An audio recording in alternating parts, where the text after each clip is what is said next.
prototypes that they are made and how they can be improved so that they are put in the market. We are just about to start, and I like to request that we be upstanding for national anthem and the East African anthem. Thereafter, I request Stephen Mwangangi to lead us in a word of prayer.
Shall we pray? Our Father and our God, we want to thank you this morning. We want to thank you for the privileges that you've given unto us, the life that you've given unto us, good health that you've given unto us. Your mercies are new every morning, and today we have received from you. Lord, we want to appreciate you for this meeting, for KCA University, for our students, for our guests and the staffs that are gathered here to make to remark this moment of time that you're giving out to us, the week of innovation.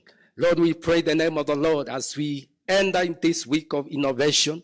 Lord, the spirit of innovation, grace of innovation shall be upon us. Lord, you are going to lift us. You are going to quicken our minds to think and think, Lord, great ideas that will transform our lives, our societies, and our institutions. We want to thank you. We are reminded of the book of the Bible, the book of Daniel chapter 2, 4, and even 6 talks about one young man whose name is Daniel.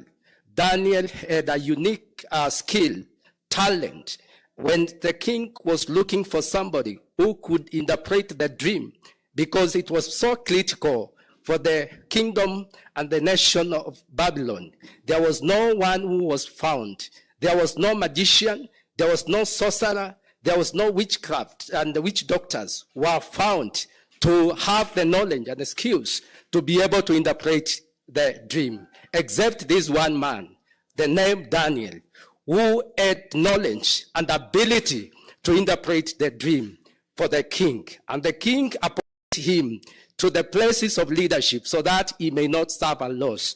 Lord, we pray in our generation, in KCA University and other universities, Lord, you are going to raise up young men. You are going to raise up youth in our generation that are going to be exemplary, that are going to be unique, that are going to be different, that are going to come up with creativity, innovation, to change our institution, to change our nation, to change our society. Lord, we thank you because you are able. Thank you, Lord, for this week. It is not just going to be a week of innovation, but it will be a moment of redefining. It will be a moment of thinking and rethinking. It will be a moment of shift in our minds, our realms of our understanding. In the mighty name of the Lord, may you change the process of our thoughts and everything, O Lord. We bow unto you, and Lord, we adore you. It is in the name of Jesus Christ we pray, believing and trusting. Amen. Amen.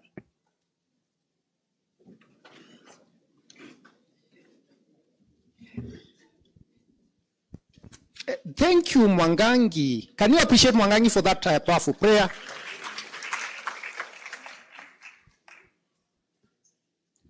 Mwangangi has prayed and reminded us of a young man who was known as Daniel.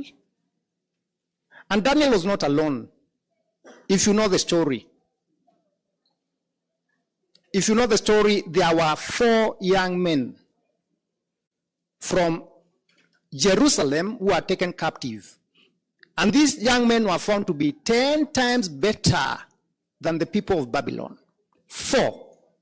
Shadrach, Meshach, Abednego, and then Daniel. 4.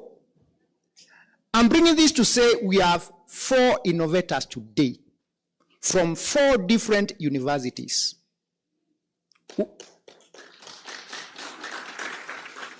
Let me say there are 4 innovations because they are done in teams. There are teams that are doing innovations. We have a team from all the way mountainside, Karatina University. We have innovators. Can they be upstanding? We need to appreciate them. Karatina University. Where are the guys from Karatina? They are right there. Appreciate them. Then from Dedan Kimathi University.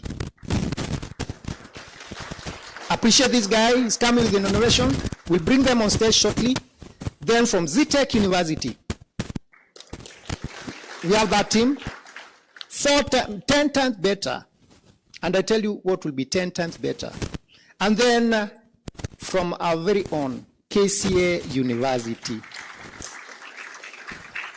If I was a student at KCA University, I don't know what I do because this is your comrade. Can you appreciate them once again? What is this that will be done that is 10 times better than what you are used to? In our current tax system, there is technology that is applied.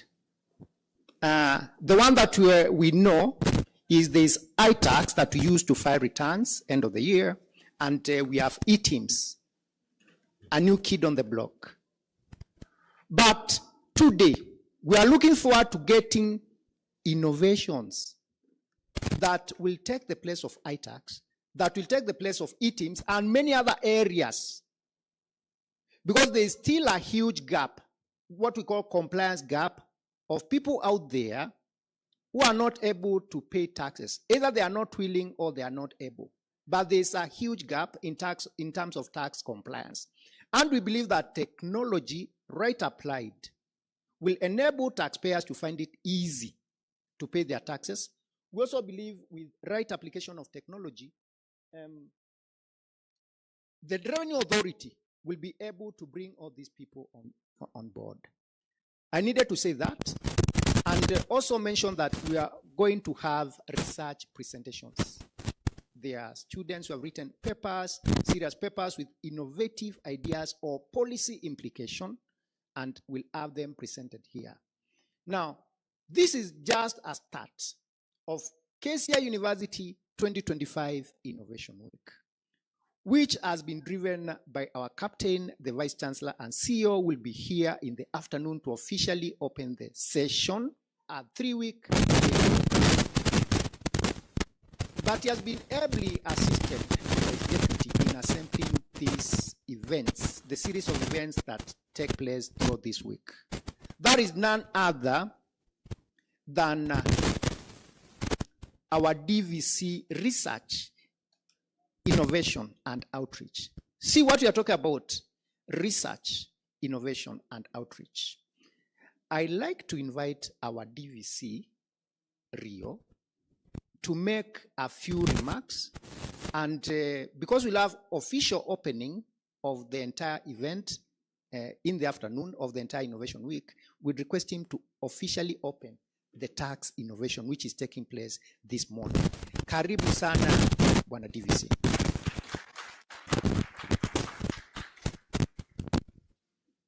Good morning. Hamjambo. Hamjambo tena. Salam alaikum. Before I make extremely brief remarks, allow me to invite Corazon Aquino, representing KCA TV, to kindly step forward and greet the congregation. This tax innovation is courtesy of a strong partnership between KCA University and KRA. Corazon, please step forward. Let's appreciate her.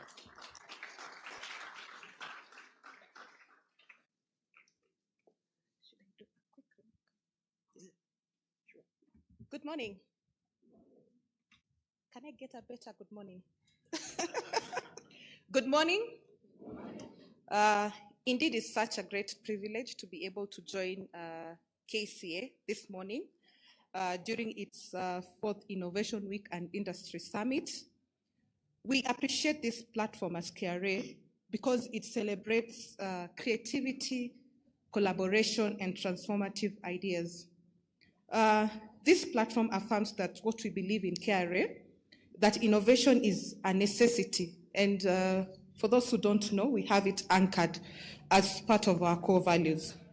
It is through innovation that we transform institutions, simplify systems, and empower citizens to contribute to sustainable national development. Our relationship with the KCA stands as a shining example of what we've achieved when institutions align purpose with partnership.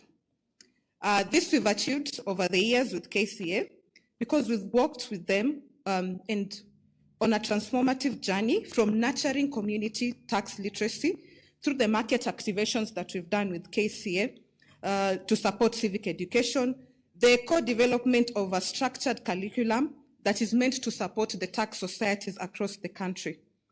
This collaboration has been deepened not only on academic understanding of taxation, but also the civic consciousness among young taxpayers. And we can attest to this because we were here in June of this year just to be able to discuss the Finance Act and the Finance Bill and the ripple effects of the same. So today, as KRA, we proudly celebrate KCA University's recognition as a center of excellence in tax education, a milestone that reflects the years of deliberate investment, commitment, and a shared vision under the patronage and leadership of CPA Faustine Mwinzi, the Director of Professional and Technical Training Institute. This recognition represents KCA leadership in embedding tax awareness, fostering entrepreneurship that aligns with compliance, and nurturing responsible citizens who understand that taxation is at the heartbeat of building our nation. We are very proud of the university creative initiatives such as the launch of the Tax Tip Tuesday.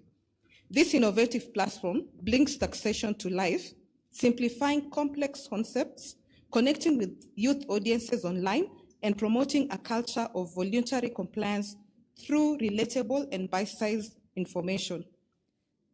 That perfectly complements KRA digital transformation agenda, which seeks to make education accessible, interactive, and engaging for every Kenyan, especially the youth. Allow me to take this opportunity to congratulate KCA University, Tax Society. And with this, please, I'll ask us to just rise. If we can just rise in honor of appreciating KCA University. And I'll tell you why we are giving them a standing ovation. So the KCA Tax University earned the Presidential Award for the Best Tax Society in Kenya during the last year's Taxpayers Award that was held in State House last year. A round of applause for KCA University.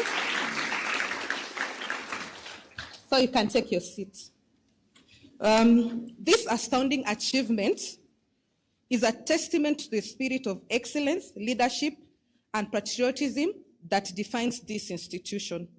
Your success reflects the growing national movement of young innovators and scholars who see taxation not as a burden, but as a shared responsibility and as a tool for nation building. So as KRA continues its transformation journey under our 9th corporate plan, Partnerships such as this are at the heart of our vision.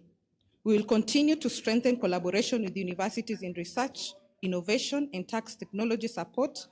We will support student-led tax literacy and leverage on emerging technologies, including artificial intelligence and data analytics to improve tax systems and taxpayers' experience. You can be rest assured we are so happy and we really look forward just to be able to see what the students have in place. So together, we are building a future where informed citizens and compliant business will drive the growth of our beloved country, Kenya. I wish to commend KCA University leadership for its unwavering commitment to academic excellence, innovation, and national development. May this Innovation Week inspire bold ideas, sustainable partnership, and practical solutions that will elevate Kenya's innovation ecosystem to global standards. As KRA, we remain proud partners in this journey of education, of innovation, education, and impact. With that, thank you very much. Okay.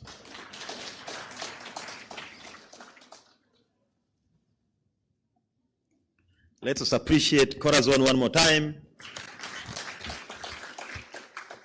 Corazon Aquino is the Assistant Manager in charge of Civic Education and Tax Outreach at the KRA. I would like to recognize colleagues, Dean of Research, and other deans who are here present. Dean, School of Business, feel free to take my seat.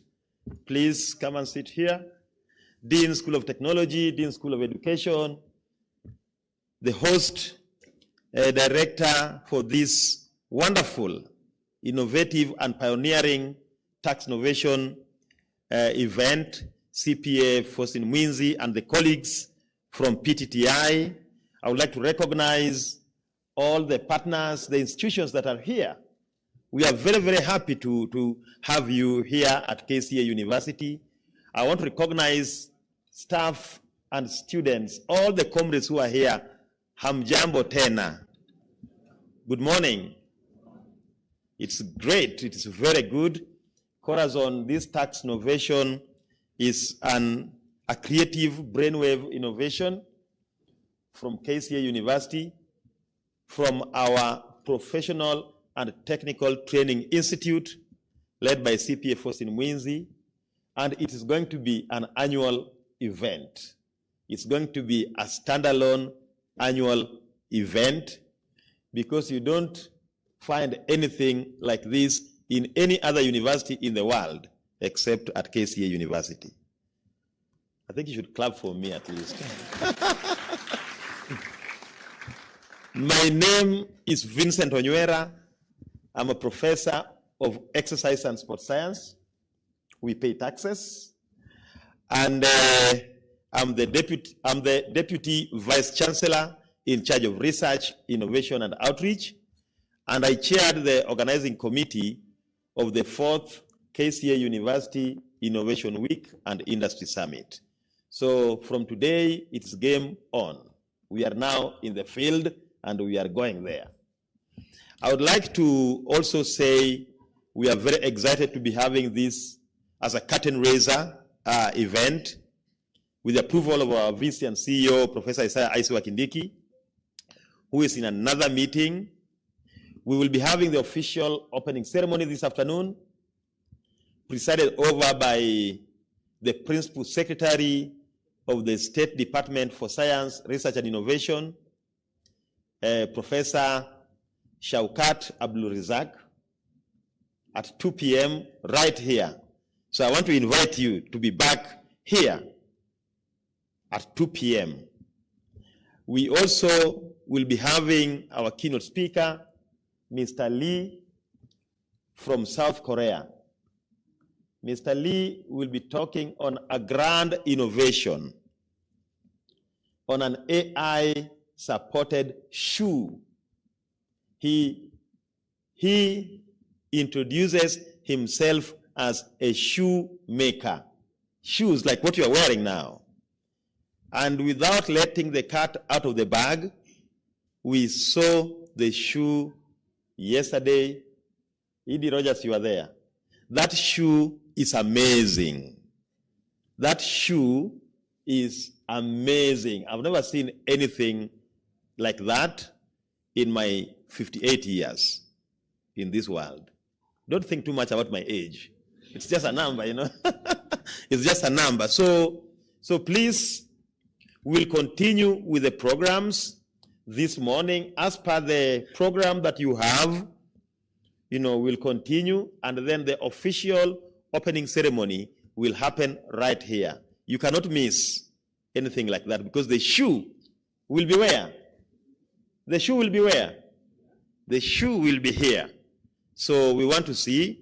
KCA University is committed to creating an enabling environment for all Kenyans, for all comrades, not only here at KCA, but comrades from other institutions, universities, technical training institutions, an environment that supports innovation, creativity, teamwork, and partnership. It is because of that that we invited our partner institutions, collaborators, to be here with us, because we have to work as a team moving forward. We have established 2 business incubation and innovation hubs, one here in our Ruaraka campus and another one in our city campus. They are for you young people here at KCA University and those who are not even students of KCA University, because we are the same. We are Kenyans and we mean business. Good morning.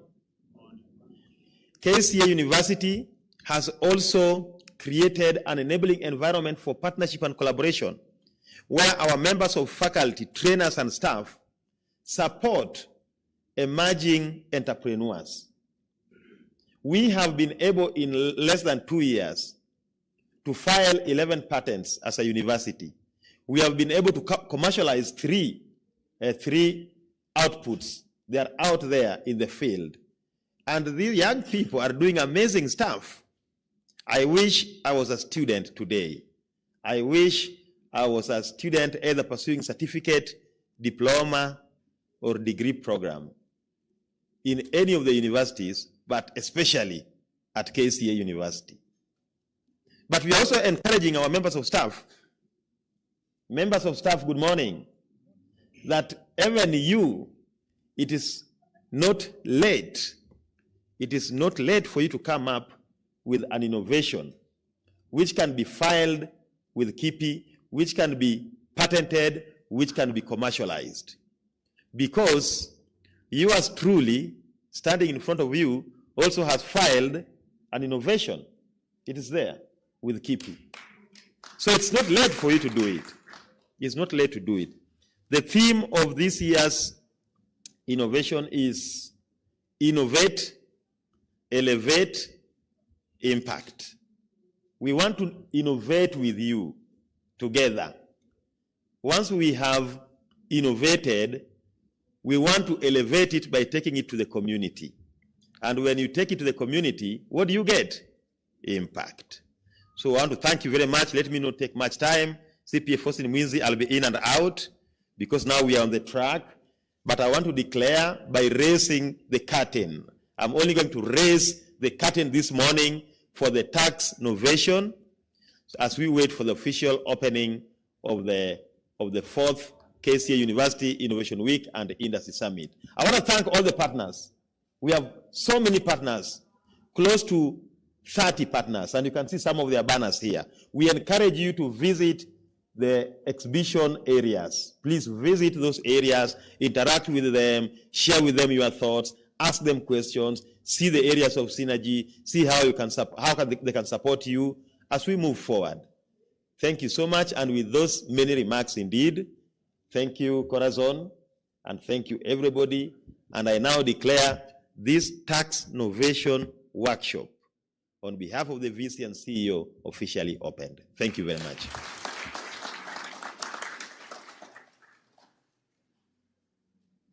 You can do better in appreciating our DVC. Thank you so much, Professor Vincent Onywera, for giving us your blessing to run this event and coming to grace it. We see the excitement in your face, and that is a great blessing to us.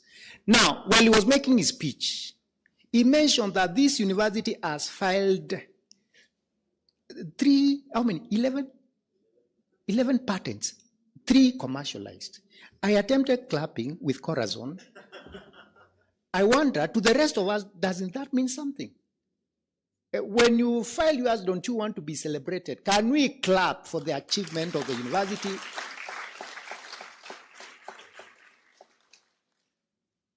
We are not a glorified high school, as Dr. Rotich likes putting it. We are very keen and deliberate on research, innovation, commercialization, entrepreneurship, job creators. That is our calling. We are very keen on it. Now, I want to move the program forward, start the event of the day right away. I'd like to request Corazon once again to come on stage and introduce the colleagues from Kenya Revenue Authority who will be judges for the day. Thank you.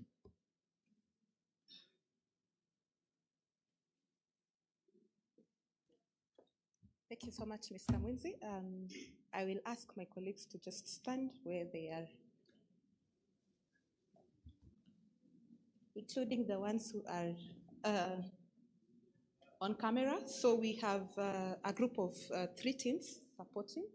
The ones on camera are supporting in streaming this session live on KRA TV. Maybe they can just wave from where they are, so you can see them behind the cameras. So allow me to introduce the judges for the day. As I had earlier mentioned, that we take innovation quite seriously in KRA. So today we are happy to bring in our team from the innovation team from, we call it business strategy, technology, enterprise management. It's a bit mouthful even for me. So yes, we have a team from there. And then we also have our team from the customer experience, because everything that we have at the end of the day is geared towards making it simple for the taxpayers to be able to comply. So with me, I'll ask Mr. Daniel Zano to just wave. Daniel Zano is from our research team, so he will be keen to look at the research papers that will be presented by the teams. I'll also ask Mr. Kazi, Bonakazi, if you can just wave. Mr. Kazi is the one who judges all the innovations that come through KRA, and we are happy to have him to get here on board today. And finally, we have the 2 lovely ladies. We have Madam Faith and Mother Seraphine. They are under our customer experience unit and the marketing and communication department. So those will be our judges who will be joining the KCA team just to be able to see the best and get the best out of the papers that we'll have. Thank you so much, Mr. Mwinzi. Thank you. Thank you, and we appreciate you, team from KRA. We have introduced you as judges, and I feel that is a strong term. It may scare our innovators, and we like to use a soft word. I don't know which word it will be, because they are here to gauge the idea and give input, not to say this one right, this one wrong, to give input because they're in the industry for improvement. That is basically why they are here. I'm still looking for the right word to describe them. They are mentors. That would be a good word, to say that they are mentors. While I'm saying this, we are just about to start receiving the innovations. We receive them within 7 minutes. We should be done. I like to invite the first presenter will be from Dedan Kimathi University. I think is the farthest. Is your presentation set? A minute. I'd like you to come over. Can I get a roaming mic, please? Thank you very much. Samuel, I'd like to request you to come over, start setting up your presentation. Will be fast to go. And as you set up your presentation, let me say this. To to the presenters, those who have innovations, very brief. We are giving you just 7 minutes. The judges will be seated here. Jackson Kimani, kindly join us here. You'll be among the judges, those who are dealing with innovation. There's a rubric that will guide us.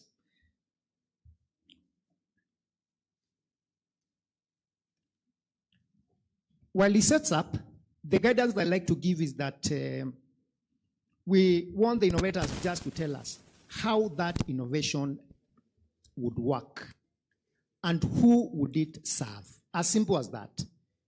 Is it something that can work? That is question number one. And question number two, now who will be the client, either a taxpayer or Kenya Revenue Authority or somebody will need to use that innovation. That is what we need to hear. And while we are waiting for Samuel to set up his screen, I like to request.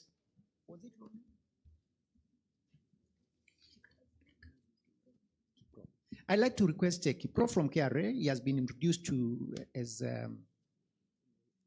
in charge of innovations. Come to KRA.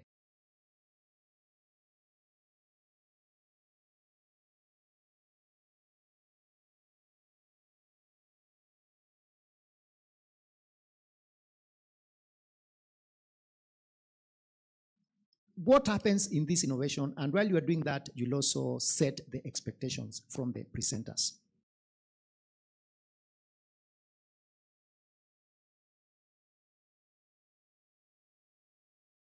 Very much. Once again, good morning. My name is Kazi Kiprop. I'm in the creativity and innovation section, and while I will be listening to the presentations, I hope they are part of the listeners. What I will be keen to see is what currently happens in KRA context as far as your presentations are concerned. Because there's likelihood you are telling us something that we are already doing, and that will inform the kind of research that the presenters, or rather the innovators, has actually done. Number two is the benefits. We would want to know, what the innovations are bringing in to the tax space in Kenya. And I'll not mind the kind of technology they are going to tell us. The AI, I believe we are capable of, we are advanced in employing any kind of technology that the innovators are going to give us. It is only a matter of your own research and how it can solve our problems as a Kenyan tax experts. So while presenting, tell us the title, and please just clarify, be clear in your presentation so that we will judge you, or we will evaluate you. I'll not use the judge again. We will evaluate you correctly.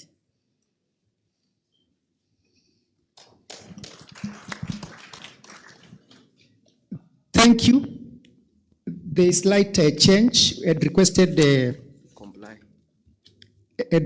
the tax lens from Dedan Kimathi University to start, but he has a small technical itch. We have an innovation from ZTech University.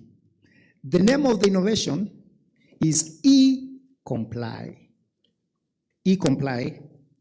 I don't quite understand what e-comply, but I guess electronic means of helping taxpayers comply. That is the name of innovation. Yes. And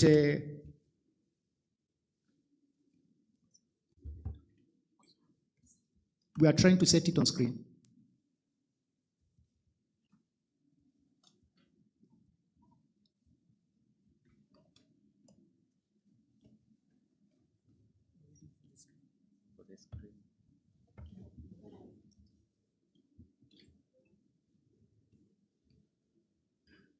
Just a minute, we are setting it on screen.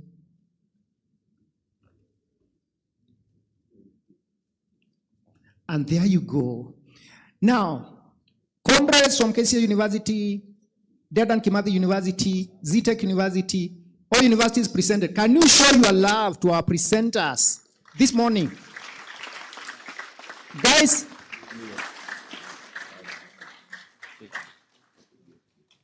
introduce yourself, take the stage, and please, 7 minutes.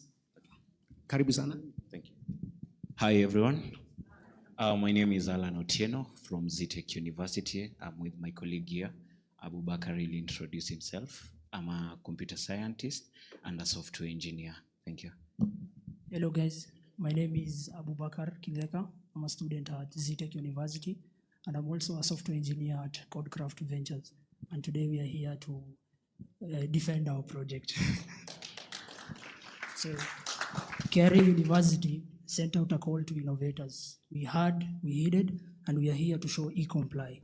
Kenya's informal sector, which encompasses of small gig traders, freelance developers, and even Juakali traders, GMO, your local chapati guy, faces a lot of issue with tax compliance. These issues stem from maybe they don't have time to file tax compliance, the digital divide. Some of them, they can't use iTax systems, e-teams. You find that e-teams requires a POS system so that you connect to it and it generates transactions. Lack of simple compliance tools. And freelance developers like me, we are paid through Google Pay and Apple Pay. KRA has not found a way to tax those platforms. So we developed an automated e-invoicing solution that is designed to simplify tax compliance for SMEs and informal sectors. The idea was you just enter your number and the system via an API automatically connects to your M-Pesa. So anytime you receive a transaction, it logs it as an Teams compliant invoice. So you don't need a POS. You can file returns with the data that you have. And how it works basically, let's say Wanjiku, a clothing trader who uses M-Pesa and is unfamiliar with KRA's iTax systems and e-teams. She signs up for e-comply, she links her M-Pesa, and each sale or each transaction through the system, an e-invoice is automatically generated. She can use that data to file monthly tax returns, and also it has what we call data consistencies. It has an admin view and the user side. The administrators, they can view all registered users, they can view all invoices generated, so that when you're filing returns, you don't under-declare or under-report. The impact of this solution is it saves time for SMEs. You just click a button and it automatically files returns for you. You don't need to go to iTax. It is user-friendly because simplicity is a prerequisite for reliability.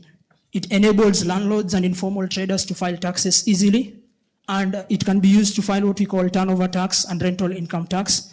It increases compliance visibility through the administrator's sides and promotes digital record keeping. Also, with this chart here that we have, if our system is adopted, we can see a surge in SME compliance, and KRA can be able to expand the tax base. We also have a brief prototype of our system here. This is the landing page. You can click Get Started. You just enter your PIN and password.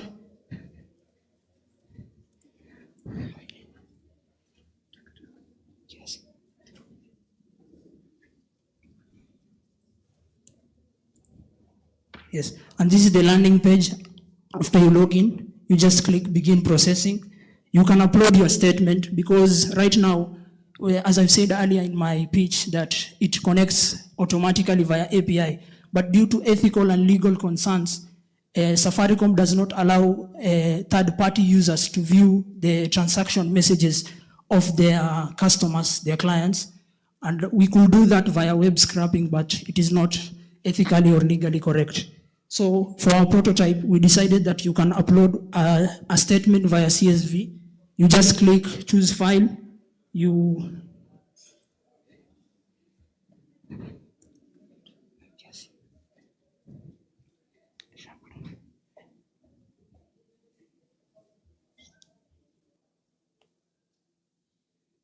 And once you upload, it automatically generates an invoice via a passing algorithm. You can download the invoice if you want. It's an eTeams compliant invoice, but for prototyping, we made it easy. We generated the data via tables, and you can do what we call one-click filing. We don't have a button yet. We coded this yesterday, but we'll improve it with time. So thank you, that's our solution.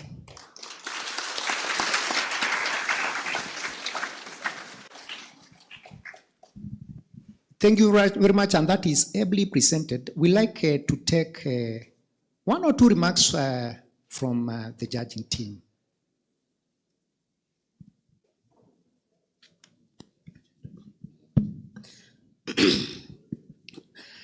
Thank you very much. This is a very nice tool.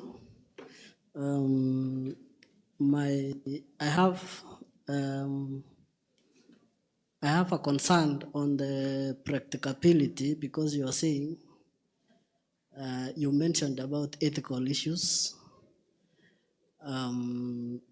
Suppose, say KRA adopts this tool and they are unable to view these transactions, what happens? That is one. Number two is scalability of this solution. If it cannot integrate with iTax, because it cannot work with iTax, then we will have to be dealing with several systems. Okay.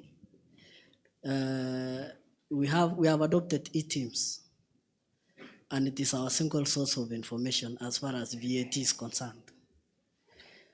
What tax heads does this solution address? Tax heads, maybe I can give you leads like TOT, is it? Because you are talking of Mama Mboga. Those ones don't reach the level of VAT taxpayers. So maybe just clarify on which tax sets are you addressing, and practicability in terms of data privacy and scalability, because you're introducing a new system that does not, you're saying we don't need iTax. So you're introducing a new tool that will be a tool number 3 for us as far as the domestic taxes are concerned. Okay, thank you so much. So for the data privacy, we consider the GDPR, General Data Protection Rules. So since we can integrate with the M-Pesa, we have to follow the General Data Protection Rules, because we can't use the information from your transactions without having a contract that we've signed about the General Data Protection. Yeah, for the General Data Protection, I think that is the way forward. To add on that also, you've talked about scalability of the system. KRA has an API. They have what we call Gava Connect, right? Yes, we can connect with iTax. It is no problem for us. We believe in our technical capacity. You've also talked about scalability of the system in terms of handling requests of many users. And that's also up to us in terms of technical capability, because we are using Java, which is a language that is used in enterprise level. So it's good in terms of scalability. And also you've talked about how will it be connected to M-Pesa, the ethical concerns. Traders out there are not just paid via M-Pesa. Some of them use Airtel Money, Google Pay. I've talked about freelance developers. Their API is application programming interface that acts as a bridge between our systems and them. And also ethical concerns, we don't force the user to use our system. We just, we get consent from the user so that we can be able to process their data. We don't force the user. And also M-Pesa, if KRA were to adopt this system, one, according to Safaricom's rules, if you are using their API at an enterprise level like this, you have to get into a formal agreement with them. That is according to their rules. I believe KRA has internal systems that they use like that. And also linking with iTax, I've talked about it, it's no issue. And also there's one question maybe you've not asked in terms of security. We believe the system is very secure. We don't believe, we know it is very secure. We can even test it out. And yes, that's. Maybe just to also add on the comments that were said. There's a statement you said on taxing freelancers who are paid through Google Pay. I think as an improvement, could be a major focus area, because that is where we have a lot of non-transparent transactions. Number two, M-Pesa transactions. M-Pesa transactions, not all of them are incomes. They can't all be invoices. Unaweza kuwa umeniomba pesa na kutumia ama nalipa deni. It can be through business. It can be, there are so many formats of transactions through M-Pesa. So how will you identify that this is actually a transaction from a business? So I think that would be an area of concern. Taxed, which taxed are you targeting? I know you mentioned as part of the presentation I had, you talk about TOT. Is that the only taxed you are focusing on? Or can it, like my colleague had talked about, scaled up? So yeah, please think of expanding the web and focus on that freelance digital payments. We know a lot of Kenyans now work from home. So I think that would be a great area. Yes, also on the tax base, like you've said, it depends on the client that will get our system. You know, as developers, we create solutions. We just give the client an idea of the problem that exists and how in a smart way we can fix that. But depending on the client, maybe KRA can say, we just want this system to be used for TOT. We want it to be only for gig workers like the freelance developers. It depends on the one who is adapting. Also, our system is open to innovation. That's why we'll also build APIs around it. We are championing innovation, and it will be integrated with other systems. So it will not just be limited, but it depends on the user's requirement, because user's requirement first before the requirement of the developer. And lastly, on the question about eliminating iTax, we are not trying to eliminate anything. We can use your plugins and integrate whatever system we have so that at least we can add an improvement to the system that you already have. Thank you. I think my concern will be, how about those who operate on cash basis?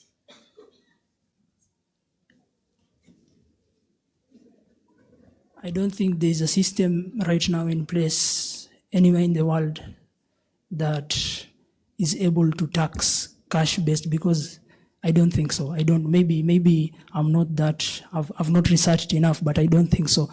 If I'm paying 100 shillings via cash to a GMO, to a Chapo area, how will KRA know that I've paid via cash? There is no system. It depends on, we cannot tax people's morals. We cannot build a system around people's morals. If people want to use cash, they will use cash. But as technology continues to grow, it is our burden as computer scientists and our obligation to convince the masses and the people in general to adopt towards digital cash. Some may see it as good. We've also talked about freelance development. If today this was on Twitter and people see that we want to tax people who are doing gigs, it will be an issue.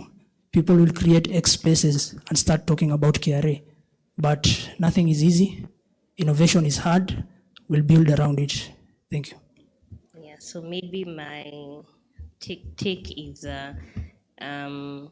as you innovate, don't create loopholes for people not to pay tax.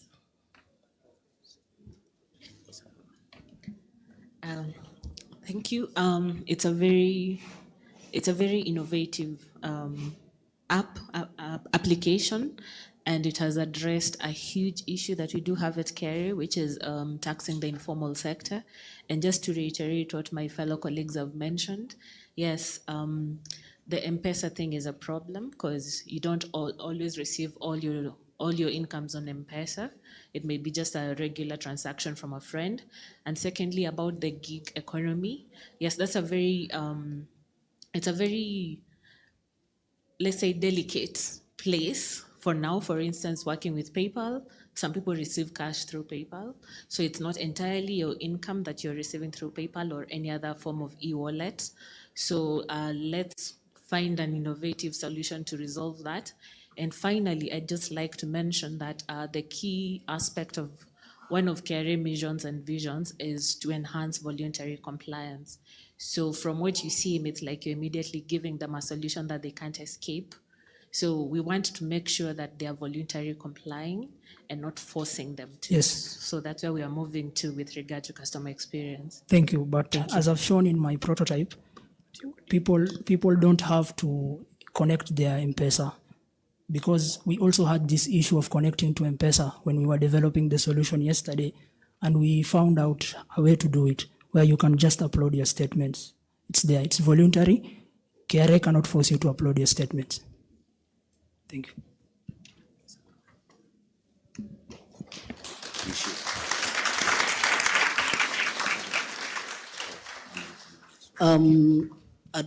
Just address my two final concerns. One is how is this solution bridging the gap that e-teams is not solving? Because what you've just shown us is e-teams can do it, can handle it.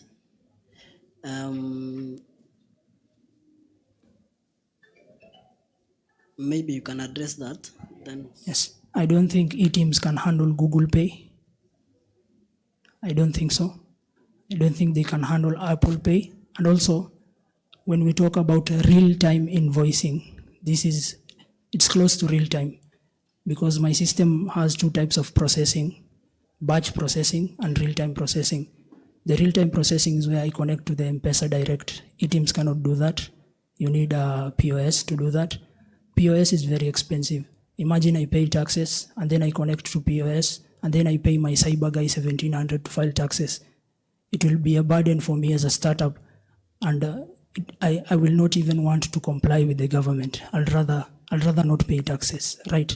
So e-teams is putting that burden on people that you need a POS. Also, if you don't need a POS, anytime you're getting paid, you need to generate invoices manually. People don't have time for that. Maybe I am a guy working at a quarry and I'm creating stones for people.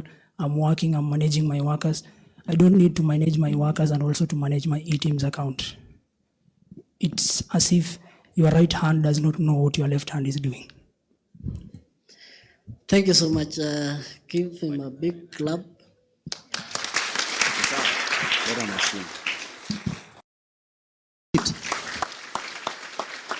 I'm so fulfilled. This is a beautiful presentation, a good idea. And my advice to you is you should just say those points are noted for improvement. You have received great input. A team from ZTech, please take note of that for improvement. Right now, I'd like to invite Samuel from DKUT, Dedan Kimathi University of Technology.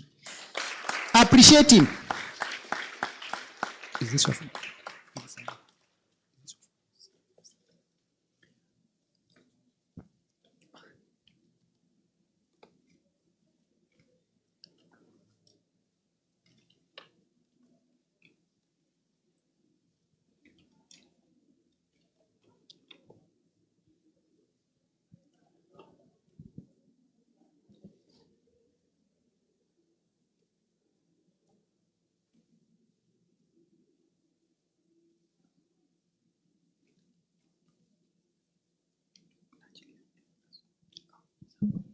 So, hello everyone.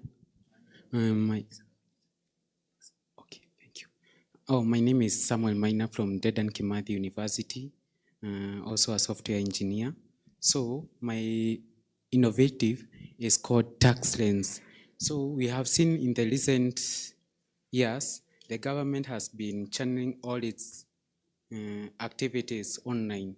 So, coming up with this innovation, that is based on the tax collected by the government. We came up with tax lanes, which brand is service at your fingertips. So let's start. So the problem we are trying to solve is tax compliance that is currently complex, fragmented, and inaccessible, especially for individuals and small enterprises. So there is no real time. Whenever you look at all the government projects, there is no real-time automated and inclusive system that connects the daily financial activity to tax obligation in a simple, transparent, and educational way. So the solution statement, you can see the tax lens provides an intelligent, automated, and inclusive digital tax management system that simplifies, so you can see that simplifies and modernizes tax compliance for everyone, for freelancers and small businesses. That is from the small businesses, it is inclusive, this system is inclusive. So by combining AI, real-time financial cycling, and seamless ATIMS and M-Pesa integration. So this system has ATIMS and M-Pesa integration in it, so that manages taxes in background and daily financial activity. The features, that is what this system includes, it's real-time transaction sync and AI-powered categorization. There is smart tax meter, conversational assistant that is to help the taxpayers. There is the automated ATIMS and M-Pesa integration, the micro-filing mode, instant alerts and notification. So the target market, what this system targets, the customers who will be using the system. There is the self-employed, these are the professionals, there are the freelancers and online sellers. There is the micro enterprises, who include the small shops and service providers. There is the informal sector workers, that is the market vendors and border riders. So there is also the financial institution, that includes the banks, that there is the government and tax authorities. There is the national the national and the county revenue authorities. Also there is the universities and business schools. The competitors, who are this? What is them are being used by the government, which are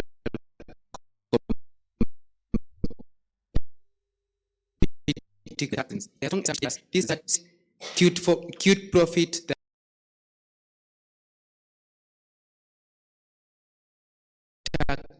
that tax is providing. The real-time AI incited tax insight, automated e-teams, invoice generation tied to mobile payments and fully mobile. This system is mobile.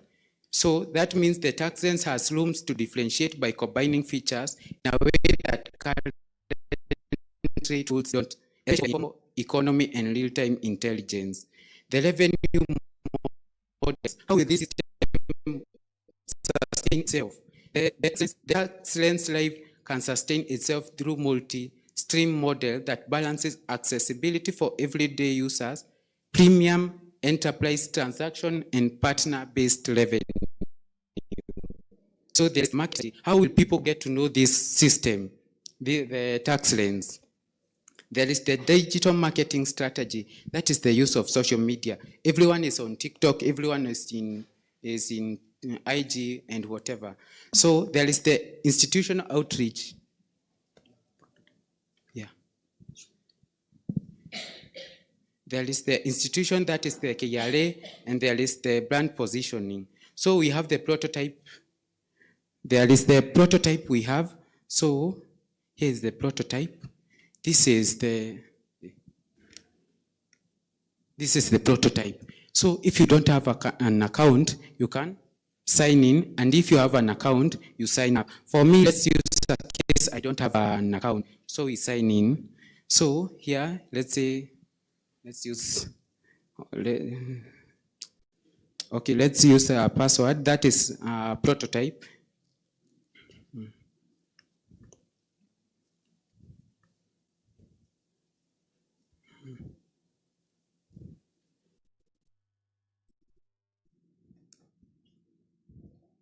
So, it's Samuel Minor.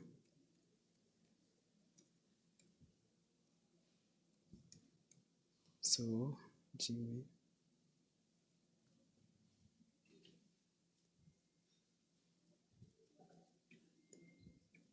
So this is the account we have just created. So whenever you can, this is the dashboard. So you can see the total income, there is the expense, there is the deduction, and the estimated tax. So there is the smart tax meter. You can see it on there. There is the recent transaction. So in it, you can see there is the ATMs, which is here, which is inactive, and the M-Pesa, but we can activate it. So this is our account business name. Let's say it's a hotel, just a hotel. So KRA pin, you just fill out there your M-Pesa number. So there you can save the changes. So that is to activate the eTIMS and the M-Pesa connection. So you activate back to the dashboard. In here, there is the transactions. So whenever a transaction is added into this system, it automatically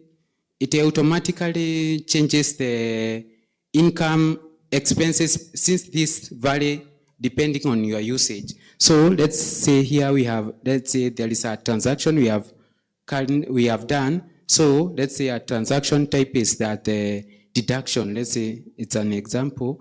And the category is, let's say, sales amount, let's say, is 3,000.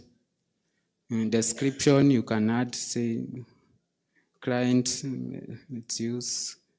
So the M-Pesa code, that is the reference. So you add, that is optional, you add. So automatically you can see the deductions. There is a deduction of 3,000 and the estimated tax that has occurred since the system. In every transaction, a government does current tax based on your transaction. So the system changes. Whenever you add another transaction, depending on, let's say, now let's add on the total income. So this is the income. Category is the M-Pesa recipient amount.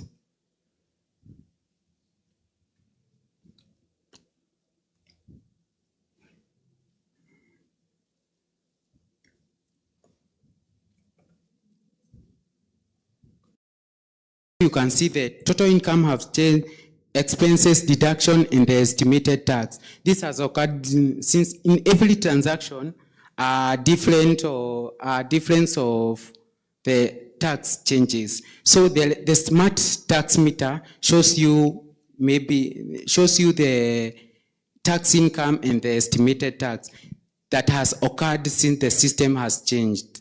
So I think, and the transaction, you can see they are themselves there.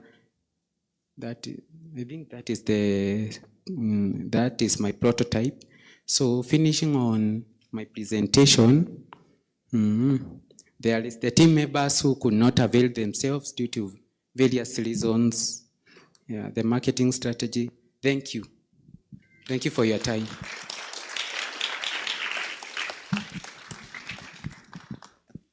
Thank you very much.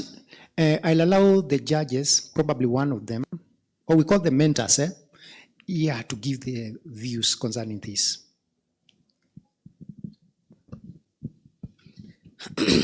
Yes, this is a very good innovation. You just clarify whether is it a POS in terms of data input. You know, we are in an era where input mostly is done automatically. I've seen you input data manually, but you've not mentioned whether it will be, you know, suppose it goes in production.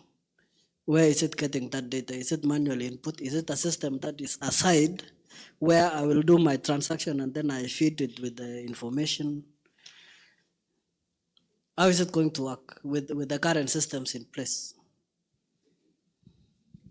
So right now the system we are using is manually, but in the future we expect it to be automated, since there is the KRA pin which directly reflects in the KRA system.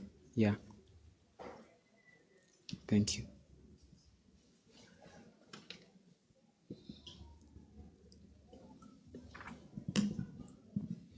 Yeah, Samuel, thank you for that presentation.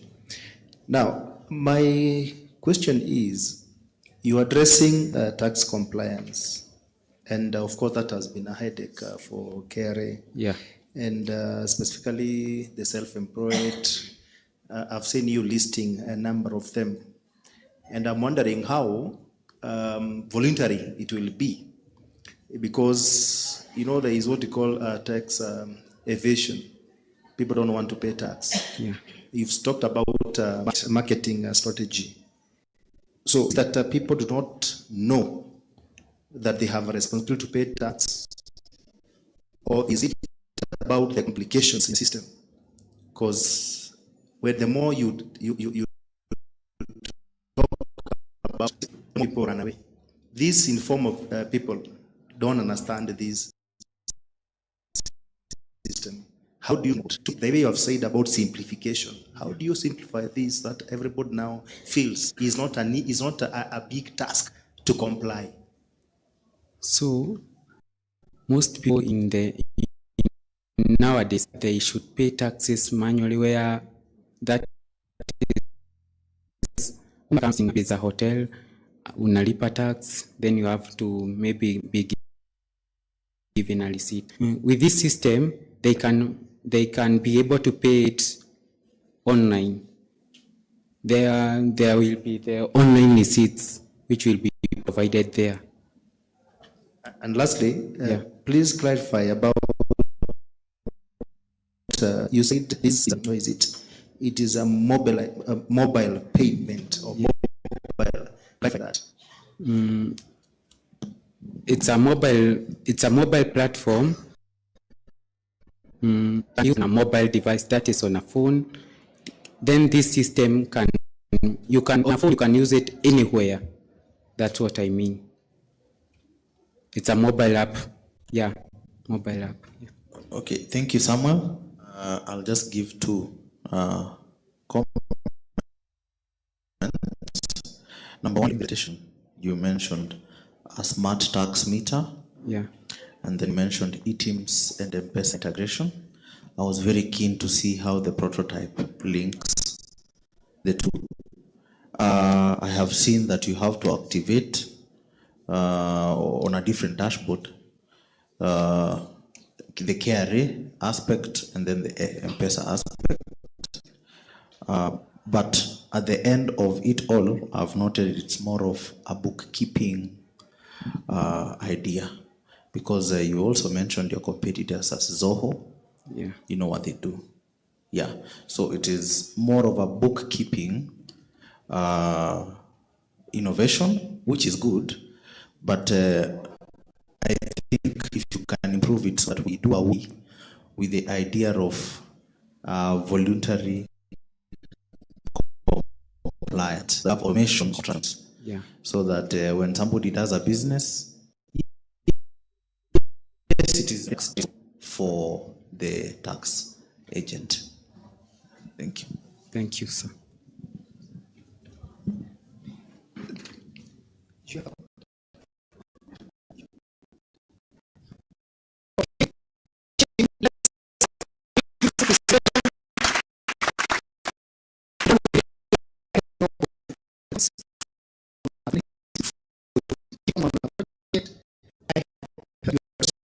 Should come and receive more advice to improve on this, so that at the end of the day we can have this commercialized. Thank you very much.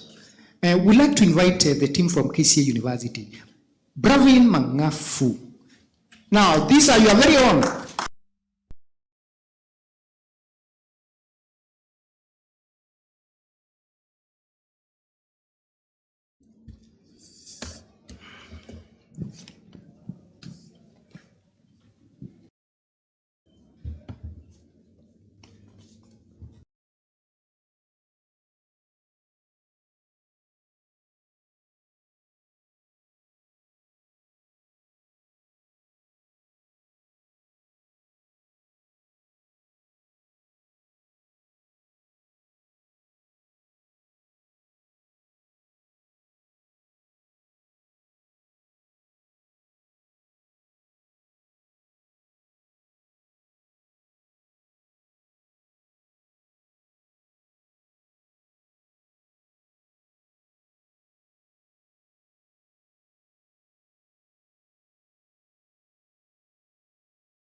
Safaricom phone number, currently business phone number, whereby TaxMate handles calls and queries, and it also offers instant responses via platforms, WhatsApp, Instagram, Twitter, and websites. So for Kenya Revenue Authority, we have the problem statement that you guys are facing. First, Kenya's informal sector, often called the hustler's economy, contributes nearly 80% of employment and over 30% to the GDP. So yet a large portion of these entrepreneurs remain outside the tax net due to complex registration and filing processes, limited tax awareness, digital literacy, intimidation by formal systems, and minimal real-time engagement. So the solution here, as I've said, it's TaxMate. TaxMate is an assistant, so it's an AI-powered assistant, as I've said, to help KRA on board, educate and support hustlers and SMEs through simple voice and chat interactions. So I'll take you through first. Before I go through the demo, I'll take you through the flow of data, and then So first, as I've said, the intelligence assistants are two, the voice-based and text-based. So there's the text-based, it's called a chatbot flowchart. So a chatbot, as I said, it's a text-based, it appears on the website, WhatsApp. So when you go to the KRA website, to the KRA WhatsApp panel or the Twitter or the Instagram, you'll first text. When you text, you input a query. After inputting a query, the query is answered by the intelligent assistant. After answering the query, the intelligence assistant is able to justify if the query is a lead. If it's a lead, it's able to capture the details. A lead is like a new client or a new person who's going to engage with the KRA. It captures the information in a CRM. And if it's not a leader, it replies to the text based to the FAQs, or maybe the customer needs scheduling an appointment. If it's scheduling an appointment, it also offers a calendar whereby the customer picks the time and the notification is sent to one of your staff member. So after capturing the information on the appointment scheduling, the details also appear in the CRM.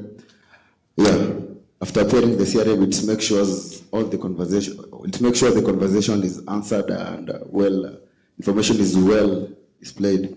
So second, first it was the text-based, now it's the voice assistant. In the call center, you handle incoming and outgoing calls. So for the voice assistants, we have an inbound voice agent. An inbound voice agent is whereby you call the KRA number, AI picks, engages with you as a human. According to the query you've called, it answers your query, justifies if you are a new customer or a new lead. It captures the information, CRM, as I've said. If you are not a lead, maybe you want to file taxes, you file returns, all those queries. It captures, offers responses, and it also offers scheduling an appointment. And if the inbound voice agent is unable to answer the customer or the lead, it also diverts a call to an existing staff member, whereby it says, hold as I connect you to one of our staff member. So second is the outbound voice agent. Outbound voice agent is whereby you guys handle outgoing calls. You send calls anonymously. So there's the start first. After setting up the system, you guys will have a place to add an existing CRM, whereby you have the name, the phone number, and the reason for the call. After adding an existing CRM, the AI automatically scans the CRM after every 5 seconds, whichever time you want. It sends a call. After sending a call, if the call is answered, it indicates in the CRM output, whereby you'll come and see the call was answered, the user was interacting with the AI like this, and it also indicates the time.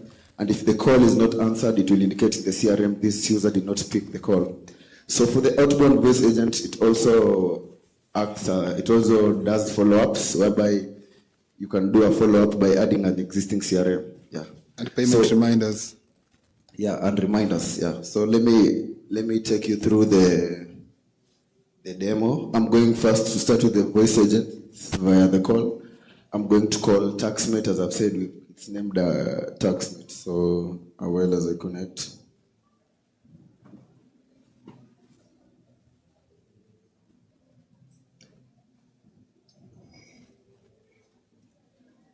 So you'll just hear TaxNet communicate via my phone.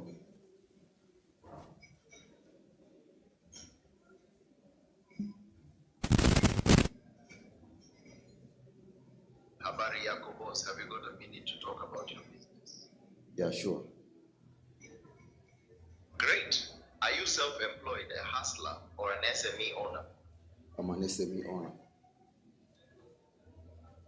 Got it. Have you registered for KRA or heard of iTax? I've heard of iTax.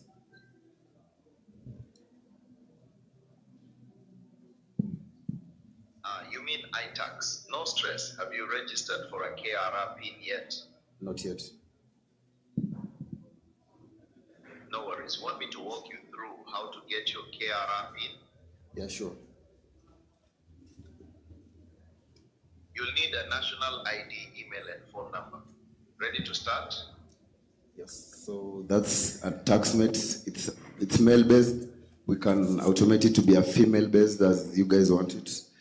So actually for KRA, for KCA University, we have a female base. It's called KIA and KCA Intelligent Assistant. We have not yet launched. We are currently handling the ICT members. So now I'm going to take you through the text-based, the TaxNet, but text-based, I've said that appears via the website, WhatsApp, or the Instagram.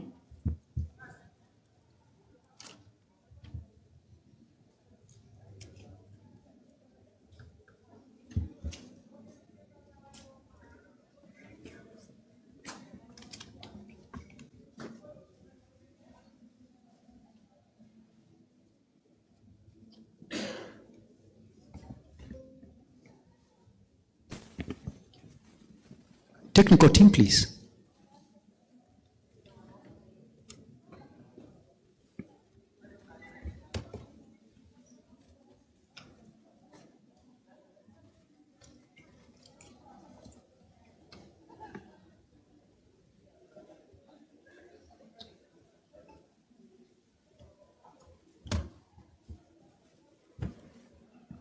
As they set up, I can add some key features. Where are you texting from? From your phone? Kujapa. You want to text?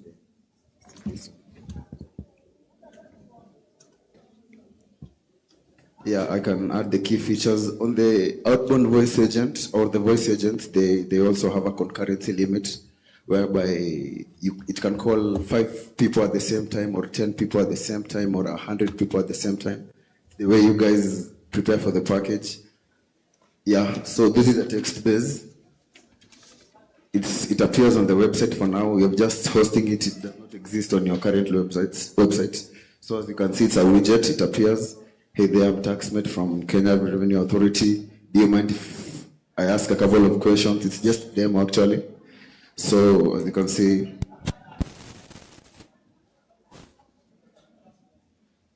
yeah, what's my name, my phone number, can share. I'm going to take you through all the way to the CRM where you see the output.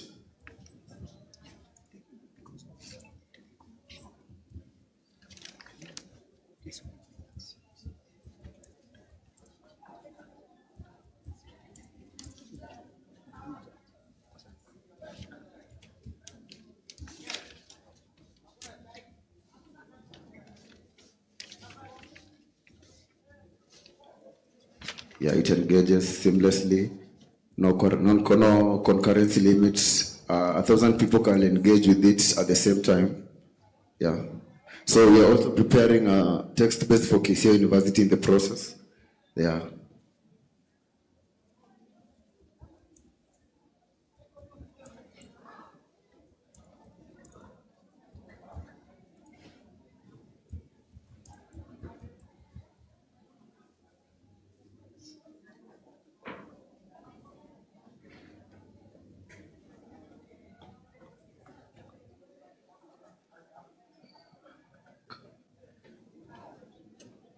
As you see, I'll pass your details to onboarding team to guide you on the next step.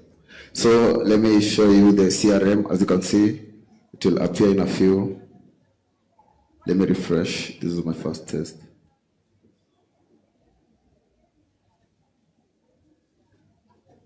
Yeah, as you can see, it's Daniel and Dante. Sometimes the website keeps hanging. Even the time, as you can see, 10:30. That's 2 a.m. So that's all. Before I hand over, I would like to say the TaxMate connects seamlessly with the existing systems. That's the iTax, the eTeam. Yeah, if you don't have a CRM, we can come with our own CRM. That's what I'm saying. If you have an existing CRM, we come and plug in. So, yeah, I think it's that. Appreciate them once again, appreciate them. He introduced himself as the CEO and is the Chief Operating Officer, COO. And now you've seen how it works. The CEO just stands and then the CEO got to do the job. That's the way it is. So we can have questions from the judges. First of all, how did you feel the voice chats? Let me just listen from the audience, like speaking to an agent. How did you feel it?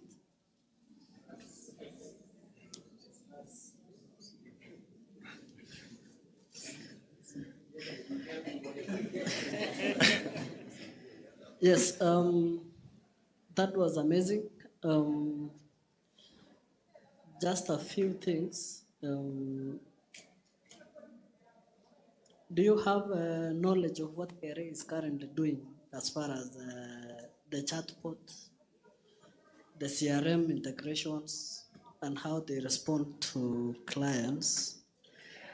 And also the risk of employing AI to respond to tax queries. Remember, it's a very critical thing.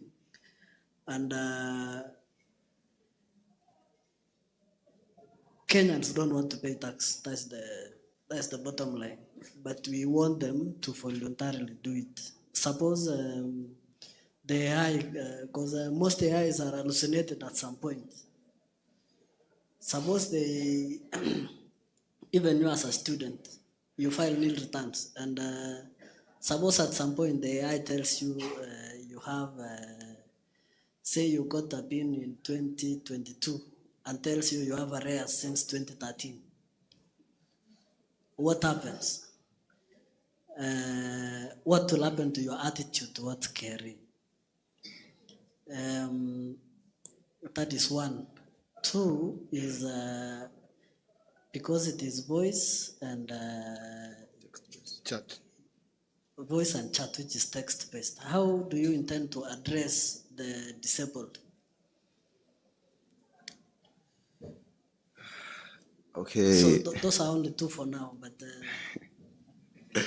yeah, for the part where you've said the data 2013 and 2022, I can say the reason it's Branch AI solutions, we do for ongoing monitoring.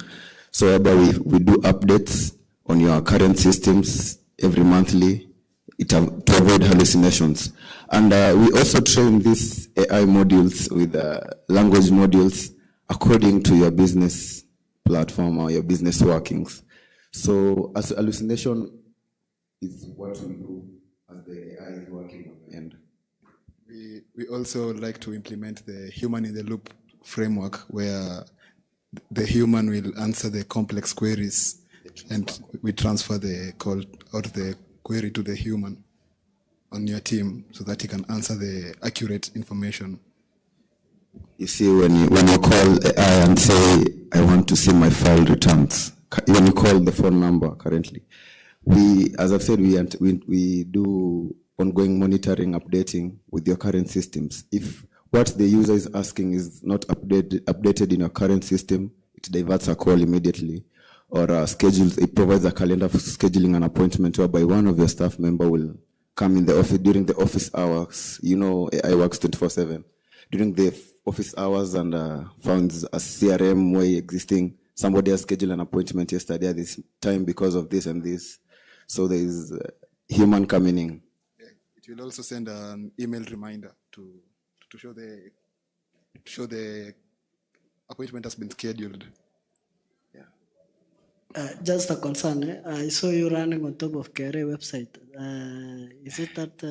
It's just preliminary. It's just hosting for now. Actually, I can just refresh it right now and it disappears. I've just added it for you guys to see how it will look in the display. But when you search your KRA right now in your phone website, you'll not find it.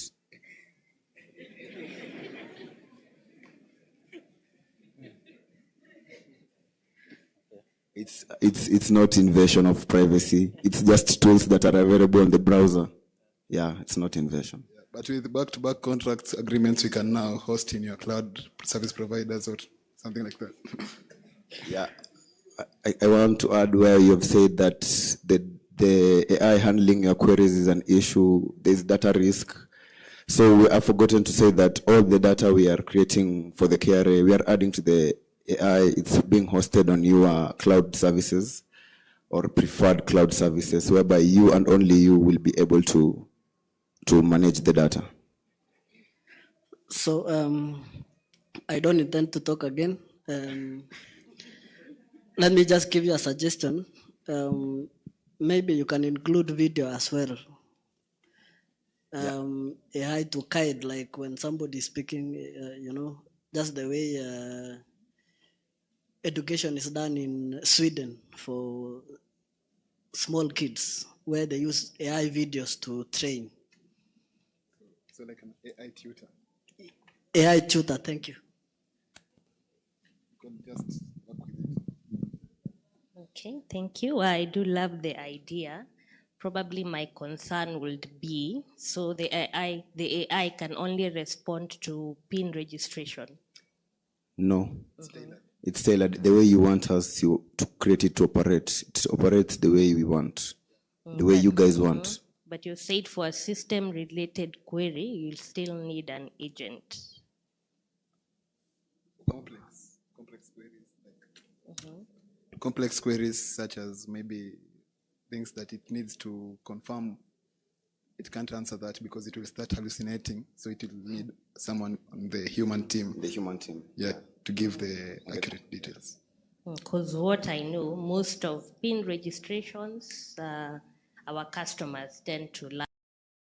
So only at the point of an issue, probably ID number issue is when now they contact us for such a query. They liaise with the cyber. So in terms of innovation,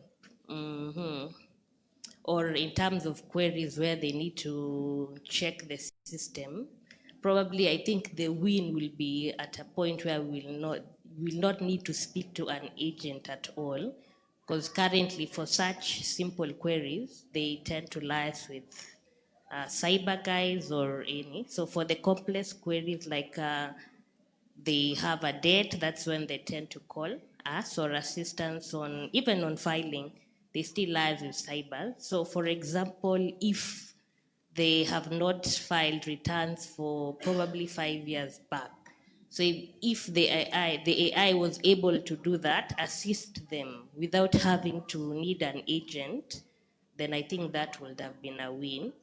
For the chatbot, even on our website, there is a chat box where when you click, it directs you to an agent. So we don't have a chatbot yet, but I do know there is a team working on it. So we are the team that gives the recommendations. It is one of the recommendations we have. I think currently they have worked on the WhatsApp chatbot. Yes, so you see that's at least I know it's an ongoing.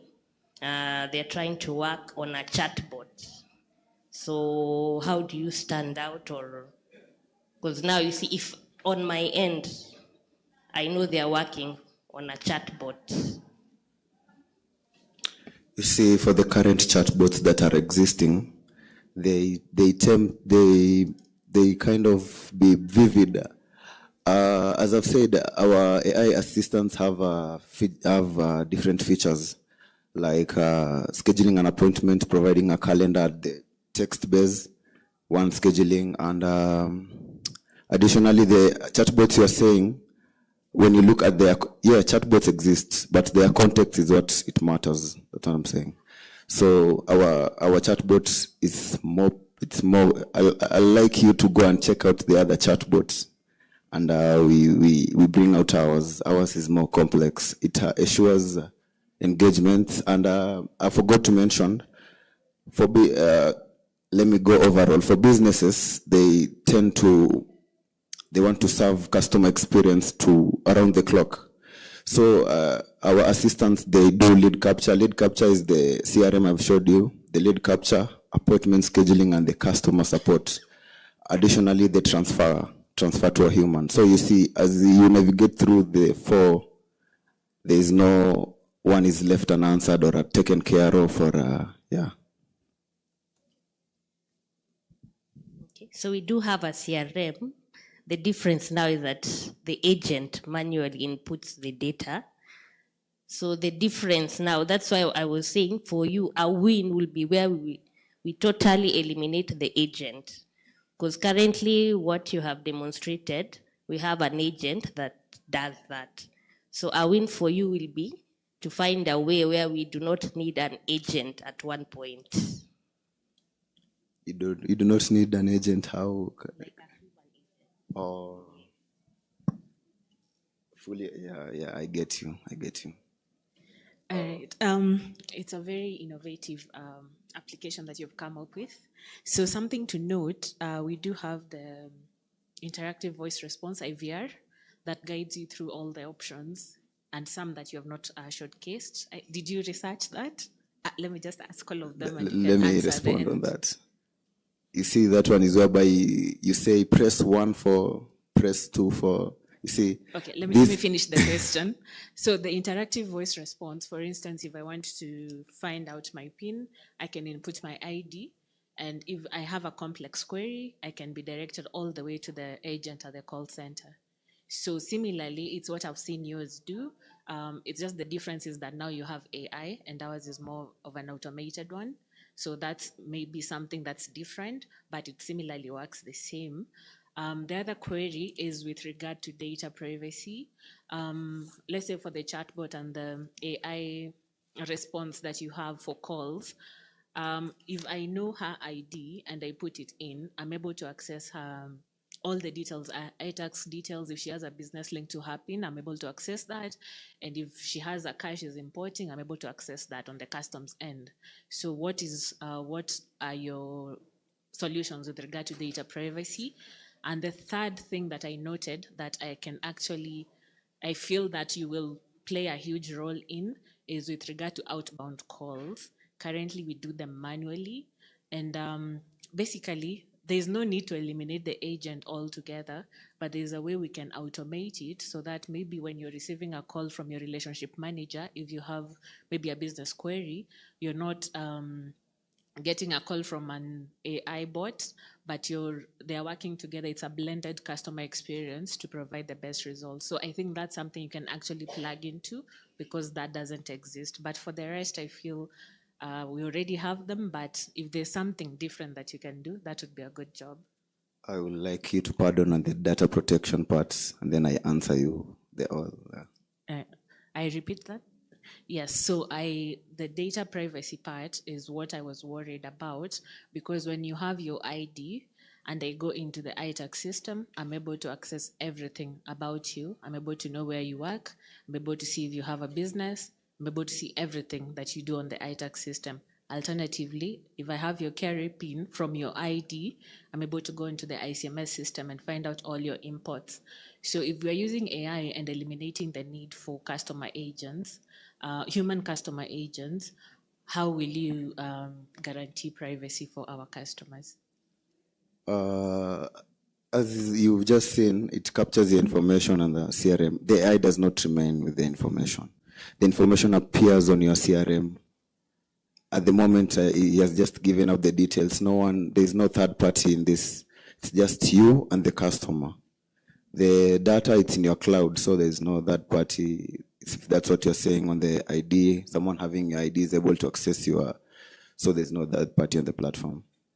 For the unique features, another feature is that I've shown you the CRM on the text base. I forgot to say that our ARA, our voice agent can come and scrape the CRM and do a follow-up automatically. I can automate that. When someone has reached out, maybe I have problem facing, it is just I've said that one of our assistants will be reaching out. It can be an assistant, it can be an AI. And there's this other question he has mentioned on people not wanting AI. As you can see, we have tried to program it. You cannot even know it's artificial intelligence.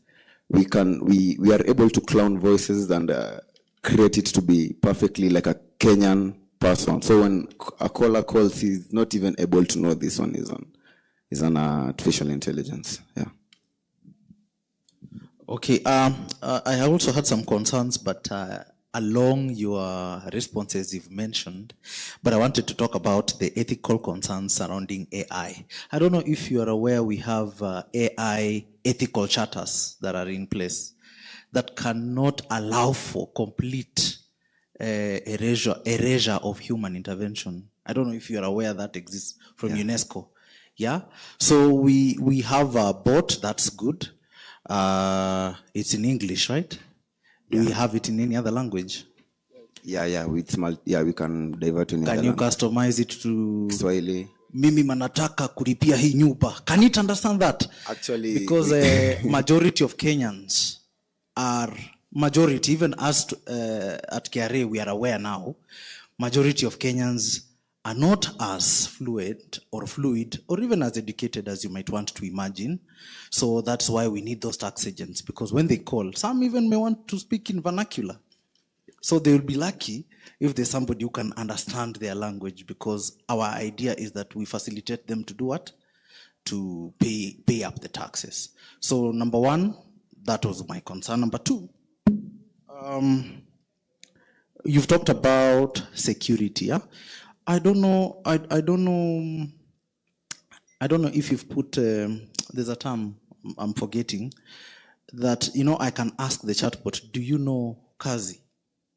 Can it answer me because it has an access to the cloud? Do you know Kazi? Can I get his ID number? Can it give me information off? Have you put measures to stop it from giving me any other irrelevant information from the database? You've said it's on a cloud, no third party, well and good. But have you given restrictions so that it does not? Yeah, we have the guardrails and we have the tailored workflow that it goes, it's like a script kinda, but yeah, it adapts. Additionally, I can add, for the question, AI is able to remove data from the knowledge base, not your cloud services, from the knowledge base. The knowledge base is what will provide us, and we can integrate with their websites, the current information on the website, everything. Yeah, so it does not take information from the cloud, only the publicly. Okay, thank you. And lastly, I just say, I think critically on a plug-in option, because you've had, there's a team working on this. I think it would be very good if you were able to, through interactions here, get to I was thinking we could come and plug in as an addition to the chatbot now with the voice, where the chat directs the traffic to the voice, and it can do now the follow-ups and the reminders. Yeah, that's what I was saying, because I think there was a developer who had made something called Ushuru GPT, but that has since been pulled because there are some issues ethically that need to be worked on. So if you can, through, of course, Corazon, she'll be able to guide you who to talk to and how you can. And also Kazi here is a great system developer. Thank you. Yeah, you've said the part of foreign languages like Kikuyu, Kiluya. Yeah. Actually, for now, we are handling Kiswahili and Kikuyu. We are growing, so we are at Kikuyu right now. Appreciate them. Appreciate them. And now I'd like to bring on stage, once again, there's a lot of room for improvement. I'd like to bring on board the team from Karatina University. They are the last to present innovations. Where's the team from Karatina?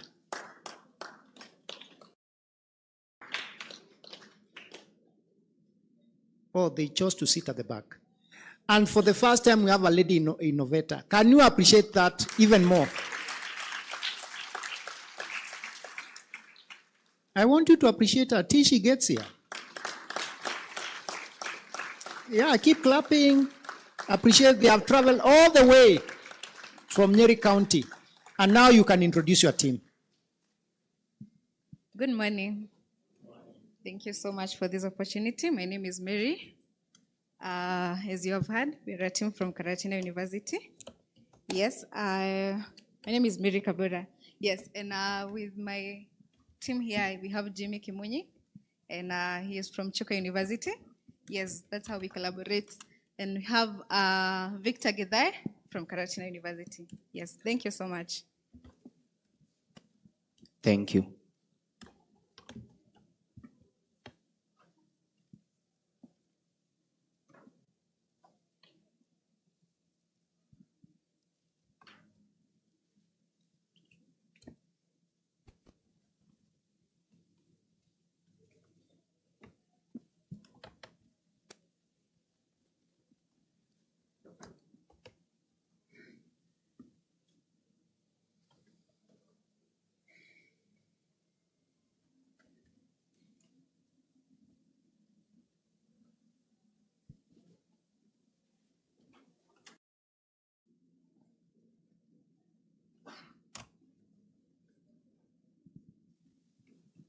Thank you.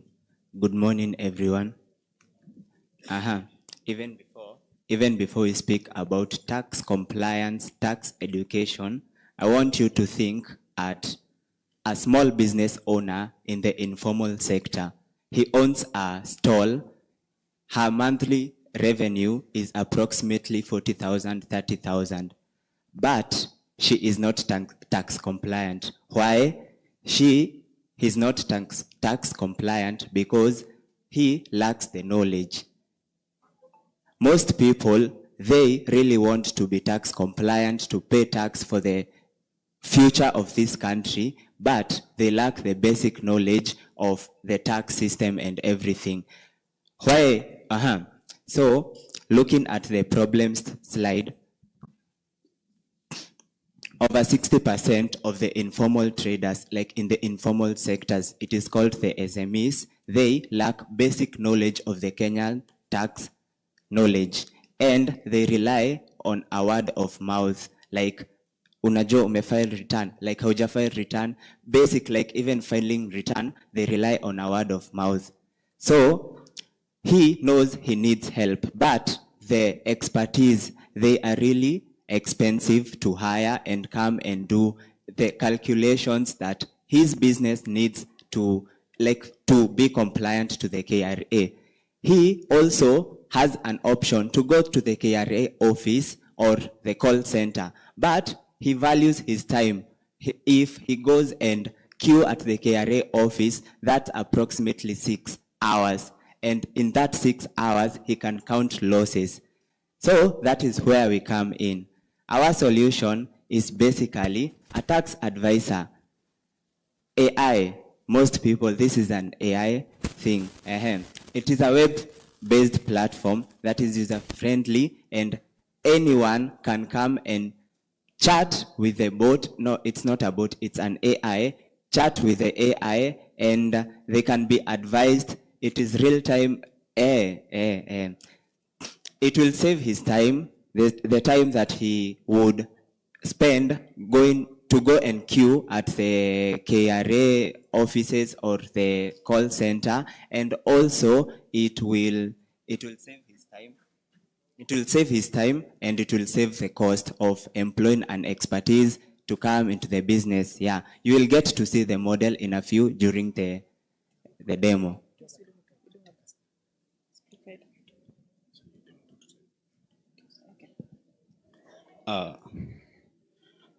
So how it works is, the moment you visit our website, we customize and we fine-tune the website to contain the most recent information about taxes, generally anything about taxes in Kenya, and we updated it even up to the last information yesterday. So you'll find that a lot of the time when you use something like Claude, GPT, there is a lot of hallucinations, but we added some context to it, fine-tune it to the specific data that you need. So we have something like Finance Bill 2025.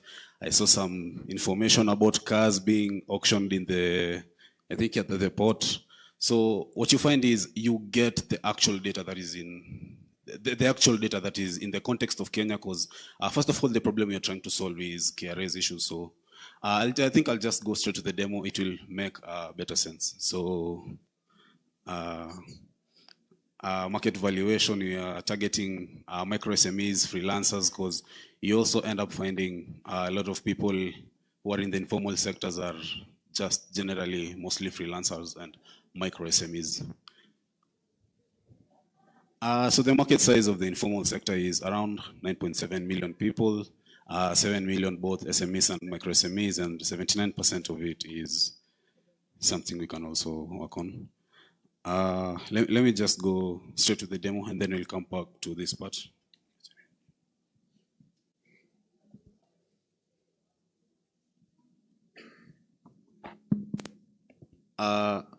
Can you, okay. So as you can see here, we have fine-tuned engines to the particular need that you have. So let's say, for example, you're a small business, you have a small business, probably something on a corporate level, a freelancer or a citizen tax coach. So let's say you are a freelancer bot.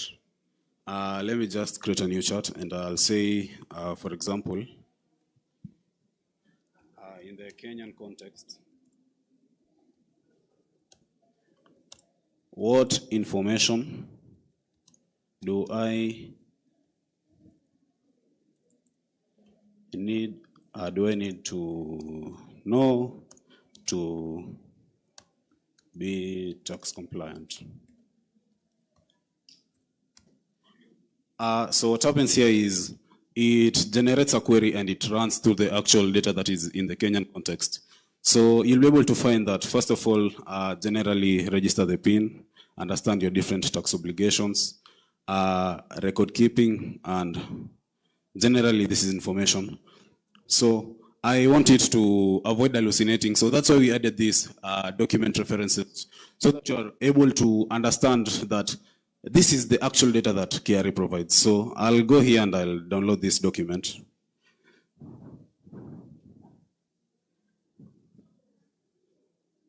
So this is, let me just download it.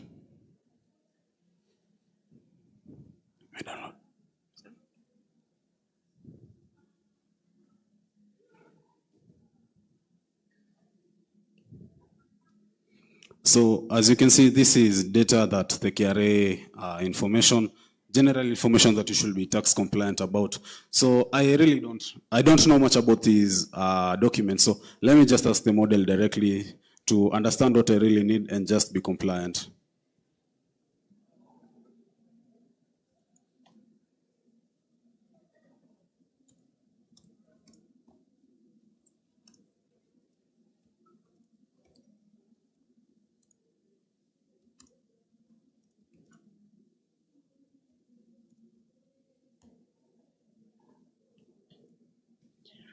So here it says actual data that is in the actual context about it. So things like TOT, as it's just said earlier. So let me just let you finish and scroll up.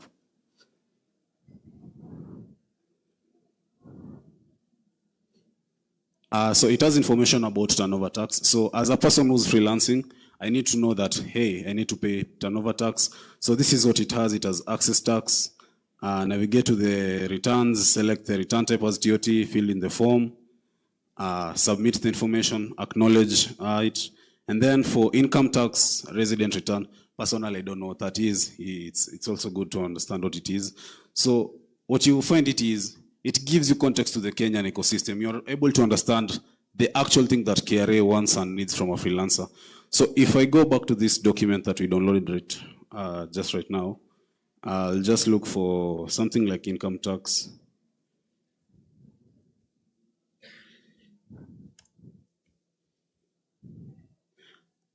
So you can be able to see the reference here. It references the actual data that KRA needs you to know as a person in the context of the freelance industry.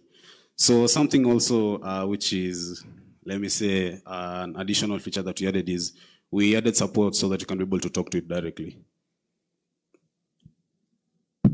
Hello. So I need to know some information that will help me be more tax compliant. Sorry about that. Hello. So I need some more information so that I can be able to know if I'll be fined, or will I face any punishment in case of delays? So as you can be able to see, it automatically autofill the data here. So I'll just head back to the chat. So hello. So I need some information so that I can be able to know if I'll be fined or I'll face any punishment in case of delays. So let me send that. So what you're doing is building memory on top of the general knowledge that is out there. So it even tells you the exact amount that you'll be fined. So what happens here, it is built on top of KRA's information. So it references this document, so probably we'll open this document. And also, all this document is available on the KRA publication website. What we just did, we were able to build a model that is building on actual data instead of hallucinating.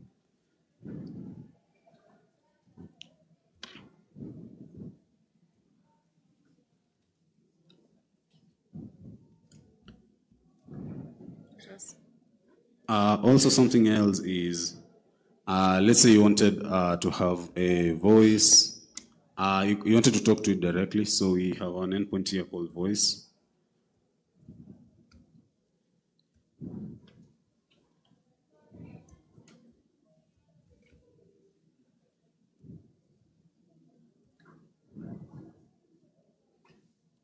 So with the voice assistant, what you're planning to do is just, you're able to talk to it directly and it will return a response. So hello, how are you doing?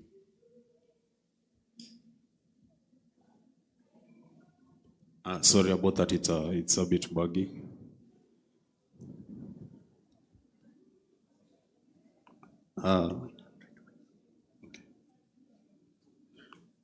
The benefit that we face when we are using this bot is you're able to switch from context, let's say from a person who's freelancing to, you want information about a citizen tax coach, you want information from a corporate level, and generally as a political analyst. So I'll let Mary take over from the business model that you were talking about. Okay.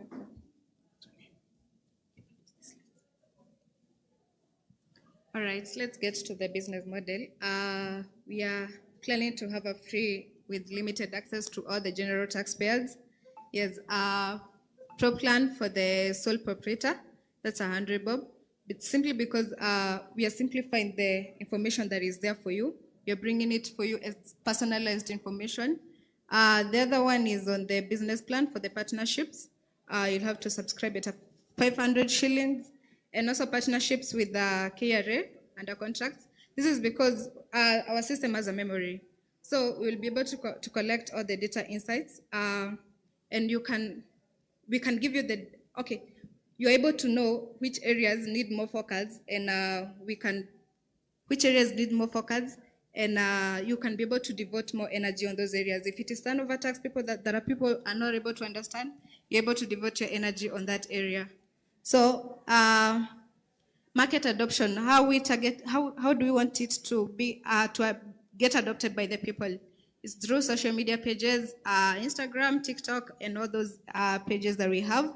Youth-related events, conferences, sports, partnerships, that is on tax clinics and seminars, workshops, so there are people that they will be able to familiarize themselves with the website and the services that we are going to offer.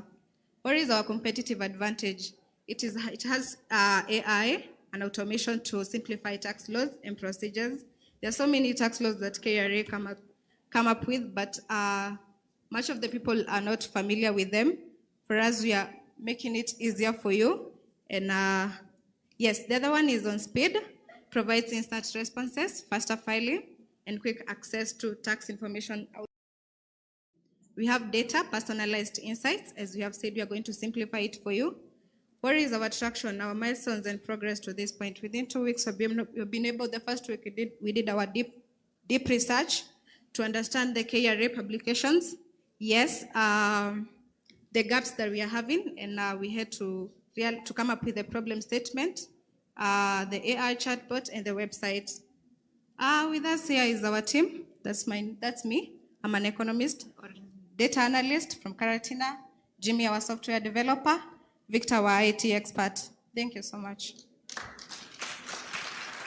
Thank you very much, and we can invite our judges.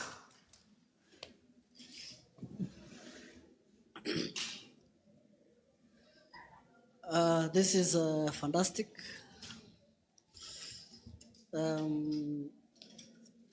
You mentioned you are addressing TOT. Who are turnover taxpayers? There are people who hardly go to cybers, who hardly visit computers. They are mama-boggers. How are you addressing their needs? Because they don't have time for the cyber, they even don't have smartphones. Okay, thank you for that question. In a world whereby we are having high adoption with smartphones, and as a country, that's our target. We don't expect to move backwards. So our main area and our main focus, it's on all taxpayers for them to access that information. It's not that we are not focusing on those mama boggers that cannot be able to access that information. And also, if like in an area whereby we are able to realize now with the analysis that we have, and we realize this is the gap that exists in a certain area, USKRA, in partnership with us, will be able to educate them and take that information to them. Yes, as they look forward to adapt to the new technologies. Yes, thank you. My question will be, how will you motivate me to pay a subscription fee of the 100? And also to, as my colleague has said, I think as we innovate, we also need to consider inclusivity. Yeah, so ensure you also include those who are not as exactly.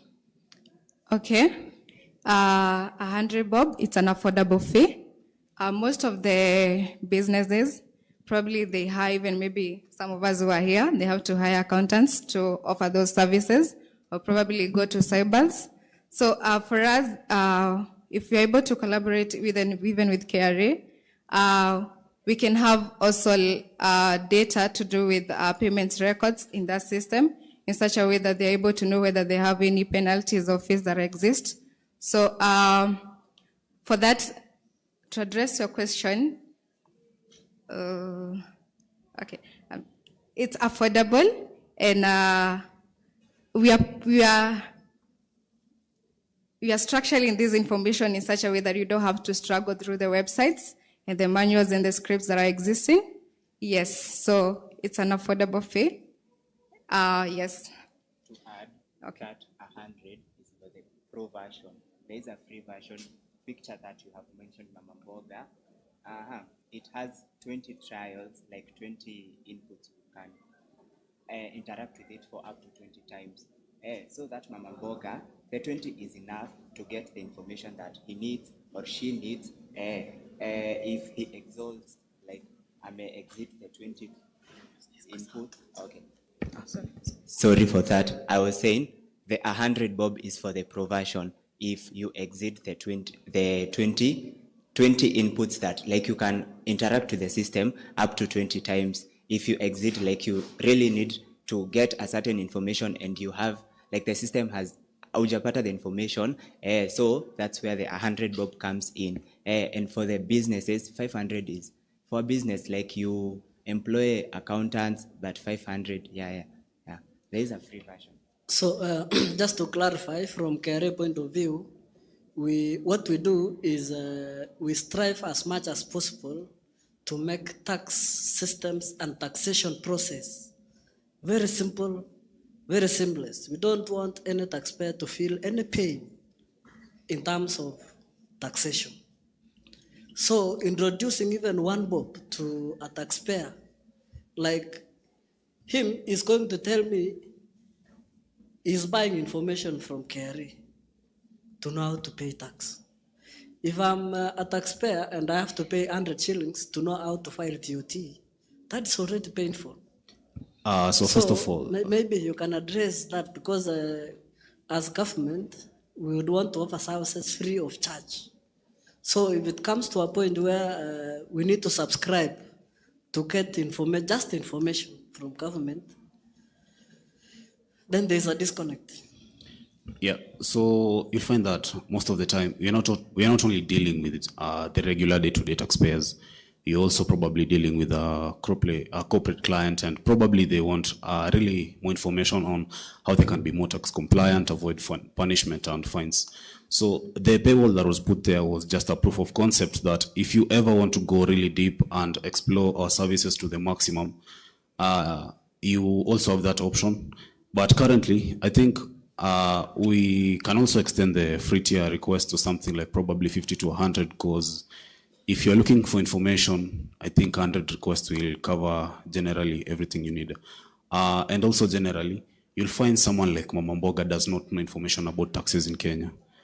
Personally, don't know much about TOT. I came to know some information as I was doing this project. A lot of information that I came to know was because part of the demos that I was testing it to see if I can understand the tax perspective better.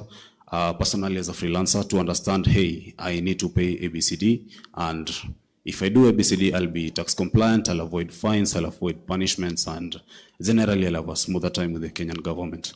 So our major emphasis, we were focusing on getting you the real-time information based on the actual KRA data. So we are not fabricating anything. The AI actually, it's not hallucinating, because the information that we saw here, you can be able to see, hey, this is the document that we referenced. We extracted this information, and based on this document, this is how you're supposed to go through it. This is how you comply. This is how you do ABCD. So the payroll was just a proof of concept most of the time. Adjusting requests, we can do it to something like 100, 200, if probably it gets adopted. Yeah. So that's not really a very major concern. It's something we can really tweak on the API endpoint. Thank you. Okay. A little bit to add on that, on the money bit, this system requires monitoring, it requires updates. So that is the purpose of the business side, and to ensure that you have those finances to cater for that. Yes. Okay, thank you very much for your presentation. I want to appreciate your efforts into making this. You've called it Taifa tax, yeah? So I just have 2 comments. One is, how is this really, really, really different from other GPTs? Because, let me finish, yeah? I have interacted with these GPTs. I've interacted with the common one, ChatGPT. We have Cloud, we have DeepSeek. We have even Gemini on Google that will, on real time, pick the latest. Gemini will pick the latest VAT Act and talk to me about the VAT Act. Nowadays, even if you go to a Chrome browser, for example, and you go to the AI mode, it has that ability. That is one. Number 2, I'm imagining based on the rates, I've also seen a corporate standard. You have hired tax accountants. They are on your payroll. What is their everyday job?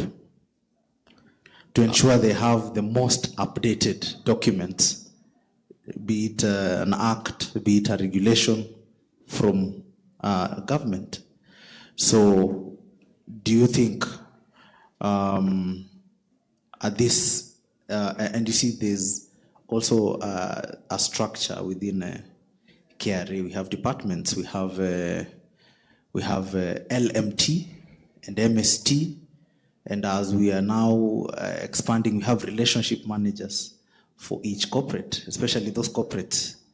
So at no point, by the way, when we come to tax compliance, we are hardly having issues with corporates unless we talk about falsified information, which some are very smart, we can get it. But in terms of having a relationship and ensuring they have the latest information, and also that interpersonal relationship is actually ongoing. They finance more than half of what we collect. So how will this one bridge the gap? Because I understand you talked about the financing model of your development, but at the rates you have set and the market, the target market, and you've heard my colleague Kazi talk about, you know, in accounting, I think we are at KCA, tax in itself is a business expense, to be honest. It's something that cuts from your profits at the end of the day. It's a percentage of your profit. So again, for me to add another fee, okay, to comply may be a challenge. And there's also a challenge of you doing it for free unless you make it, if you have a lot of traffic, you make it an ad platform so that you can get revenues to finance the model. Those are just my comments. Thank you. So first of all, to address the general knowledge that LLMs like Gemini have, there is up to a specific point that Gemini was trained. Something like Claude 4.5 when it was released. I think it was released somewhere around May. That's when we got the training data, but we have new information that is on the KRA website, probably about listings of cars in the auction department. I saw some at Mombasa, some at Nairobi. The models are not trained on that data. And even if the models are able to scrap data information, you'll be able to find they scrap very little information. They don't get the whole data from KRA. They'll just go look at a couple of webs, perform a very basic web scrap. You can even demo it right now. But you find that it's not really that deep into context. Also, if you pay for Pro, it can't go through the whole KRA website. Let me just show you the amount of documents that they are in the KRA publications. So also generally something else was about the businesses. So I think 100 requests is a very generous tier. 100 requests, you can get a lot of things that you need. Even if you go to your normal chat usage gene, something like Gemini or ChatGPT, you rarely go past 100 for something that you're looking for. But let's say you want to go deep enough, and then let's say for a corporate client, you have probably some things that you want to do and probably want to move fast. Instead of going through like a 200-page document, I saw the finance bill, it's quite heavy, so telling someone, hey, sit down, go through the whole of this document. You can just pass it through our LLM. It has context of that data and context of what you need. We trained it specifically for, let's say, someone who's on a corporate level.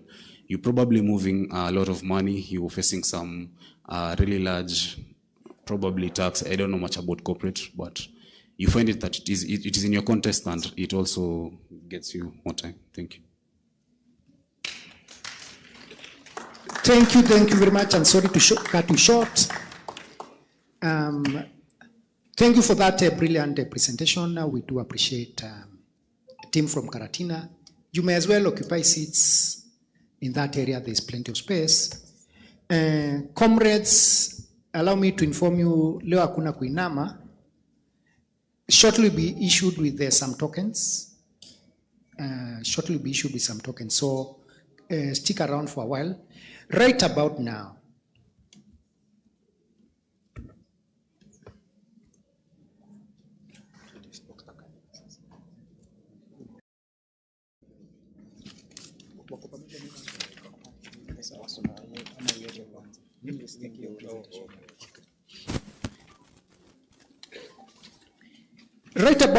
we want to move the program to the next level, and I'd like to invite Dr. Kariuki, because now we'll be listening to research paper presentations.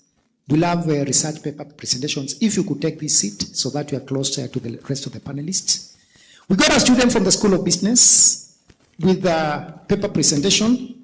The title of the paper, very important, will take just 15 minutes, 7 for presentation and the rest for question answer. I'd like to invite our presenter, Christine, to take the floor and present a paper titled, listen to this, Promoting Tax Compliance Amongst Small and Medium Enterprises Through Technology Adoption in Nairobi City County in Kenya. Ladies and gentlemen, can we make Christine Theuri feel welcome? Mkaribisheni tafadhali.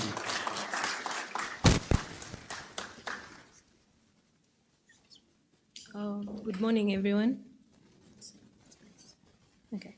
My name is Christine Theuri. I'm a former student at KCA. I did my master's here at KCA, and I majored on corporate management. So today I'll take you through my topic, which is promoting tax compliance among SMEs through technology adoption in Nairobi City County. As we all know, SMEs are growing rapidly fast, especially in Nairobi City County. And we all know that SMEs account for a substantial proportion of employment and economic activities. And most SMEs, if not all of them, are partially compliant or not compliant at all.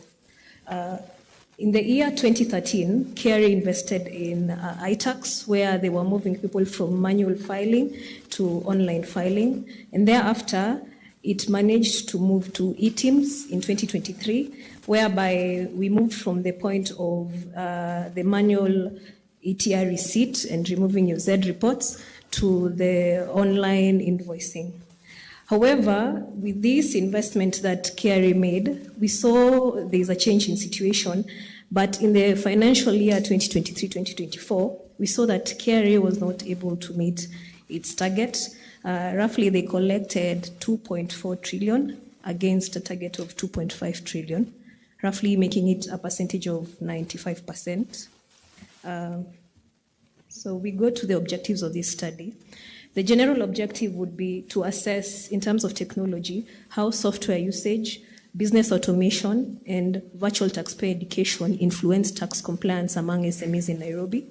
The specific objective will be to determine the effect of software and tax compliance among SMEs in Nairobi City County, to examine the effect of business automation and tax compliance among small and medium enterprises in Nairobi City County, and to establish the effect of virtual taxpayer education on tax compliance among SMEs in Nairobi City County. The research methodology that was used, we employed a descriptive correlation design to quantify the relationship between technology and tax compliance. The target population was 14,928 SMEs across Nairobi County. The major sector that we focused on was manufacturing and processing sector, which included 1,364 firms. And to use a reliable representation, we used the Solvins formula with 309 respondents. Out of the 309 questionnaires distributed to the SMEs, 210 of them were fully completed, resulting to a 68% response rate. From the results, we found that all the three technology variables correlated with tax compliance. Business automation having the strongest effect with 0.5, followed by a moderate influence with software usage, and slightly less influential than software usage was virtual taxpayer education. From the key findings, we find that business automation has the greatest impact on improving tax compliance, suggesting that streamlining operations in businesses meet tax obligations. We find that most SMEs do not have a proper record-keeping formula, and most of their businesses are still manual rather than automated. So, and the second one is we saw that software usage, when I say software, I mean iTax, eTeams, contributes meaningfully to tax compliance, portraying a critical role when it comes to streamlining these tools to improve compliance. Also, we saw virtual education significantly enhances compliance, emphasizing the value to inform taxpayers the need to address their obligations and to pay taxes. Out of all of this, we also saw that technology explains 30.8% of the reason as to why these are variance in tax compliance.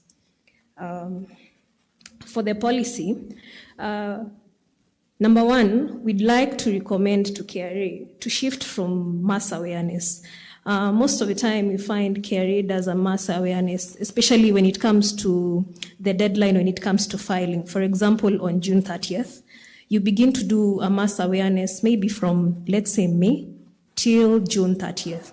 So from our recommendations, we'd recommend that KRA should do a segmented digital taxpayer education. When you say this, we mean you segment the taxpayers in form of micro, small taxpayers, and then when you segment like that, you come to now the sectors, because you find each and every sector has their own need and characteristic. So when you segment like that, each and every taxpayer is able to learn and understand based on the need of their business. Number two, for business automation, instead of KRA always insisting to taxpayers that we need you to provide records, KRA can provide an incentive. When I say an incentive, I mean a tax incentive. For example, KRA can tell taxpayers that if you automate your business, you're going to be given, for example, tax refunds or subsidies, depending on whatever suits you. That will enable KRA to bring about on board and widen the tax base. Number three, when it comes to digital learning, KRA can also implement a bilingual content while putting English and Kiswahili to be able to break the language barrier. And also, lastly, if the taxpayers are willing to pay their taxes, KRA should be able to build trust. So KRA can partner with the government to be able to come up with a public platform where taxpayers can be able to see how the tax that is being collected is being distributed. Thank you. Thank you very much. Beautifully executed within the time that you're given, and she has been able to clear the papers. Please remain there. Now, this is what we call public dissemination, and she has done so well, and I thank you so much for being here as the audience. I forgot to recognize a key person in the process who has just joined us, the chair of department, where the student council, Dr. CPA Dr. Kariuki, and the supervisor, of course, Dr. Ndolo is in the house. We appreciate him. So with that, this has to be public dissemination. So members of public, I mean other than judges, you are really free to ask questions. For it to be public dissemination, members of the public have to ask questions who are here. But I'd like to start with Dr. Kariuki, Chair of Department, to tell us, are you happy with your product? Yeah, thank you, CPA. First, indeed, I'm very happy, and congratulations, Christine, for getting time to come and share with us the finding of your research. Yeah, touching on a very significant aspect relating to compliance of the SMEs, and especially when you start looking at the small and probably even going towards the micro enterprises. I think that's the biggest headache that the Revenue Authority, I believe, are having into getting them into the tax net. And when you talk about technology, it is evidently provides one of the avenues through which that solution can be provided. Basically, if we're able to have the businesses automate, I think one of the issues that came up in the previous session of the tax innovation, when the question of the cash system came up, and evidently we know that's where the main challenge arises when we are getting, or we are dealing with a cash-based economy. And therefore, the issue of automation and probably going to cashless provides an avenue through which the Revenue Authority can be able to maximize revenues through correction. Now, having said that, and I think some of the recommendations you are giving are quite quite weighty and relevant to say so, given that now we are saying that this is a segment that we may want to have specific attention to support and incentivize the automation. I just wanted to have a few questions, probably two, not many. Number one is, I saw your methodology is quite robust, given that you're able to use a Slovene formula to get the 309 respondents, basically as the sample. But I don't know, probably I missed the response rates, because I know one of the biggest challenges that you get to in research relating to taxation is basically the respondents' inability to participate or non-willingness to participate in the research because of the sensitivity that they feel. Probably they don't know whether you are coming to gather intelligence for purposes of audits, for purposes of investigations. So how did you go around that?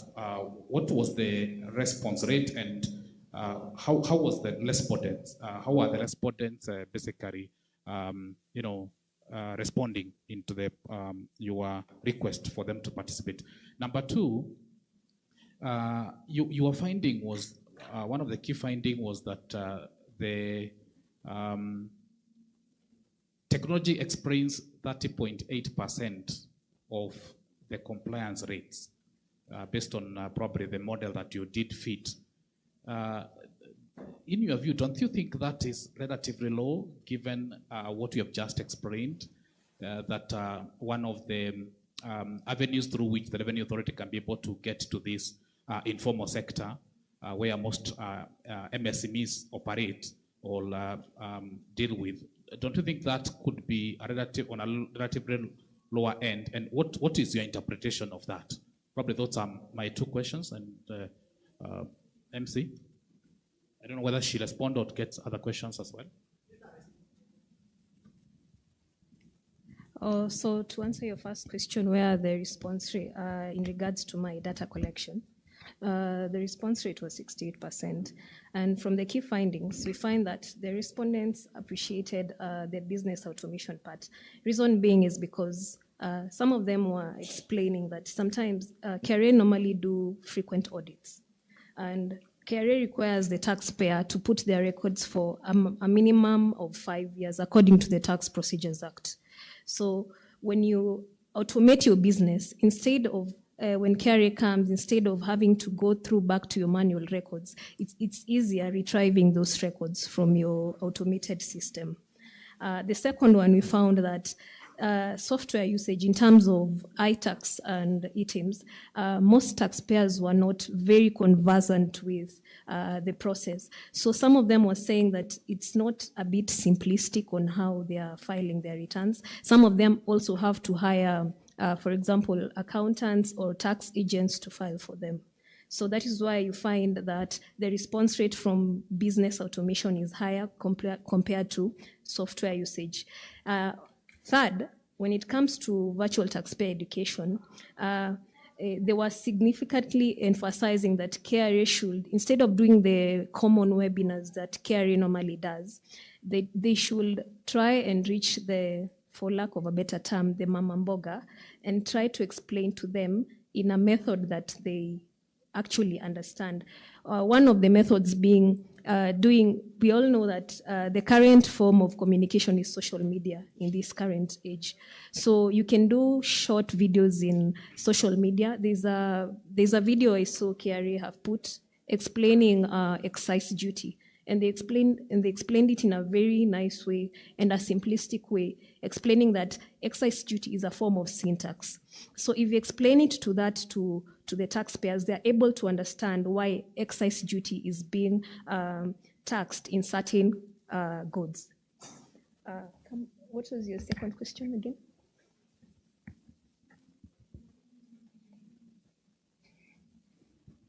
Yeah, the second one was basically about the explanatory power of the model.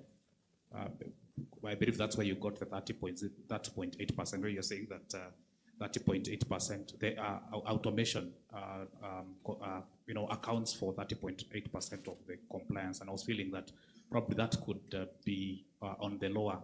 We would have been expected it probably to be to have a higher level. But anyway, that's finding. But I just wanted to find your views around that specific finding. I understand the variance. The 30.8 explanatory is a bit low, but from the research, we can try and expound more and find other mitigating measures to try and curb tax compliance. Thank you. Thank you for that response. We can, views from the team. You attributed KRA not meeting target in 2022 or rather 2023-24 to shift from manual ETR receipt to eTeams. Don't you think there are other factors that contributed to KRA not meeting the target? Yes, I think there are other factors, but considering that the implementation of eTeams was done during the period of 2023, moving to 2024, still it shows that while KRA has implemented eTeams and moving to the e-invoicing, there's still a part of it that has not yet been captured. That's why I'm saying there was KRA did not meet the target between 2023 to 2024, because we assume that if KRA is moving from the manual ETR receipts to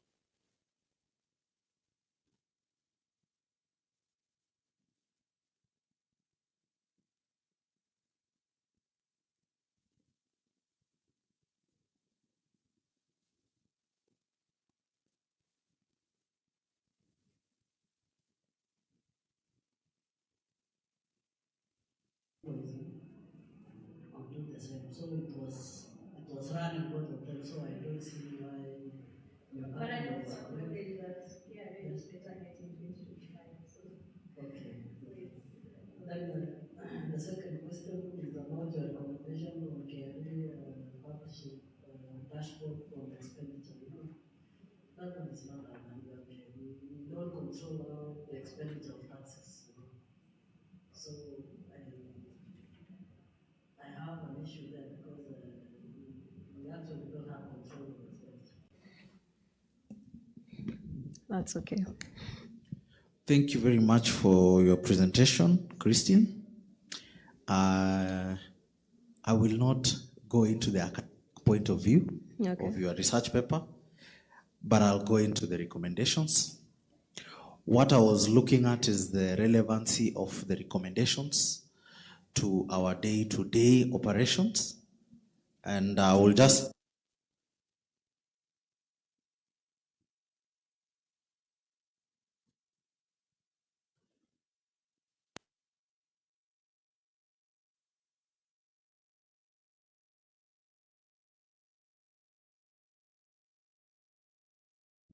who have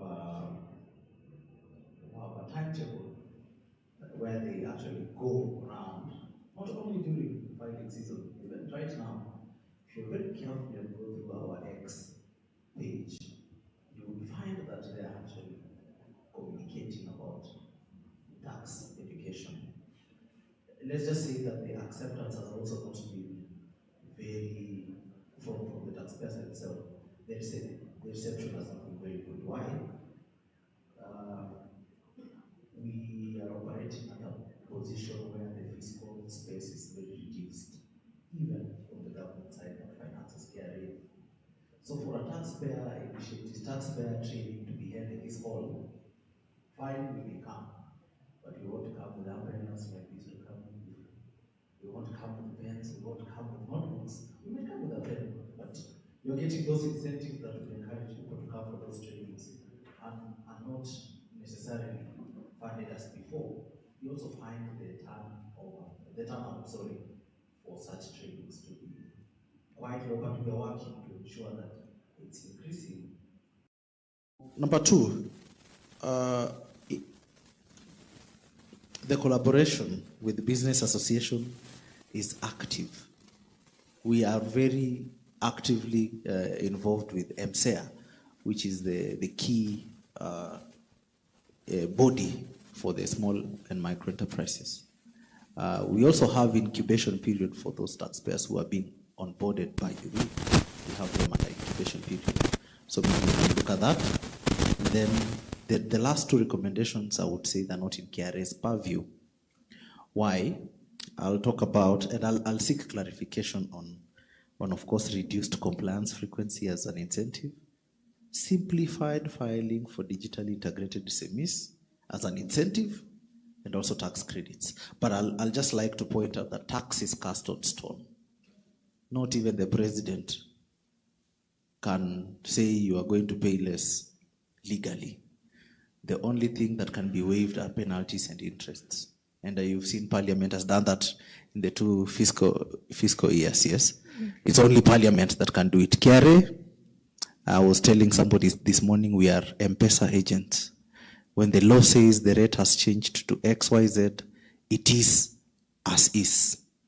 So on tax credits, that's not necessarily on KRA's purview, but the National Treasury Policy team can look at what to propose to Parliament so that they can do amendments to ensure certain incentives are met. And also the transparency in revenue utilization.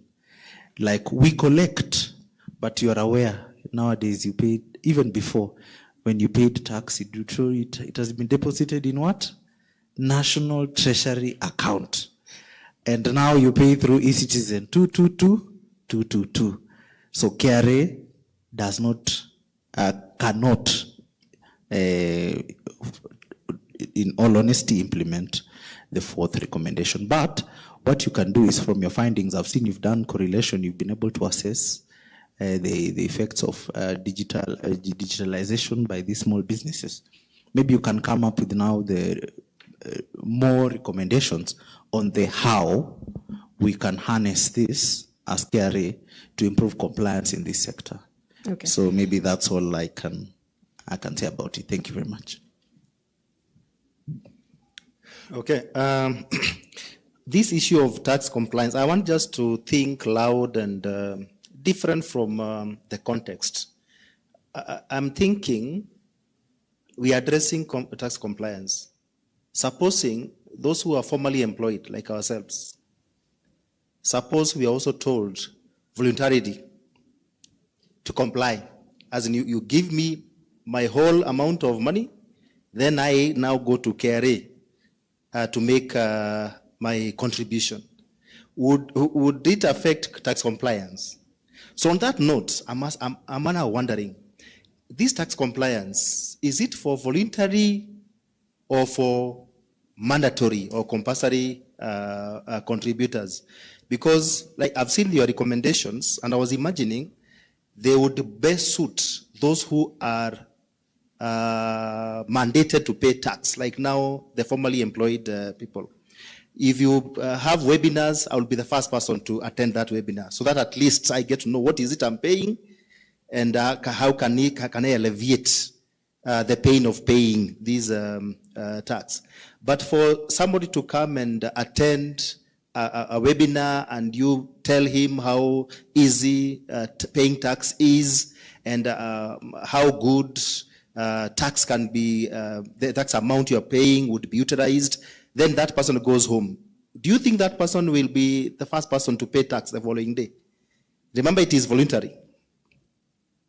So by having so much of these webinars and information to tax to Kenyans, let's say, or income earners, whether formally or mostly the informal sector, I don't see how much it will achieve in terms of compliance.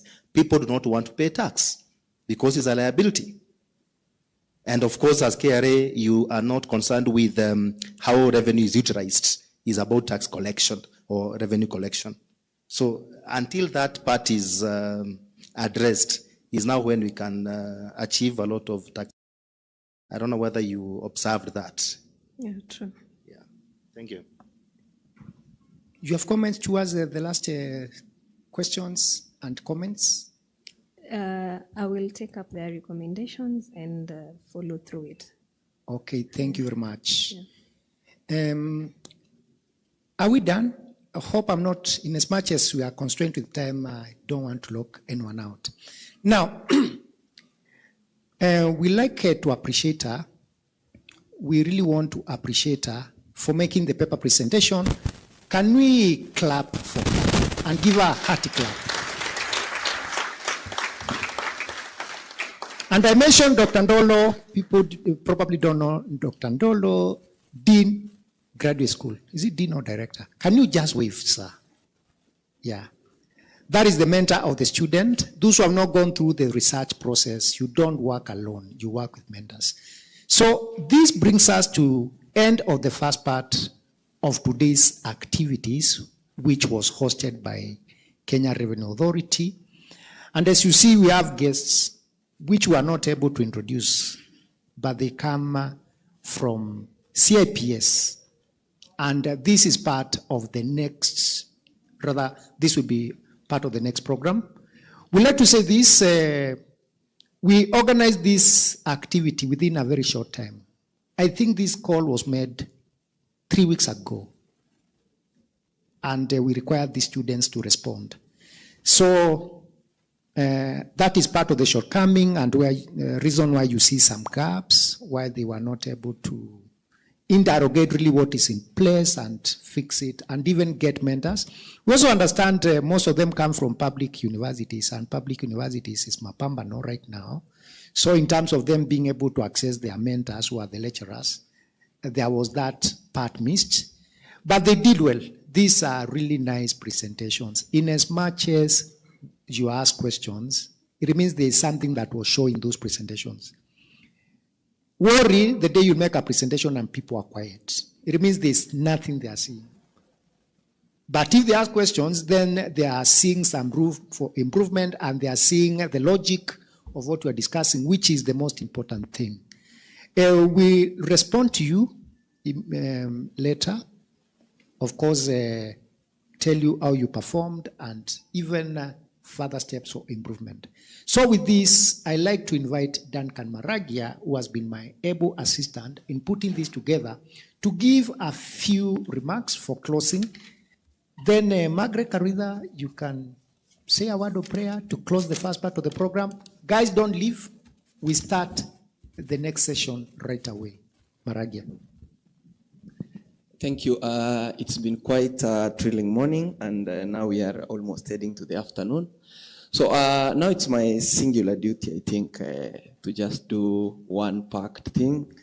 One, I want to say a vote of thanks to the students. Without you, we could not have an audience, and take this as an opportunity to learn. Next year, when we have another innovation, I think we can get more and more. It's not a must that this thing must come from people doing IT. We want to see those taking accounting, CPA, economics, coming up with solutions and sometimes work in groups.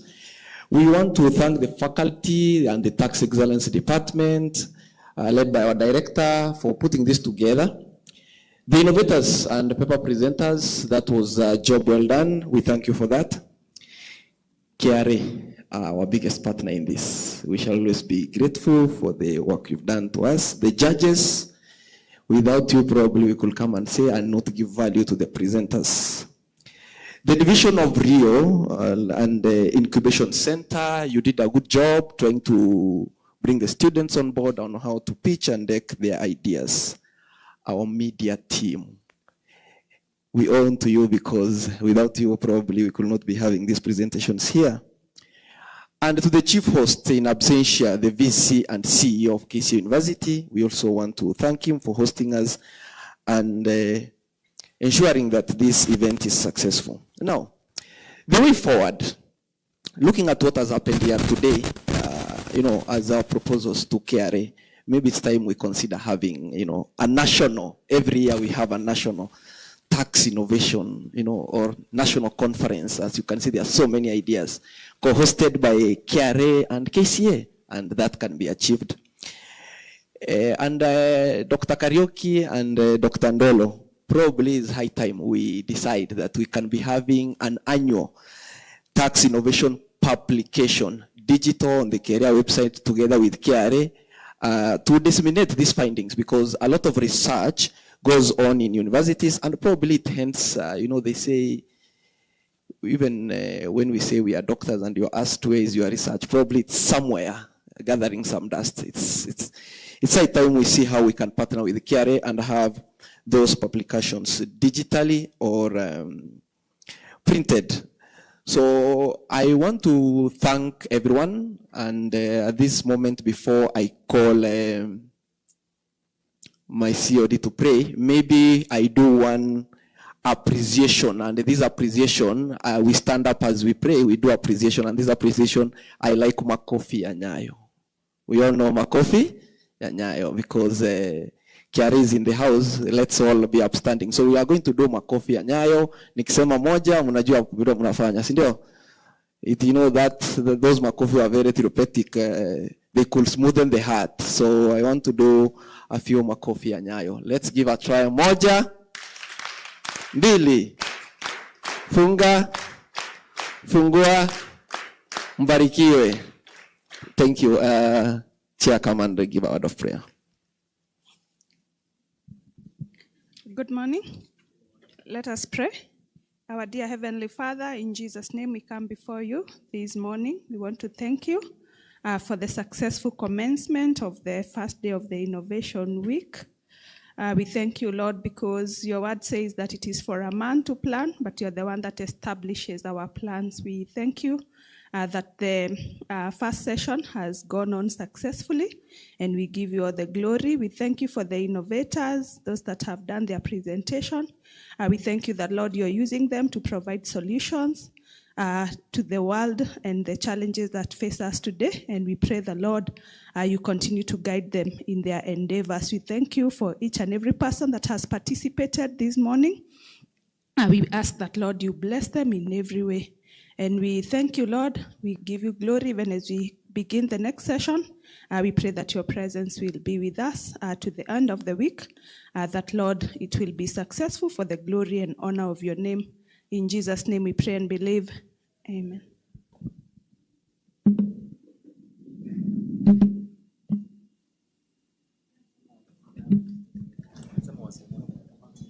Don't leave, please don't leave. I promise that leo hakuna kuinama. And then we have another session that is just about to start.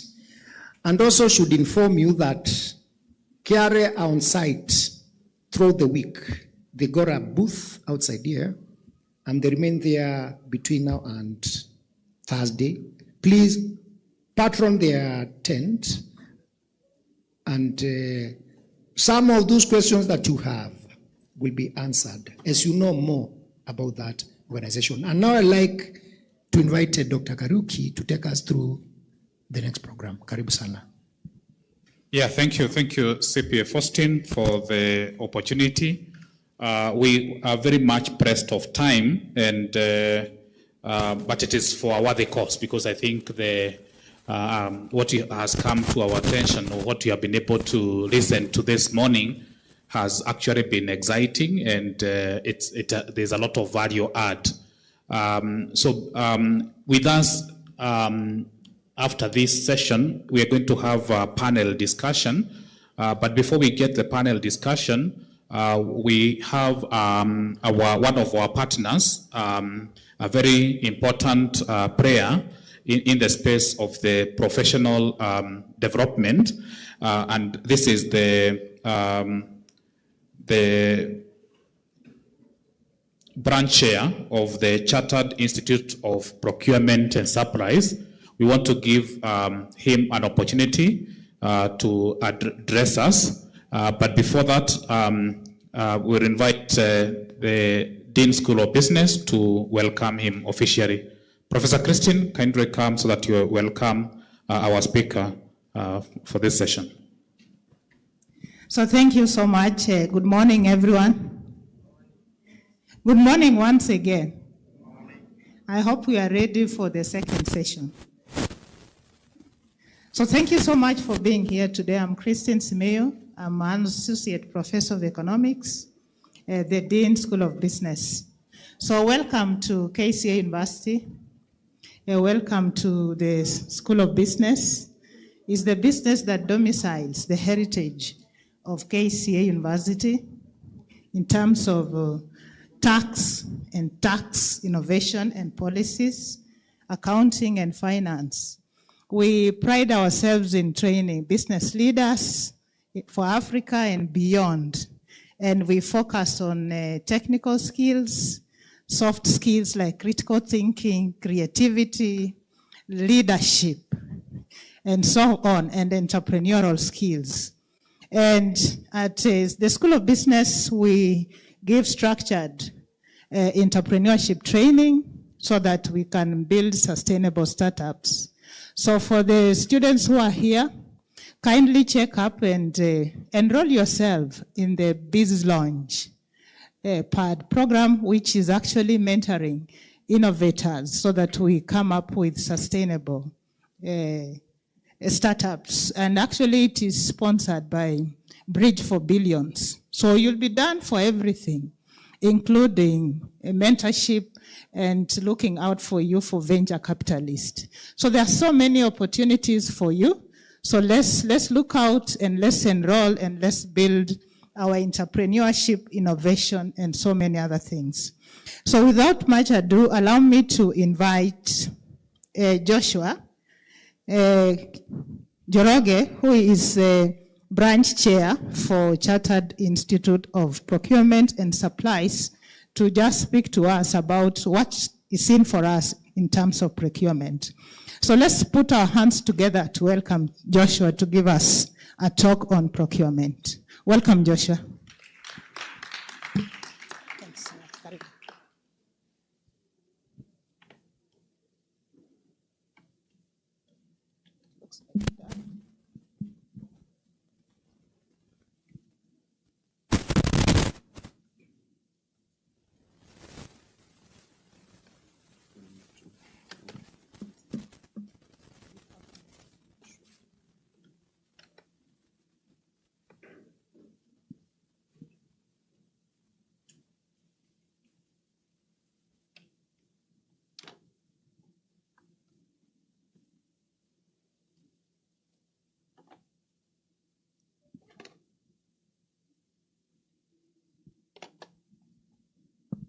So let's welcome Joshua once again for his talk. Welcome, Joshua. Thank you. It's just a minute to noon. So good morning. All protocol observed to the rest of the corporate partners, students on board. Joshua Njoroge is my name. I'm a supply chain expert and I chair the SIPS Kenya branch.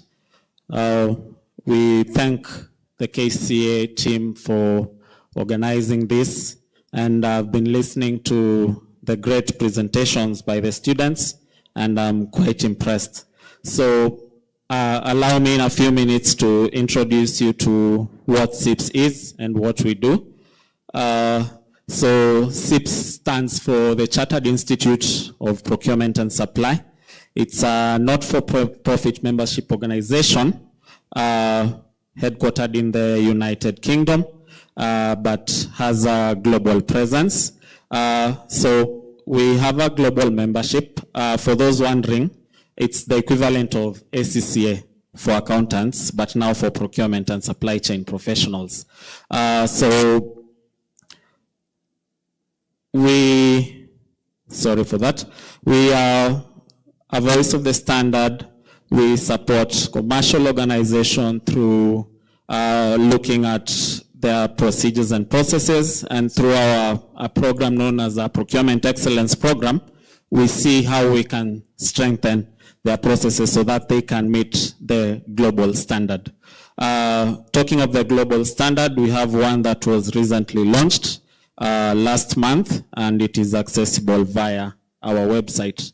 To join us as a SIPS member, you do it online, www.cips.org,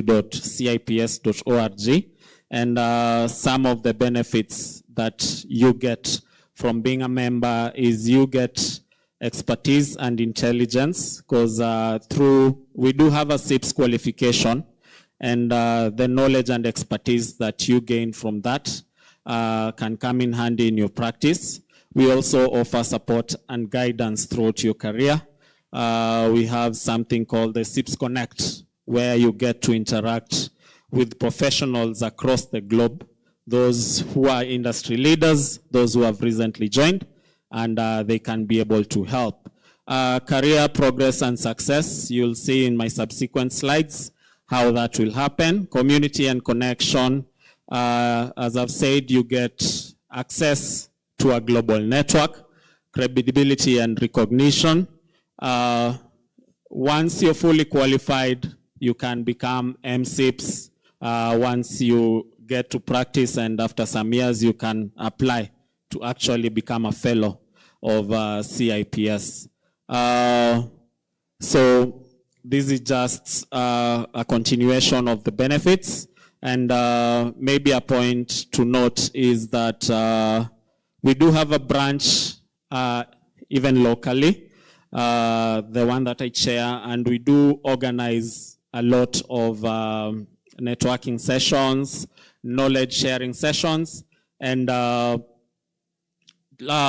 believe it was in August, our global CEO was in the country, and in this very lecture room, he gave a public lecture, and I believe some of you were in attendance. So I've spoken of global recognition, so this explains what MSIPS is. This is of the Chartered Institute of Procurement and Supply. So it's a professional designation awarded to those who have achieved a globally recognized standard. So we do have several routes that you could explore to achieving the MSIPS qualification.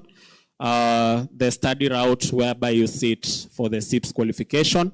We also have an advanced corporate route that is for those who are practicing and are not willing to sit for the qualification. So there is a totally different program that has been developed for that. And we have the management entry route as well. So for the benefits of being MSIPs, as you can see, people who are MSIPs earn 21% more than their non-MSIPs colleagues. And also, since we mentioned that it gives you relevance and credibility, studies show that 56% of employers globally request for MSIPs, or those who are studying towards being MSIPs. It's also globally recognized for professional excellence based on ability, achievement, and ethics. We also have an intelligence hub where our members can go and access white papers, publications, and just subject expert publications on various subjects, so be it contract management, category management, name them. You can be able to access all that through the Intelligence Hub. It's also important to note that SIPS does offer annual SIPS ethics e-learning tests. So for this, once you're a member, you access it for free. For the MSIPS qualifications, if you upgrade to MSIPS, you can also apply for the chartered status. So for you to be a chartered status, like a chartered member of CIPS, there's a minimum number of CPD points, that is continuous professional development points that you need to have. And part of the things you need to do in order to achieve that is doing this test. So being a chartered member shows that you continuously seek for knowledge and what is happening in your profession. I'm sure even accountants and people in HR and all the other functions have that. So we do have an ethics e-learning test that is done annually to that effect, so that you can be able to get your chartered status up to date. This may apply for employers. In case you need to confirm, like as you saw in my introduction, I've used my name then MSIPS afterwards. So for you to verify whether I'm actually fully qualified, SIPS does provide a professional register that you can go to using either the employee's full names or membership number. You can be able to verify their membership status. So you can actually go there and verify that Joshua Gitoho Njoroge is actually MCIPS qualified. So I had talked about this already, the CPD that you take for you to maintain your chartered status. For the employer, you can also,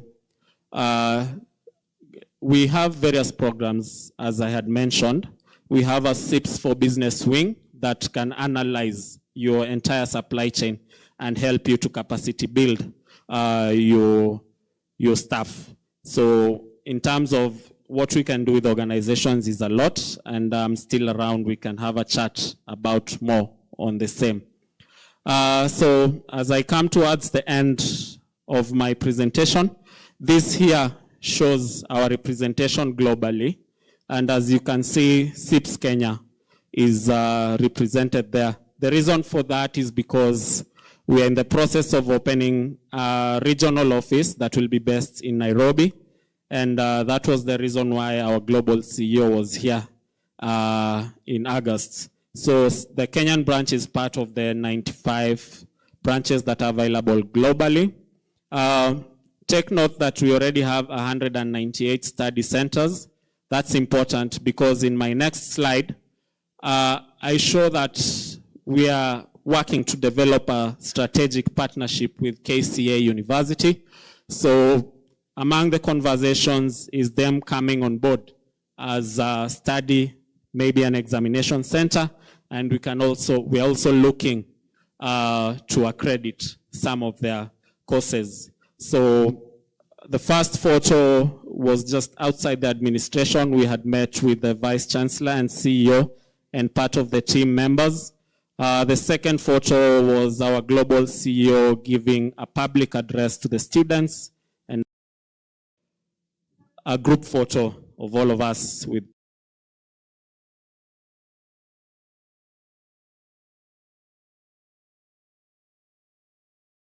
your career and professional growth. Thank you very much. To reach out to us, you can reach us through the website. That is our SIPS Kenya branch email and my LinkedIn handle. You can always reach out to me on LinkedIn for any queries you have regarding CIPS. Thank you very much, and we'll interact more. Our booth is right outside, so for further queries, we'll be able to address them. Thank you. Wonderful, wonderful. A better round of applause. Yeah, so he deserves better. So let's clap for him even if it's, we are getting it. Asante, thank you, Joshua. Indeed, CIPS is a great partner of this university, and we are delighted that you got time to come and share with us some insights about the CIPS and the membership avenues and the benefits. And I think my take home is that those who are members of CIPS earn 21% more than members. So I think that is something that we should be able to take away, and then as students or as practicing procurement professionals, then we may need to seek that avenue so that we take that benefit. Now, we're going to have another brief talk before we get to the DVC's panel discussion. And this time we are listening from another partner of this important activity from the cooperative bank. So with us we have Mark Moshiri Madenge. We are going to give him a few minutes to be able to talk to us and tell us more about cooperative bank and how they fit in this space. Karibu sana. Thank you. All protocols observed. Good afternoon, right? Yes. I don't have 5 minutes. I don't take much of that time. And to introduce myself, my name is Mark Mushiri Mabege, as you mentioned. I come from Cooperative Bank of Kenya. I lead a team called Energy and Natural Resources, but I'm here on behalf of the head of corporate banking. Now, I happened to be here early enough, and I saw some of the presentations, some of the talks, and sometimes because you can see the ideas, innovations from the young minds, we are like, yeah, as a nation, as a decision, we're heading somewhere. And within my 5 minutes, I'm not speaking my mind. I'm a marketer, so I can speak and speak and speak given the time. But I had a speech and I'll stick to it. So on behalf of Cooperative Bank, we wish to thank you for the strong partnership between ourselves and KCA University. It is both an honor and privilege to join you on the 4th Innovation Week and Industry Summit year 2025. We are proud to be this year's official sponsor that is supporting a platform that celebrates creativity, collaboration, and bold ideas shaping the future of our industries in our nation.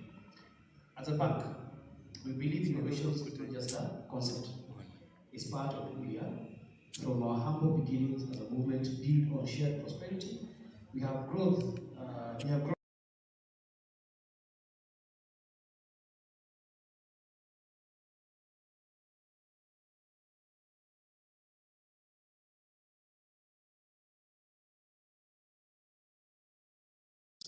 And it's true, because that's where we were formed.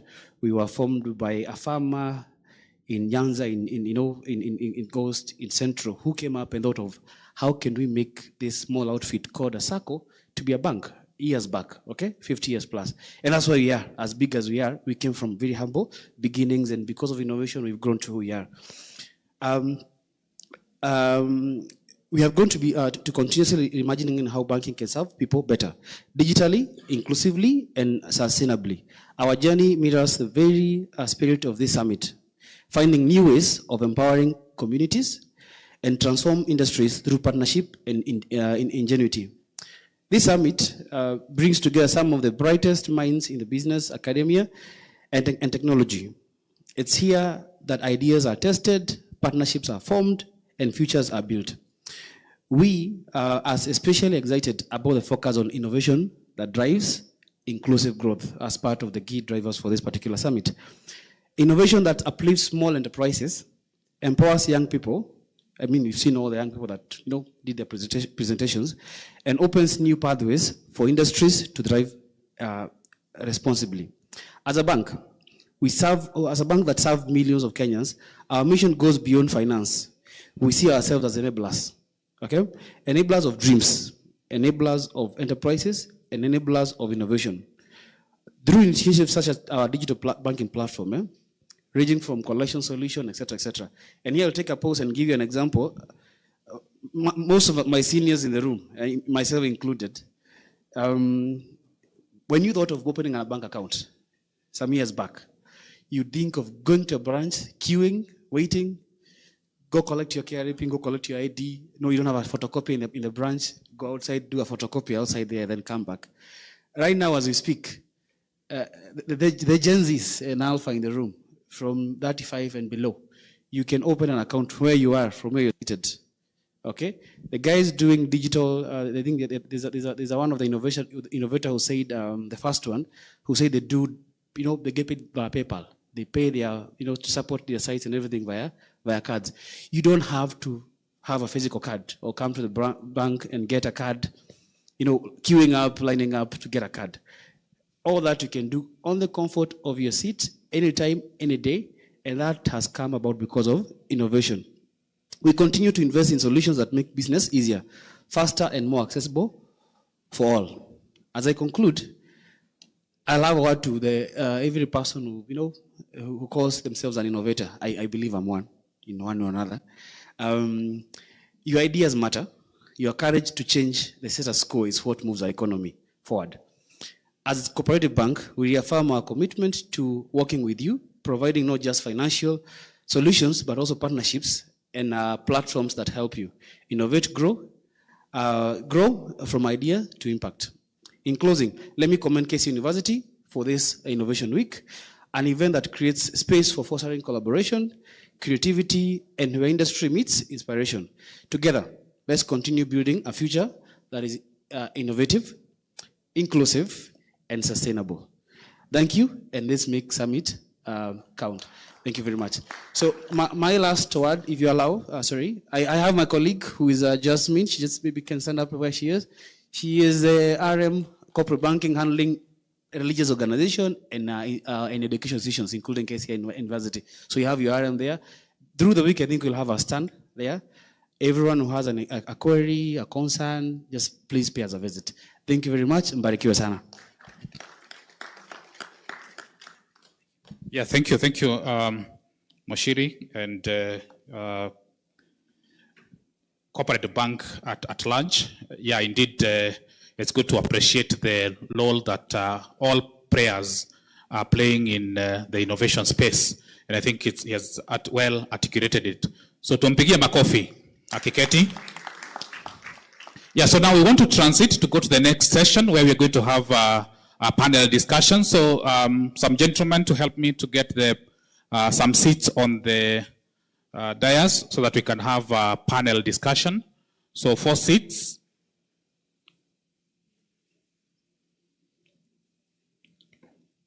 So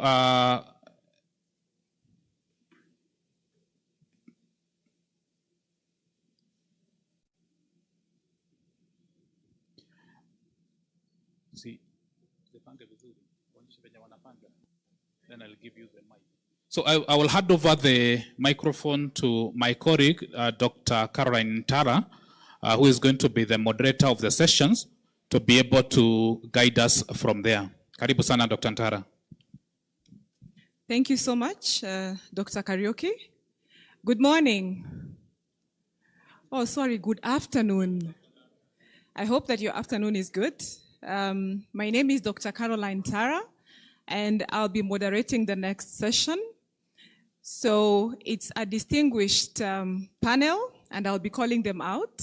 Please appreciate them as they go up on stage. So we have Dr. Domita Kathula, the DVC, Academic and Student Affairs, Management University of Africa. We have Professor Wanja Tenambagan, the DVC, Professor Wanja Tenambagan, the DVC Academic Affairs, Riara University. Please appreciate her.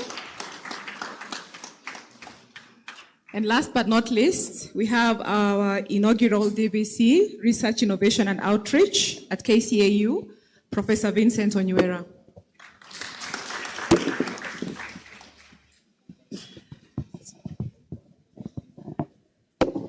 So we start our panel discussion that is themed Nurturing Entrepreneurial Universities, Reimagining Research, Innovation and Industry Linkages for Kenya's Future. And we will start with a round of questions, after which we will open the floor very briefly.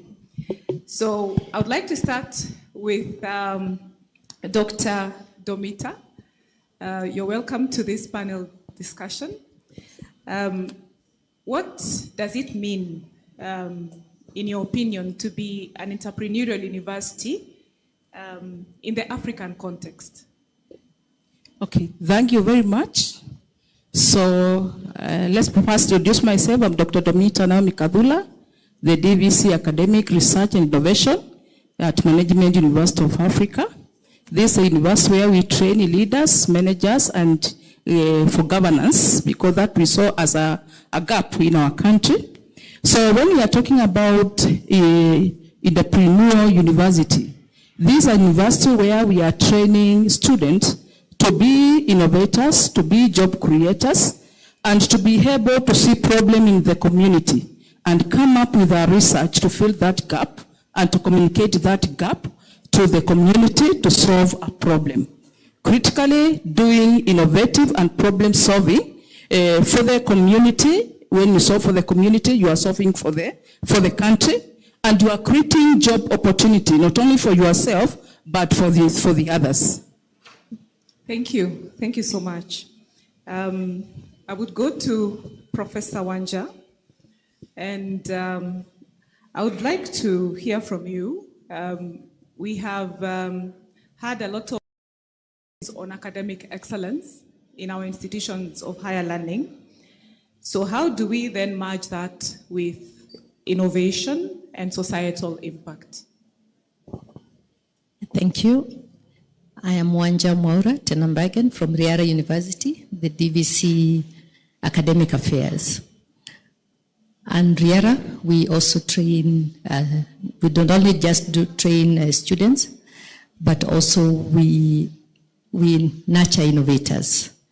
And when we talk about academic excellence, we are talking about not only teaching, not only giving the students a chance to learn, but also ensuring that the programs that we are offering ensure that students get skills, entrepreneurial skills, which would help them to become innovators. As we talk about academic excellence, one of the things that we are looking at as universities today is to ensure that students don't just learn the knowledge, but they also understand how to apply that knowledge. We are looking at giving students skills that they can apply to be able to make changes and to be able to work and make impact in the society. And in this case, we are looking at universities that have linkages with the industry, with the community, with the partners, linkages, students who look at where they live and they look at their spaces where they live, and those are living labs. So you're telling your students who are in class, can you go into the community where you live and look at a scenario, a problem that you have? And in this case, we're saying, apart from ensuring that the students get the knowledge, they are also using that knowledge to make societal impact. And you're talking about students who have skills in creativity, innovation, issues of leadership, issues of governance, so that those are skills that we are impacting and integrating into the curriculums that we have. And for many years, you will see that even the government, the policies that we have around the universities now, it's no longer the traditional university where students just went, they listened, they learned, and they went home. We're integrating and ensuring that these students have the industry. We just saw somebody from the cooperative bank. We saw the person from the procurement. So all those are industry partners that they come into the university to create the curriculums that we are looking at. And that way we can be able to have an excellent curriculum that also informs society changes. Thank you so much, Professor Wanja. I think based on your answer, just a follow-up on the work that you do, what incentives do you have to encourage the university industry collaboration in your space? Today we are looking at creating sustainable partnerships. And some of the incentives that we have, it's a two-way, it's a win-win. We are looking at a scenario where we as universities go out to the partners and ask, what are some of the challenges do we have? And how can we help you to sort out some of those challenges with our students? We have these young minds that have a full day, maybe they only have 4 hours of class. And even those 4 hours, we don't teach for the full 4 hours that they have. So how do we ensure that we and the industry partners are working together so that we can sort out some of the problems? And those are some of the incentives. If I go to the community or to one of the factories and I ask them, what are the pain points that you have? And how can our students offer solutions to some of those pain points? And that way we co-create a solution with them.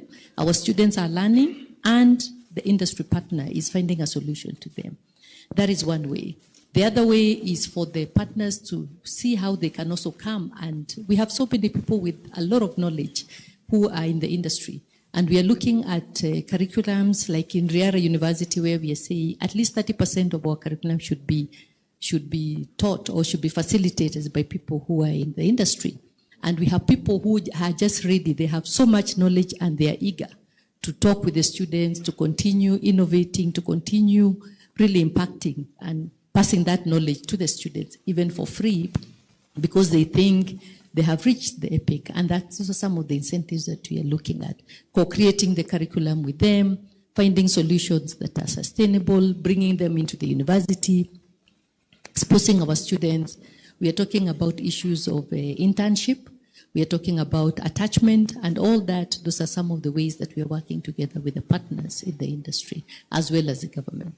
Thank you. Thank you so much, Professor Wanja.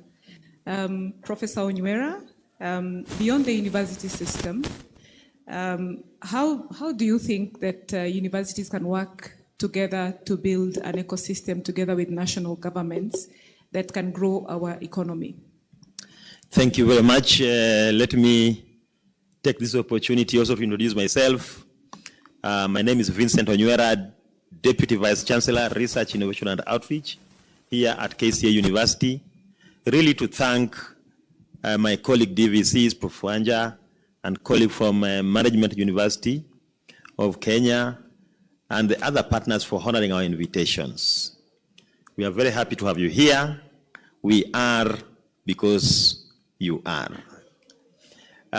In terms of the university being able to contribute to national agenda, I think universities are the citadel of knowledge, creativity, and innovation.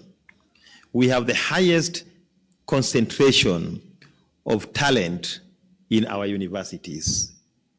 And therefore, what can we be able to do through research, innovation, partnerships, collaboration, creativity?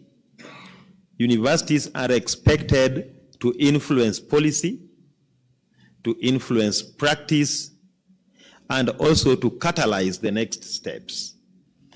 Africa today is standing at the best opportunity to be able to move forward by looking backwards, because 60%, more than 60% of the population are young people. Therefore, as universities, and my colleagues have already said here, ours should be to create an enabling ecosystem, a predictable system, with policies, with guidelines, with supportive environment that give these young people an opportunity to grow beyond the examinations. And I believe that the universities are doing exactly that. Might not be all of them, but the universities that are represented here are at the center stage in ensuring that we prepare the young students for the future. But you cannot have the future without the present. So their time is now. Our work is to guide them, to mentor them, to show them where these opportunities are, and allow them to take it up, learning by doing. Thank you so much. You mentioned policy, and maybe you can expound it some more. Do you suppose we need institutional reforms or maybe new policy direction to that regard? Yes. You see, policies are supposed to be very progressive documents to give guidance. These policies are operationalized using guidelines and standard operating procedures. So as universities, and we are doing this at KCA University, we look at our policies. Are they fit for purpose? If not, then something has to be done, like yesterday. Whatever we have in the ecosystem should be such that it supports teaching and learning on one end, while encouraging research, innovation, and outreach on the other end. By doing that, we will be flattening the valley of death, the academic valley of death, where colleagues are doing research, they publish their work, and they stop there. Where students are doing their research, they graduate with their master's or PhD, it stops there. So at KCA University, we are flattening the valley of death, and I believe the universities represented here are doing the same, so that we can see products made at KCA University, made in Kenya, produced at KCA University, made in Kenya, produced at Riara University, made in Kenya, produced at Management University of Kenya. That is where we are supposed to head to. And that time is now, because we have a strong ecosystem supported by the government, the Kenya National Innovation Agency. The PS will be here in the afternoon, where we are moving from research to commercialization. That time is now. Thank you. Thank you so much, Professor Onywera. Our last question, which is a follow-up to Dr. Kathula. You gave your answer when talking about entrepreneurial activity. You spoke about societal impact. Mm-hmm. Could you maybe paint a picture of what that looks like for Kenya? Okay. On the entrepreneurial activities, I'll just give an example using 2 weeks ago we had Innovation Week.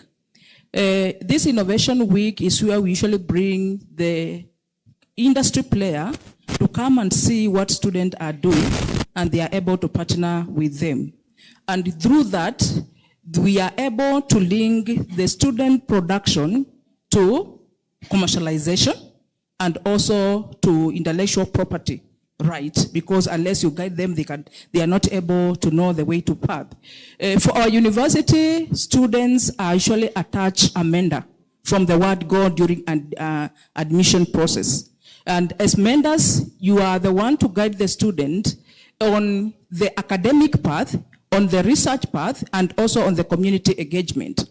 So any project they do, any small idea they have, we have an innovation hub in our university. So a good idea, students write about, their mentors look at it, and then now we put it in our innovation hub, and then we invite other faculty members to come and listen to the idea and to give some feedback.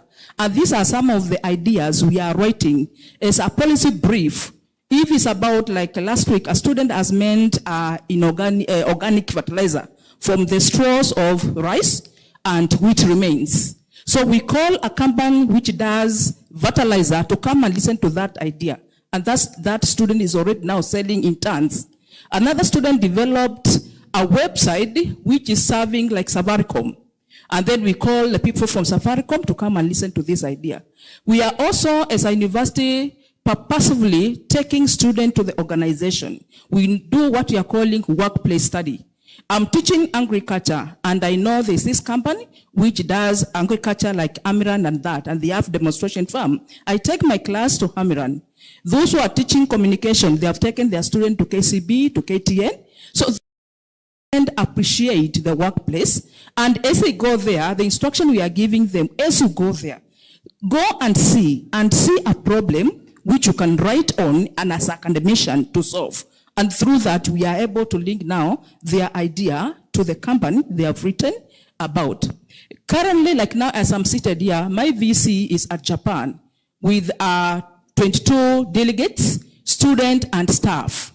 They are visiting various universities in Japan to get to know what internationalization is all about. Today, they were even in the Kenyan embassy at Japan. So we are not only benchmarking locally here in Kenya, June we were in Rwanda, Kigali, February we were in Ghana. So we are visiting various universities and collaborating with various institutions so that we can be a global university. We are Management University of Africa, but we are not only having a niche in Africa, we are going outside Africa. We have Japanese as a student, we have students in Rwanda, everywhere. So you can only be that competitive and attracting international students if you are doing what the world wants. And as you are mentioning, for you to come up with programs which will attract students, they have to be sellable programs. And you cannot just do, the requirement for COE is a bare minimum. Where you do needs assessment survey. You cannot only need assess with the student. You need to get the feedback from the employer, not only one, so that you can have that gap and you come up with a program which will fill that gap for them. So I'm saying education is open, is global, and you can only be competitive as a university if you are that open to globalization. Thank you so much, Dr. Kathula, for describing an ecosystem that indeed can lead us to societal change. I just want to open for comments to the panel members before we go to the floor, starting with Professor Onywera. Thank you very much. Thank you very much, Dr. Antara. The concept of entrepreneurial university is rapidly catching up with our universities. KCA University is a research-led Tier 2 entrepreneurial university. What does that mean? It means that we are moving towards being truly sustainable beyond tuition fee. An entrepreneurial university is one where you find young CEOs, these student innovators. When you go out there and even inside here, we have very many CEOs who are also students. It means they have come up with their innovations. Some of them have filed their innovations. Some of them have already commercialized their innovations. So this is income. Members of faculty and staff are expected, beyond teaching and learning, they are expected to come up with innovations and commercialize these innovations so that there's no over-reliance on tuition fee. That describes an ecosystem of an entrepreneurial university, and we are heading there. Through these kind of meetings, through the meetings that my colleague organizes in RIARA, through the meeting summits that are organized at Management University, we are going there. We must work together. Ladies, my friends, ladies and gentlemen, we are not competitors. We are in the marketplace. We must work together. We must complement each other. We must support each other so that we can be able to flatten the academic valley of death. Thank you. Thank you so much, Professor Onywera. Professor Wanja? As we work towards becoming an entrepreneurial university, there are 5 key areas that universities must work on. One is on issues of policy. We must have policies that not only encourage excellency in teaching, but also in research and commercialization, innovation, and so on. We must work on our governance and around issues of governance. We must ensure that we give finance that supports both the students and faculty to do research, to continue innovating, and to support the whole ecosystem around. So when you have a top management, senior management in universities that does not support issues of innovation, then universities will not go very far. So governance and money is really, really important, because you cannot drive. Resources must be there, and universities must really put in resources. And I think today the policies that the government has put forth is universities must put in at least 5% of their expenditure into research. And I think these 3 universities here are represented. That's what we are doing, and that's why we're here. The other thing that universities must have is infrastructure. I'm sure you've heard us talk about the TTOs, innovation hubs, or whatever names we are giving it. You cannot run research through commercialization without that support. Within the TTO, you will have people who support you as young CEOs. You will need somebody who supports you in issues marketing, linking you to the banks or to the finance, linking you to partners, linking you to whoever that you need, and that is the work of the TTO. We also have the issue of, I said 5, how many have I mentioned? There are 4, so I'm missing one. Oh, okay, the other one is education. So where you're looking at curriculums that have aspects of innovation. All the curriculums that we have today, whichever course that you learn as a student, is in the class. The issue of innovation, the issue of entrepreneurship has to be across categories. You don't have to wait until you go to the innovation class or the class that we call 001 for entrepreneurship. That is not the only class that we have. Whether you're doing communication, whether you're in health, whether you're in engineering, the issue of innovation, research, innovation, all that has to be a cross-cutting issue within the curriculums that we are teaching. And when universities follow through these 5 key things, then they will find that they are moving from just being a teaching university to a university that is entrepreneurial. Entrepreneurial in the sense that from when the student comes in, they are allocated a mentor, they are shown where the infrastructure, the TTO offices, the innovation hub is they're linked to somebody who helps them to start thinking about this course that I'm doing today. What can I innovate? How can it help me to make a difference in the community where I am? We have seen the Chinese are here helping us to come up with sufurias to make ugali, yet they don't eat ugali. Why can't we innovate? We have China Center. Why do we have a China Center in Kenya? Have you ever seen a Kenyan center in China? We need to ask ourselves, what is wrong with us, 50 million Kenyans? Why are we not innovating? Why are we not finding solutions? Solutions that really can help me as your mother at home to cook better, solutions that can help your grandmother to have better food or whatever it is, because challenges are surrounding us. And that's what we are saying as entrepreneurial universities. We need to think beyond the classroom and really think and think hard and come up with solutions. Wherever you are, whether it's in a matatu, there's always a challenge. Can't you come up and say, I saw a challenge as a university, how can you help me to turn this into not just a solution, but also money? Thank you. Thank you so much, Professor Wanja. Dr. Kathula?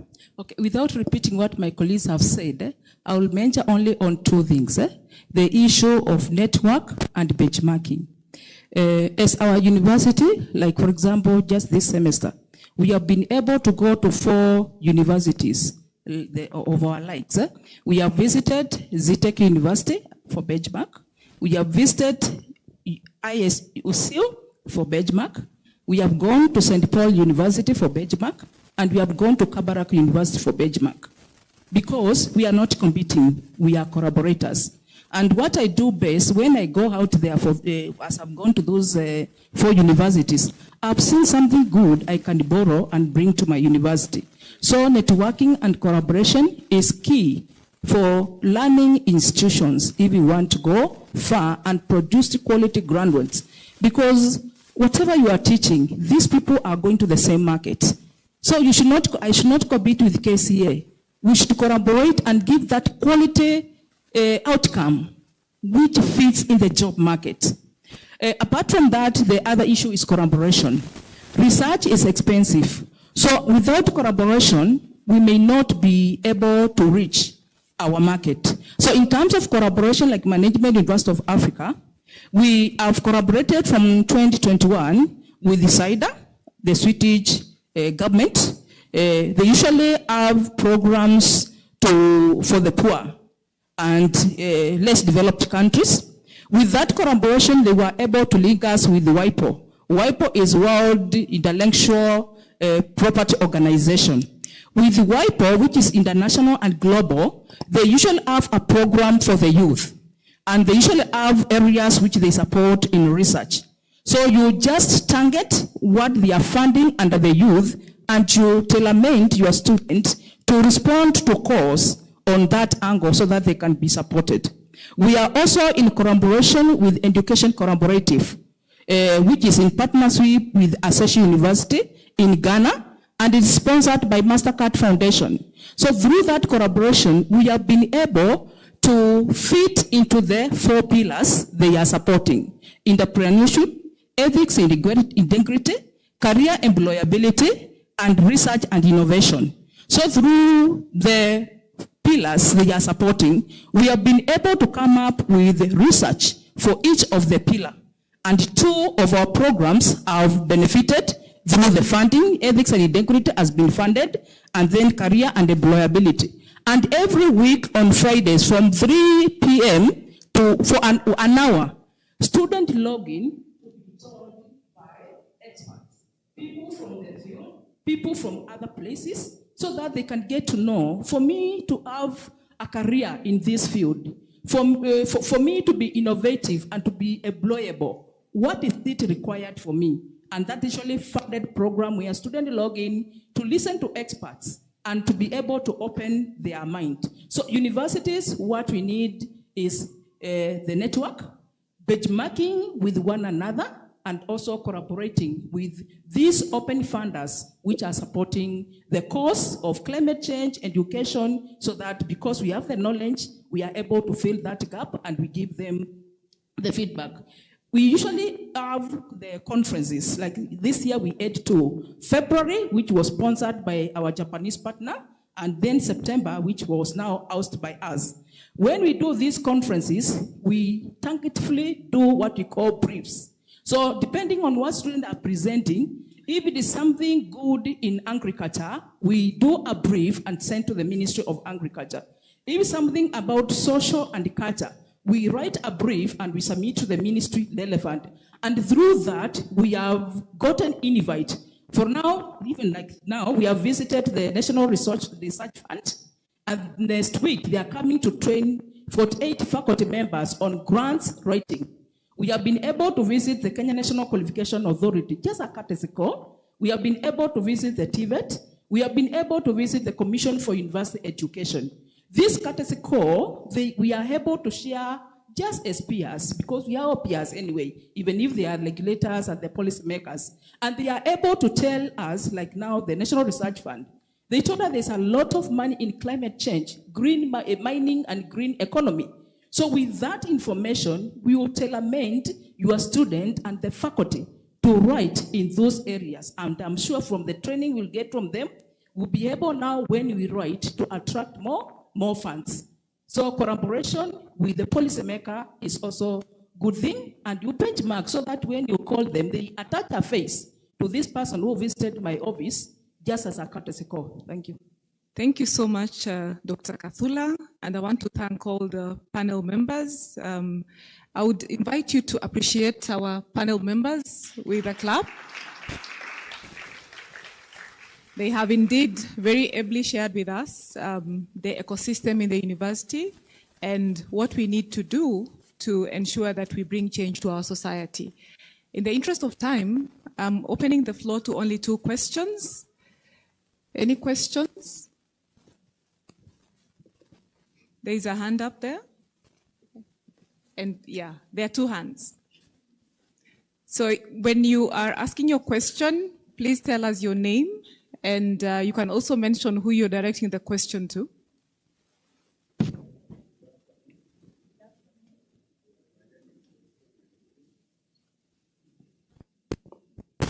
Yes, my name is Joshua Nyangidi, an entrepreneur and innovation expert and practitioner. My questions are basically addressed to actually all of us, or all of you, the panelists. Now we have the competency-based curriculum, which is giving us an opportunity actually to embed innovations, because it actually allows that aspect of creativity. I also want to connect it with the recent, there was a CS, Moses Kuria, who was also coming with this innovation industrial parks. This is happening in silos, and universities are also here. How then can we influence policy to have this discussion where all these are the fragmentations, because when Moses left that ministry, we've not heard of these industrial parks, and they were targeting counties and all these places. Now, from an entrepreneurial university perspective, how can we then map our partnerships and drive policy towards really moving to industry and ensuring, like, these young people who are now moving to senior school, by the time they are coming to university, they'll find us ready. They will find us with at least a learning curve of what has happened. I don't know, what is your thought on it? Thank you, Joshua Nyakiti. We will answer that once the other one has been asked. My name is Isaac Karanu, and in the last 6 months, I want to direct this to Professor Onywera. I actually believe I'm a walking proof of what you've just said. I believe it's not every day you get to talk to the Deputy Vice Chancellor. And in the last 6 months, I have been working in the Ministry of ICT and City Hall, and it all started with simple research. I was there only for 1 month, and I remember seeing some gaps in ICT since I was in the ICT department, and I wrote a strategic memo for how to improve it. And surprisingly, it was actually turned into a tender, 100 million tender. And as you've said, sometimes these documents or research, it doesn't have to stop there. And I believe we call it research, innovation, and outreach. So I did the research part, but I remember going back to the director of ICT and I told him it doesn't have to stop there, since he shared the tender with me and they were charged 100 million. And I remember we sat down as attaches from KCA University and we built a prototype. And they ended up scrapping it, saving the government 100 million. And yes, that's why I wanted to say I really relate with what you said. Universities can influence policies. And I know research is a scary word. Basically, I called it a case study, since it doesn't matter what level of education you have, you need to sit down and look on your experience and develop case studies. I know they've been saying research the whole day, but you don't have to be doing a master's. Just look on your experience. Like at the Ministry of ICT, I know I was saying I was working, but I was doing an attachment, a simple attachment. I was supposed to be forgotten after 3 months. But by making myself indispensable, by having the courage to talk to the director and telling him this is what I think from a young person's perspective, I was actually given a recommendation letter, which I have here, and I'll say to the Deputy Vice Chancellor, and the tender too. But the reason I wanted to to stand up and talk about this, I believe we can turn this into a case study. And again, even if you're doing an internship or an attachment, since I remember I was taken to the National Research Festival, this is where it all started, by KCA University actually. And yes, I believe we can turn this into a case study. If you allow me, I can hand these documents formally to you. Yes. Let us clap for him.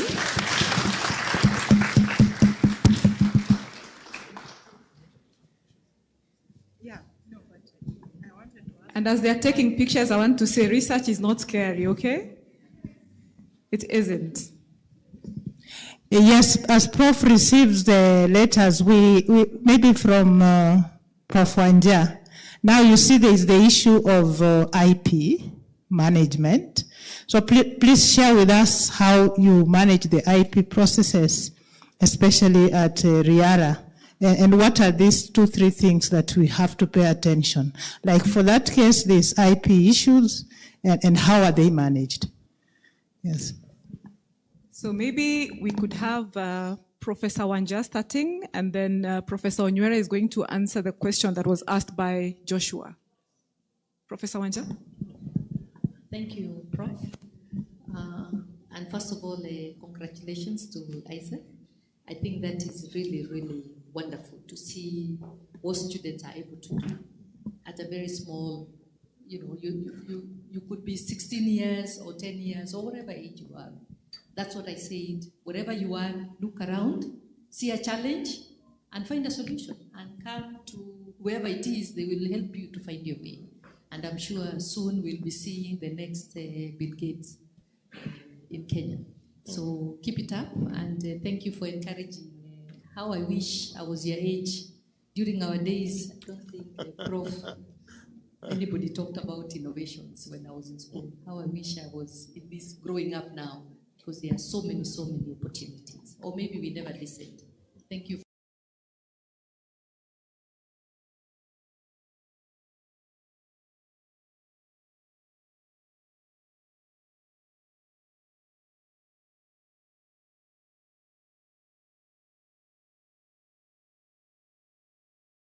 They will take my idea, and if you keep getting afraid to put out your idea, then it will just remain to be an idea. So you have to go beyond, because even if you came here and displayed like Isaac, tell us everything that you have done. It's very difficult for us to replicate because your idea is really yours and you're the innovator. So what we do is that we are encouraging students whenever they come up with an idea, we are linking them with KIPI, and of course we're working with other partners in the ecosystem who would help us to go through the whole process. So you can either have a trademark, you can have a patent, but don't wait until your idea is complete because it will never be complete. So whatever that small innovation that you have come up with, go to the university, the DBC's offices here, the innovation offices around. They should be able to help the students to go through the processes. The first thing is, of course, to fill up that long form, really describing in very, very detail of all the things that you have done and what it means, how your innovation is making a difference. So you need to really understand your idea, and therefore it is only the innovator who can write this. Of course, sometimes you will need a lawyer who helps you. There are a few lawyers in town who can, and universities have the resources to support the students for that. So you need to really understand the ideas and to fill the form in detail, to the smallest detail possible, and that is where the write-up starts. So don't wait until the whole prototype is ready. Start that small bit as you innovate. That's why you always ask, how come this person has 20 patents? It's because with every small bit they do, they go and register. So that's what we are, and that's where the innovation offices are there. Please, students, faculty, come to the innovation office, see the DVC's office. Is there, they will help you and they will be able to write up or whatever it is and support you for that. And universities have money to do that. Thank you very much, Prof, and thank you, moderator. Thank you, Isaac, for that encouraging report. I normally tell my friends, students, that only you can stop you. Only you can stop you. And at KCA University, we have created an enabling environment. We have 2 business incubation and innovation hubs, open, run by students, managed by staff. And as Professor Wanja has said, don't keep it. If you keep it, then it remains there. You have to speak up so that your idea can be packaged in the best way possible for sale, so that your idea can be filed. Your copyright can be filed with KIPI, Kenya Industrial Property Institute, or WIPO, depending on what you'd like to do. At KCA University, I can report here, as the pioneer DVC for research and innovation, that in less than 2 years, we have been able to file 11 patents, and we have been able to commercialize 3 products. It is not easy. It only happens, thank you. It only happens where there is a very conducive ecosystem to support you. 2 weeks ago, we sent out a call for applications. I would like you students to hear this one. We sent out a call for application. Isaac, you are there. We sent out a call for applications for the VC and CEO's Innovation Grant. We are asking you students, look at the website, read the website, apply, because one of the resources we would like to support you as a university with the resources that have been availed by the University Council moving forward. Let me answer Mr. Nyangidi. You mentioned former CS Kuria and the issue of CBE and I wish former CS Kuria was here to answer that question, but we don't have to wait for government as universities, because we have a mandate already. We have been given a mandate to be able to do this. You know, CBE we should be able to take center stage, we should be able to influence policy, we should be able to influence practice because we have that mandate. Let us not wait, let us take our positions and kick the ball moving forward. Thank you very much. Oh, thank you, Professor Onywera. Professor Wanja?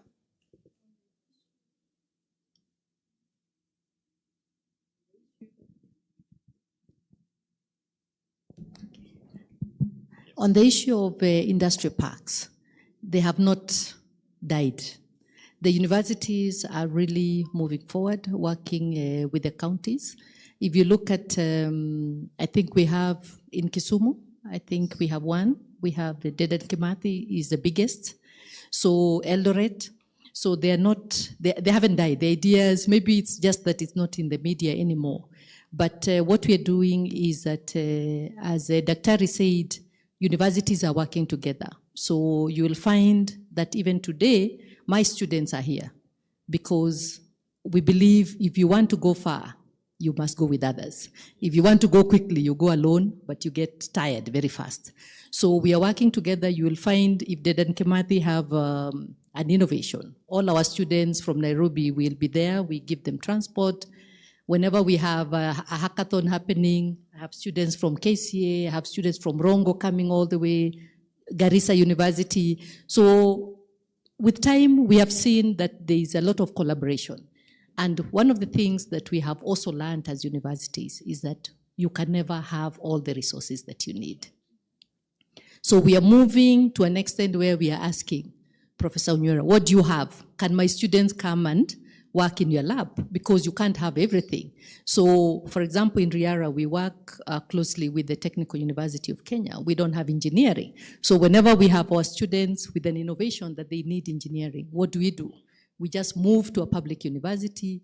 The VC, the DVCs, they are all opening their doors to us. So that's where we are moving, not just in the industrial parks, but even in very small ways of, I need a lab, I need something to be tested.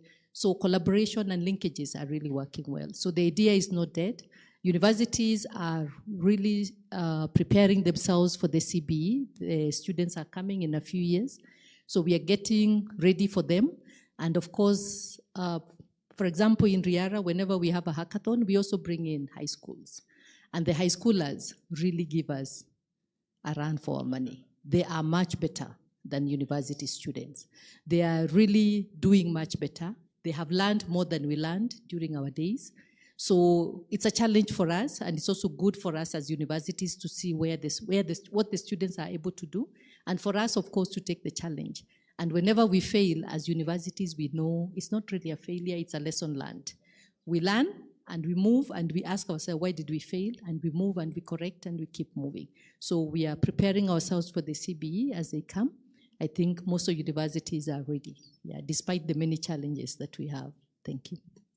Thank you so much. Unfortunately, because of time, I know this discussion could go on and on and on. It's very interesting, but we have to close the panel discussion. And I want to thank our panel members very much for making time to join us. Let us appreciate them with a round of applause. So thank you so much. I've been your moderator, Dr. Ntara, and thank you for being a very good audience. Yeah, thank you. Before you get out of the stage, we have to appreciate you in a better way. So, kwanza tuwapigie makofi. Now, kindly remain on the stage. So I will invite our Dean Research, Innovation and Outreach, Professor Dr. Waruguru, to gift our guests so that as they go back to their places, then they'll be able to remember that they were in KCA University. And in the press, also the moderator and the DVC will also be rewarded. Professor Waruguru, you can get to the floor and reward our guests one after the other. We can continue clapping for them as that happens. Yeah, I've said we continue clapping.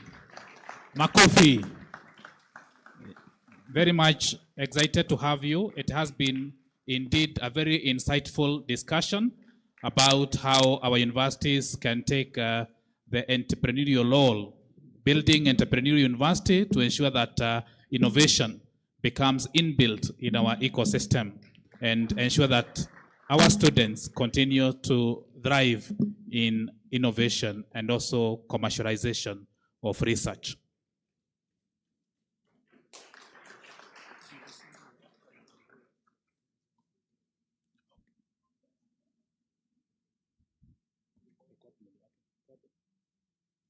Yeah, so, yeah, a beautiful photo. Probably Dean, School of Business, you can.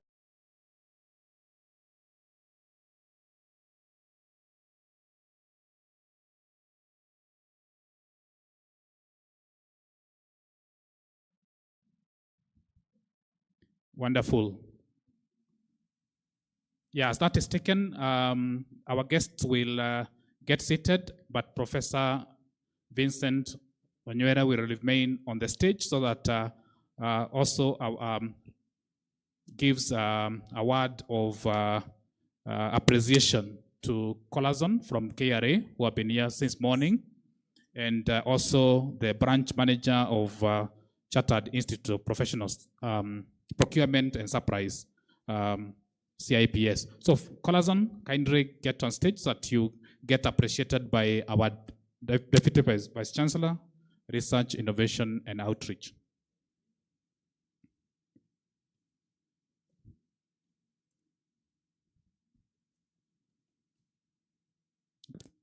Thank you. KRA has been a good partner. They have been with us since morning and have ensured that our tax innovation challenge went on well. So we'll call on stage Joshua from CIPS, also to be appreciated by our DVC. Yeah, so those are some of the guests that we had in the morning. Some of them have left. I think we had a team from Cooperative Bank, but they have stepped out. Asante sana. So at this particular juncture, we would want to adjourn because we are here in a few minutes. So what we're going to do is that we will go now to some exhibition as we await the afternoon session, which will be the official opening session for the Innovation Week. So we take this opportunity to thank all of you for your time.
Welcome you to the 2025 KCA University Annual Tech Expo, which is a testament to our shared commitment to bridging the gap between academia and industry. This has been taught so much in this department. The vision of KCA University is to be an innovation-driven, globally competitive business and technology university that promotes teamwork, integrity, and partnership. And we are here to ensure that you students become entrepreneurs, wealth creators for sustainable futures and for sustainable development.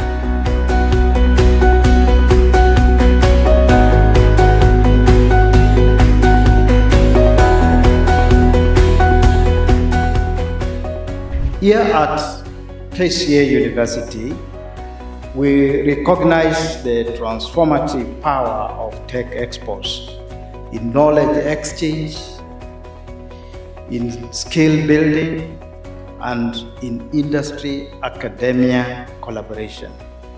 Take the opportunity to make meaningful connections that could shape your career trajectory and open doors to new possibilities. Continuous learning. Learn every day. And let nobody begrudge what we are doing in our universities. Even here at KCA University, Kenyan professionals are some of the best professionals in the globe.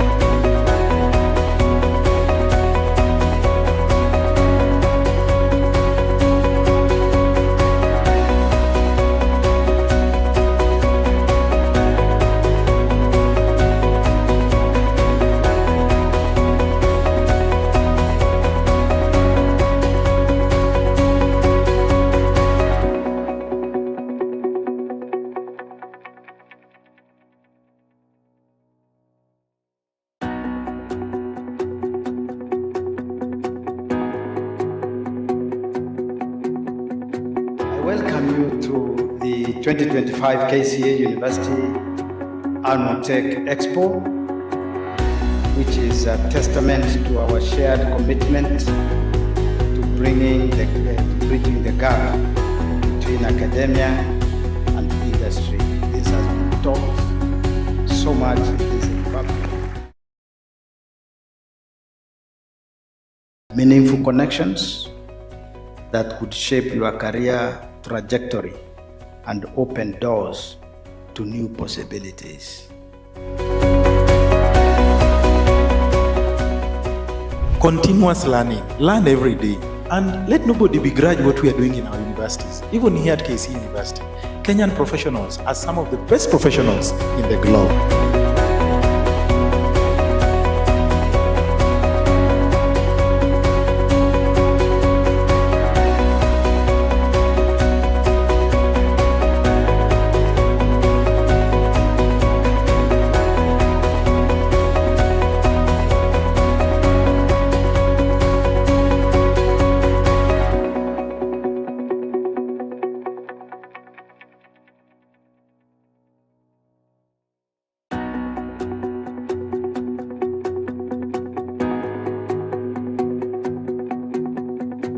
Welcome you to the 2025 KCA University Annual Tech Expo, which is a testament to our shared commitment to bridging the gap between academia and industry.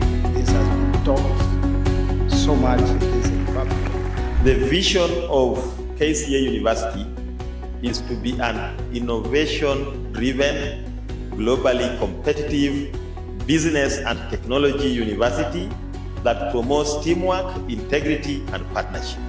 And we are here to ensure that you students become entrepreneurs, wealth creators.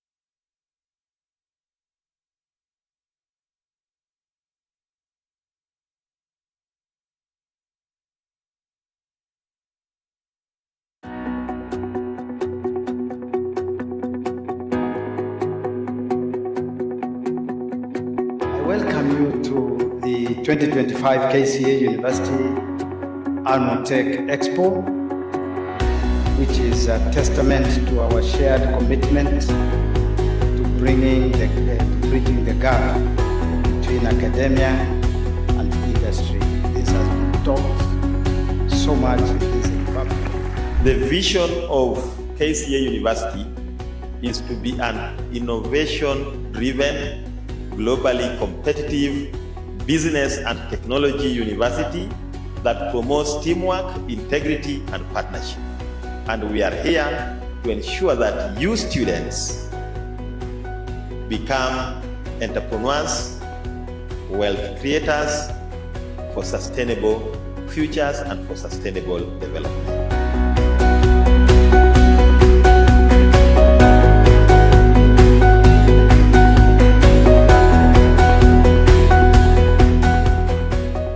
Here at KCA University, we recognize the transformative power of tech expos in knowledge exchange, in skill building, and in industry-academia collaboration. Take the opportunity to make meaningful connections that could shape your career trajectory and open doors to new possibilities. Continuous learning. Learn every day. And let nobody begrudge what we are doing in our universities. Even here at KCA University, Kenyan professionals are some of the best professionals in the globe.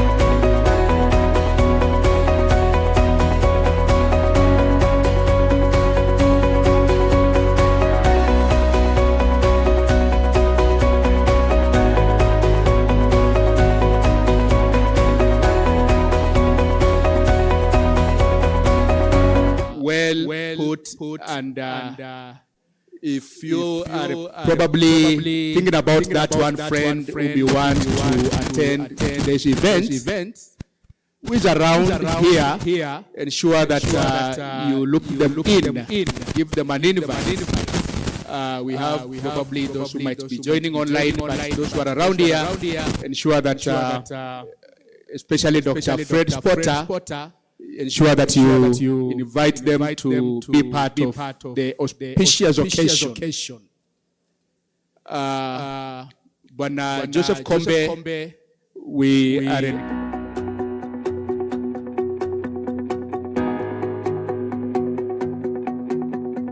I welcome you to the 2025 KCA University Annual Tech Expo, which is a testament to our shared commitment to bridging the gap between academia and industry. This has been taught so much in this republic. The vision of KCA University is to be an innovation-driven, globally competitive business and technology university that promotes teamwork, integrity, and partnership. And we are here to ensure that you students become entrepreneurs, wealth creators for sustainable. Margaret, kindly.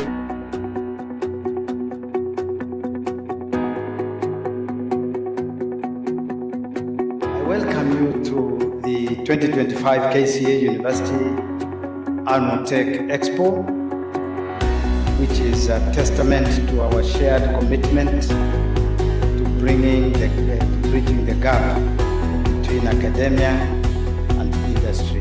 This has been taught so much in this republic. The vision of KCA University is to be an innovation and the industry summits we are having this year and who have been very instrumental even in the first program we had in the morning. We truly appreciate our students who have, I know more will be joining.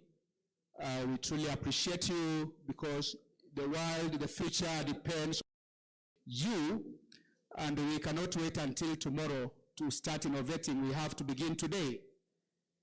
The problems we have today can only be solved by the dedication, that we developed today for the purpose of ensuring that we have a better future. Dr. Abraham Rotich, we want to recognize you. He's a man who most of the time you find talking to a phone, living in the garbage in, garbage out era. And we really appreciate that dedication and the determination. We're about to start the program. We're going to take a very short break, but we shall be right back after the break. Stay back, be ready to enjoy, be ready to learn, elevate, impact, innovate. The theme for the year 2025. I cannot forget to mention Prof. Remson Mushiri, a man who can smile and a bird can fall down from the top of a tree.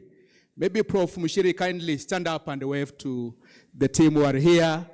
Prof. Mushiri, kindly wave to the team who are here. That is Prof. Mushiri. Lucky enough, we don't have any tree here. All the birds will have fallen down from the top of a tree by that smile. We really appreciate you and feel most welcome. We're taking a short break. We shall be right back after the break. I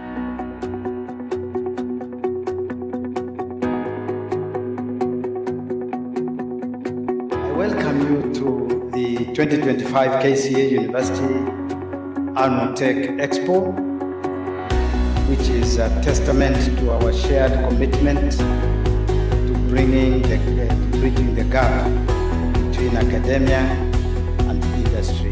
This has been taught so much in this department. The vision of KCA University is to be an innovation-driven, globally competitive business and technology university that promotes teamwork, integrity, and partnership.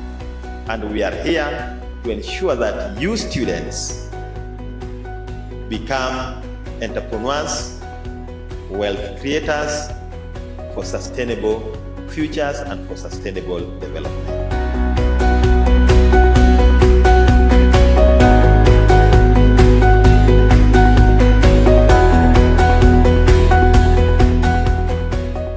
Here at KCA University, we recognize the transformative power of tech expos in knowledge exchange, in skill building, and in industry-academia collaboration. Take the opportunity to make meaningful connections that could shape your career trajectory and open doors to new possibilities. Continuous learning. Learn every day. And let nobody begrudge what we are doing in our universities. Even here at KCA University, Kenyan professionals are some of the best professionals in the globe.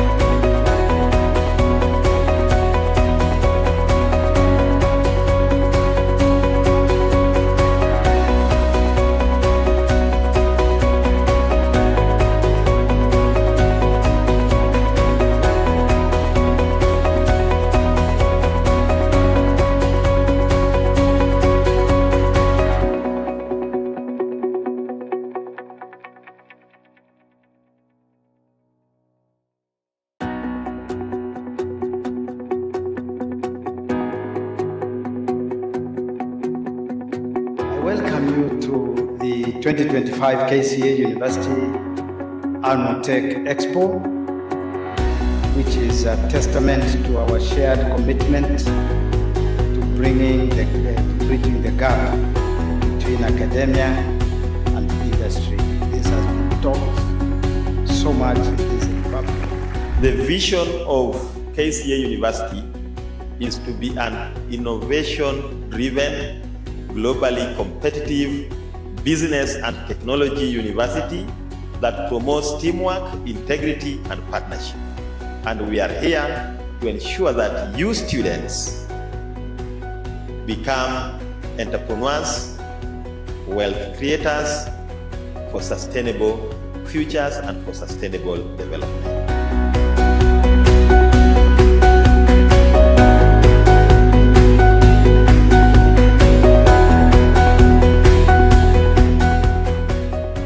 Here at KCA University, we recognize the transformative power of tech expos in knowledge exchange, in skill building, and in industry-academia collaboration. Take the opportunity to make meaningful connections that could shape your career trajectory and open doors to new possibilities. Continuous learning. Learn every day. And let nobody begrudge what we are doing in our universities. Even here at KCA University, Kenyan professionals are some of the best professionals in the globe.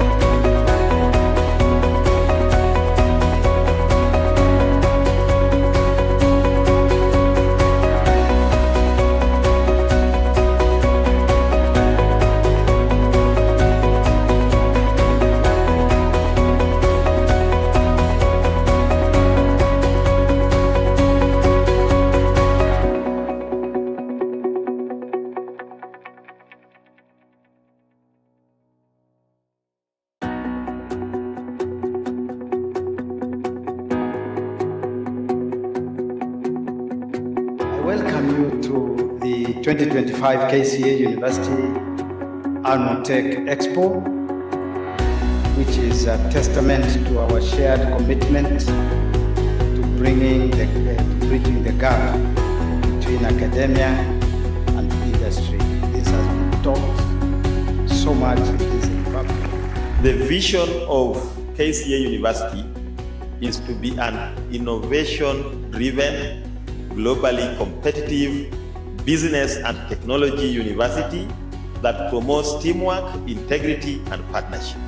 And we are here to ensure that you students become entrepreneurs, wealth creators for sustainable futures and for sustainable development.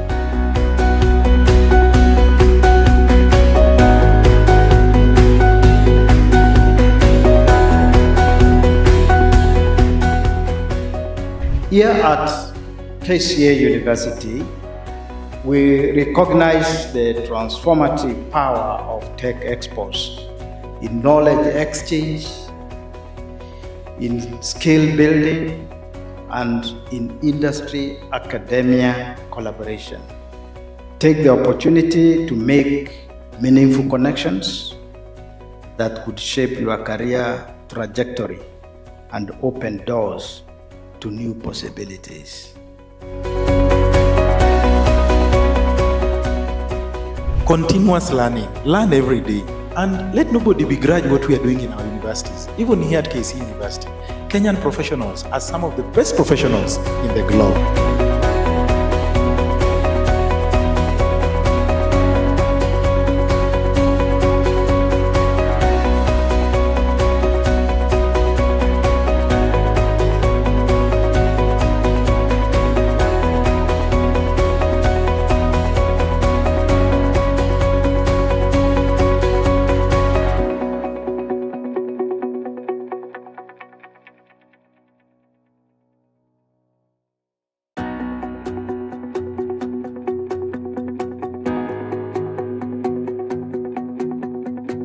Welcome you to the 2025 KCA University Annual Tech Expo, which is a testament to our shared commitment to bridging the gap between academia and industry.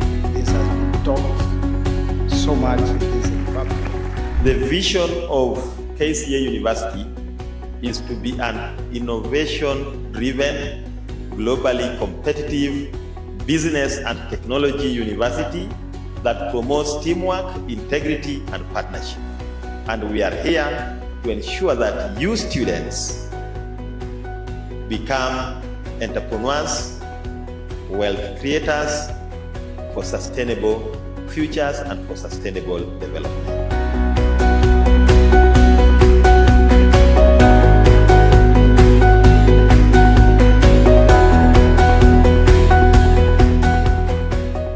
Here at KCA University, We recognize the transformative power of tech exports in knowledge exchange, in skill building, and in industry-academia collaboration.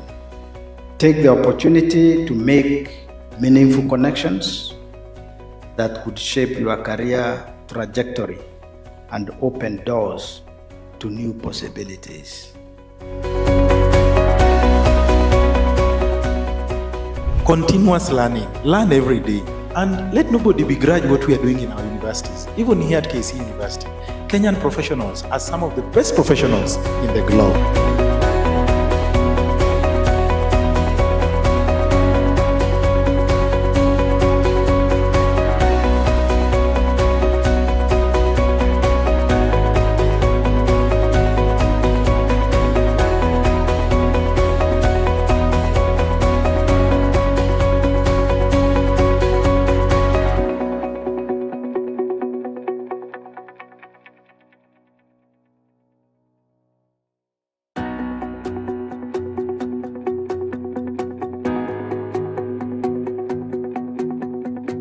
Welcome you to the 2025 KCA University Annual Tech Expo, which is a testament to our shared commitment to bridging the gap between academia and industry. This has been taught so much in this republic. The vision of KCA University is to be an innovation-driven, globally competitive business and technology university that promotes teamwork, integrity, and partnership. And we are here to ensure that you students become entrepreneurs, wealth creators for sustainable futures and for sustainable development.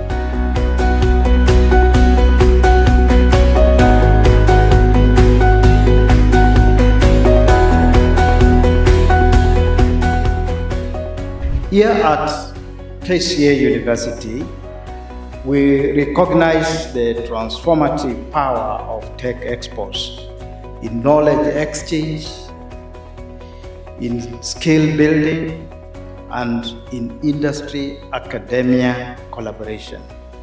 Take the opportunity to make meaningful connections that could shape your career trajectory and open doors to new possibilities.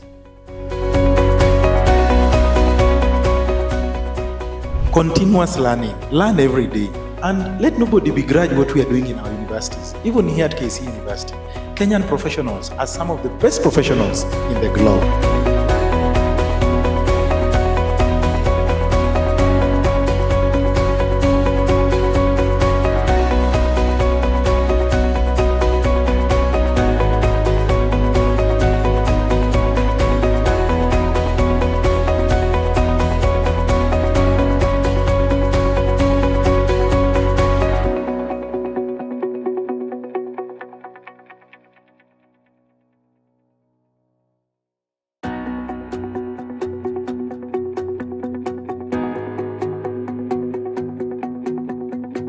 Welcome you to the 2025 KCA University Annual Tech Expo, which is a testament to our shared commitment to bridging the gap between academia and industry.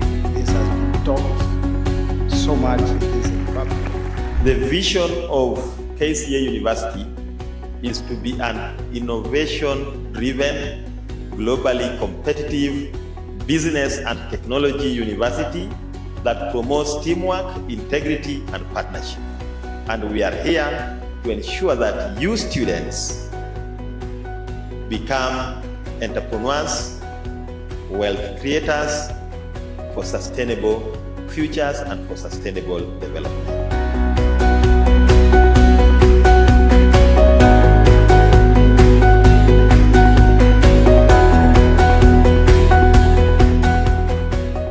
Here at KCA University, we recognize the transformative power of tech exports in knowledge exchange, in skill building, and in industry academia collaboration.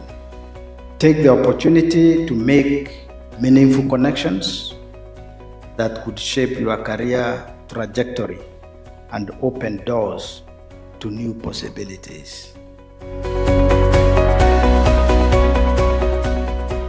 Continuous learning. Learn every day. And let nobody begrudge what we are doing in our universities. Even here at KCA University, Kenyan professionals are some of the best professionals in the globe.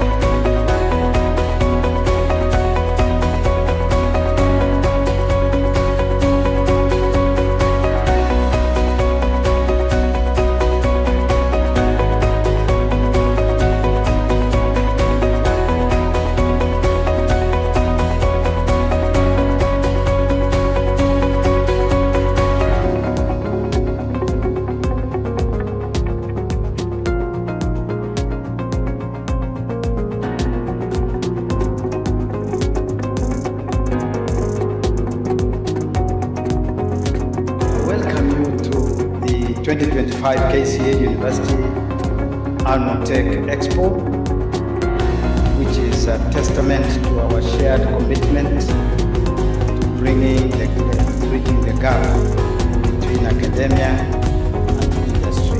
This has been taught so much in this department. The vision of KCA University is to be an innovation-driven, globally competitive business and technology university that promotes teamwork, integrity, and partnership.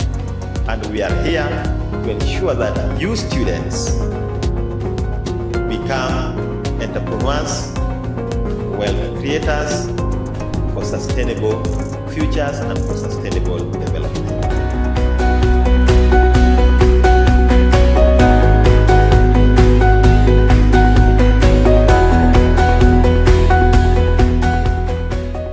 Here at KCA University, we recognize the transformative power of tech expos in knowledge exchange, in skill building, and in industry academia collaboration. Take the opportunity to make meaningful connections that could shape your career trajectory and open doors to new possibilities. Continuous learning. Learn every day. And let nobody begrudge what we are doing in our universities. Even here at KCA University, Kenyan professionals are some of the best professionals in the globe.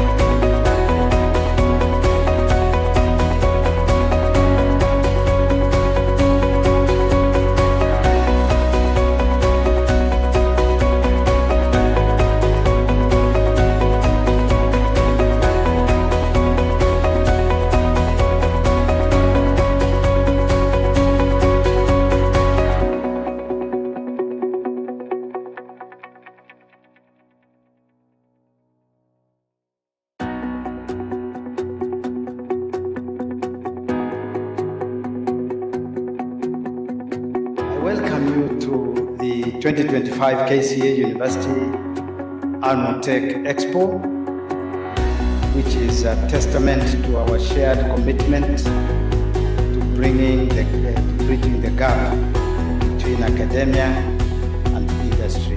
This has been taught so much in this department. The vision of KCA University is to be an innovation-driven, globally competitive business and technology university that promotes teamwork, integrity, and partnership.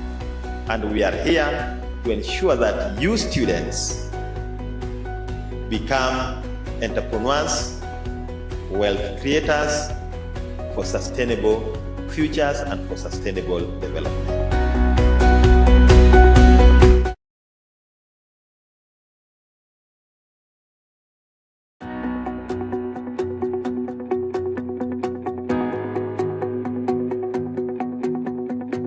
Welcome you to the 2025 KCA University Annual Tech Expo, which is a testament to our shared commitment to bridging the gap between academia and industry. This has been taught so much in this republic. The vision of KCA University is to be an innovation-driven, globally competitive business and technology university that promotes teamwork, integrity, and partnership. And we are here to ensure that you students become entrepreneurs, wealth creators for sustainable futures and for sustainable development.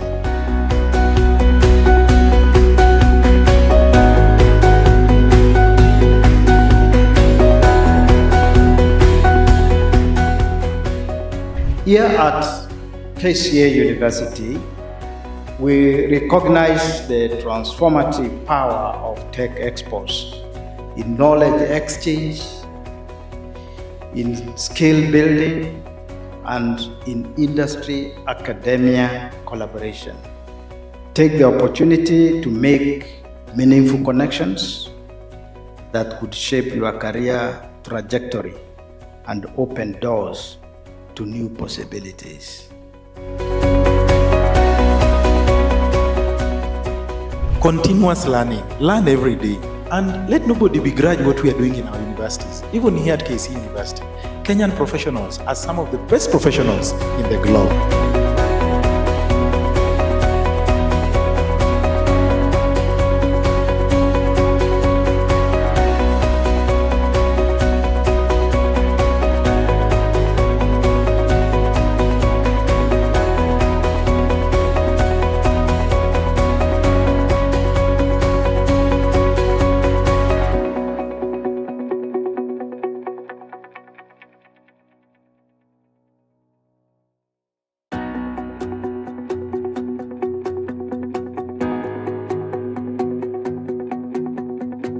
Welcome you to the 2025 KCA University Annual Tech Expo, which is a testament to our shared commitment to bridging the gap between academia and industry. This has been taught so much in this republic. The vision of KCA University is to be an innovation-driven, globally competitive business and technology university that promotes teamwork, integrity, and partnership. And we are here to ensure that you students become entrepreneurs, wealth creators for sustainable futures and for sustainable development.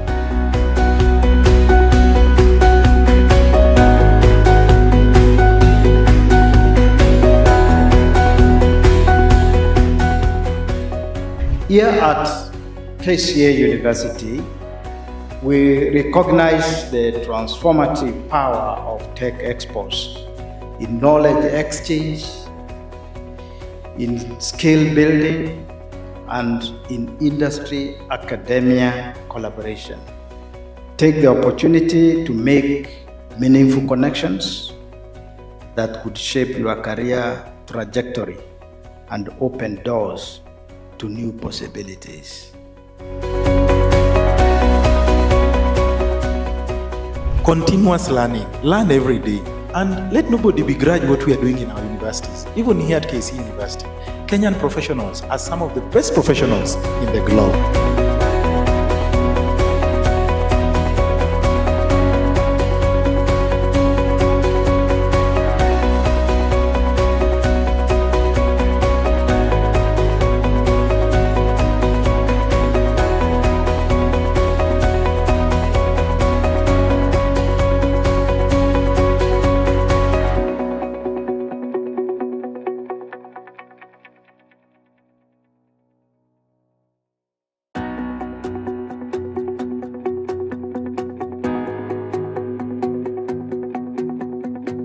Welcome you to the 2025 KCA University Annual Tech Expo, which is a testament to our shared commitment to bridging the gap between academia and industry. This has been so much in this republic. The vision of KCA University is to be an innovation-driven, globally competitive business and technology university that promotes teamwork, integrity, and partnership. And we are here to ensure that you students become entrepreneurs, wealth creators for sustainable futures and for sustainable development.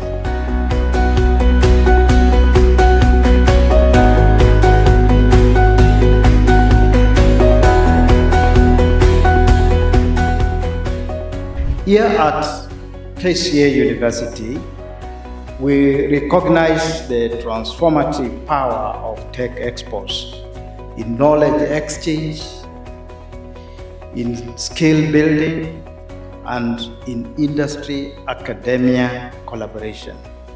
Take the opportunity to make meaningful connections that could shape your career trajectory and open doors to new possibilities. Continuous learning. Learn every day. And let nobody begrudge what we are doing in our universities. Even here at KCA University, Kenyan professionals are some of the best professionals in the globe.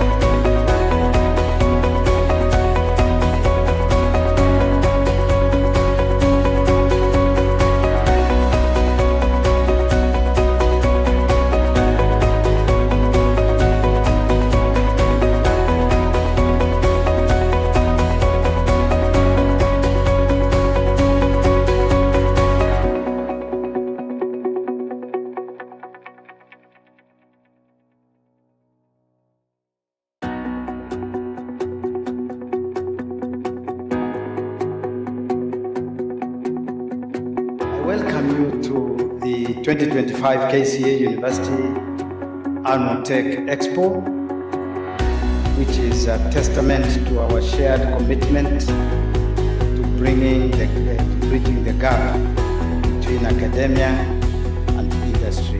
This has been taught so much in this republic. The vision of KCA University is to be an innovation-driven, globally competitive business and technology university that promotes teamwork, integrity, and partnership. And we are here to ensure that you students become entrepreneurs, wealth creators for sustainable futures and for sustainable development.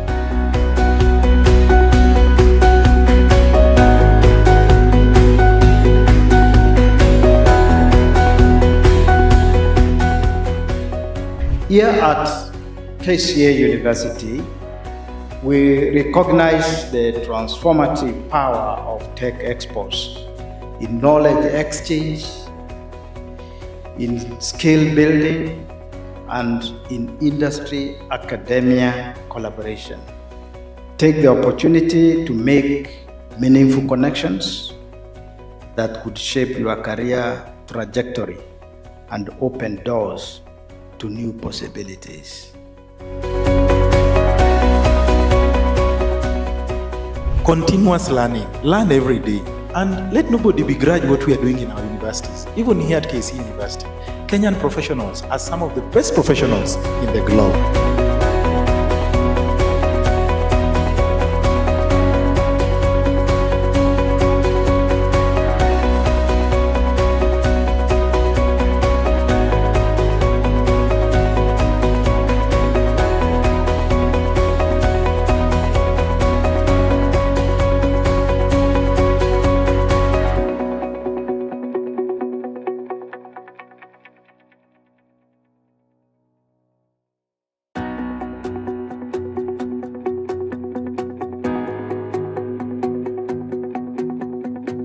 Welcome you to the 2025 KCA University Annual Tech Expo, which is a testament to our shared commitment to bridging the gap between academia and industry. This has been taught so much in this republic. The vision of KCA University is to be an innovation-driven, globally competitive business and technology university that promotes teamwork, integrity, and partnership. And we are here to ensure that you students become entrepreneurs, wealth creators for sustainable futures and for sustainable development.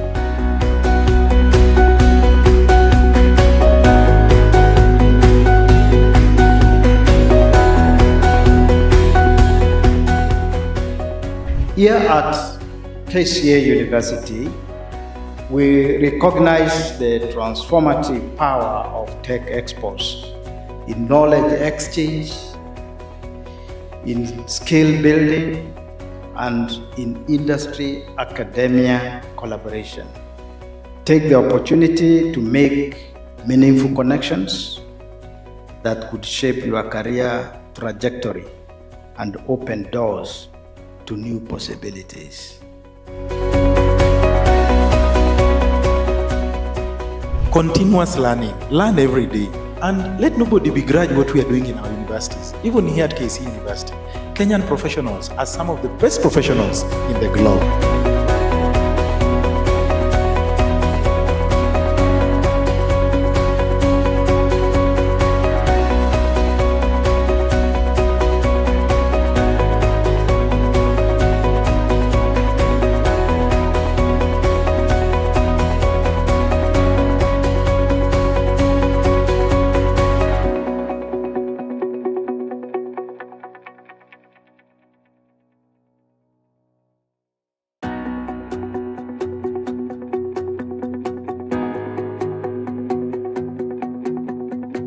Welcome you to the 2025 KCA University Annual Tech Expo, which is a testament to our shared commitment to bridging the gap between academia and industry.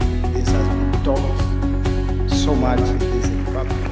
The vision of KCA University is to be an innovation-driven, globally competitive business and technology university that promotes teamwork, integrity, and partnership. And we are here to ensure that you students become entrepreneurs, wealth creators for sustainable futures and for sustainable development.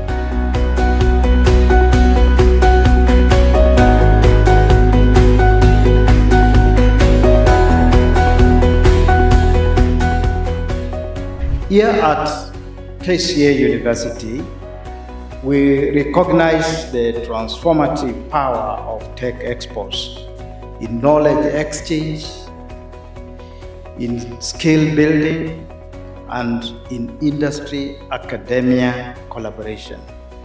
Take the opportunity to make meaningful connections that could shape your career trajectory and open doors to new possibilities.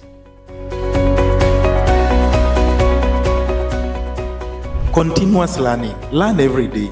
And let nobody begrudge what we are doing in our universities. Even here at KCA University, Kenyan professionals are some of the best professionals in the globe.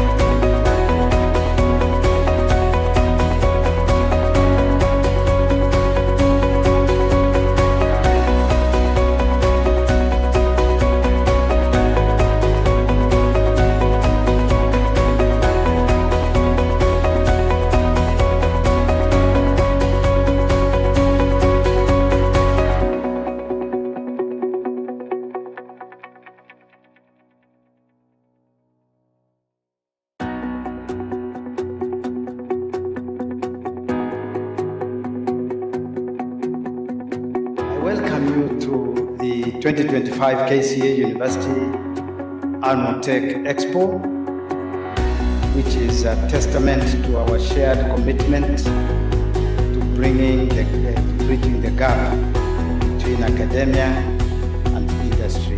This has been taught so much in this republic. The vision of KCA University is to be an innovation-driven, globally competitive business and technology university that promotes teamwork, integrity, and partnership. And we are here to ensure that you students become entrepreneurs, wealth creators for sustainable futures and for sustainable development.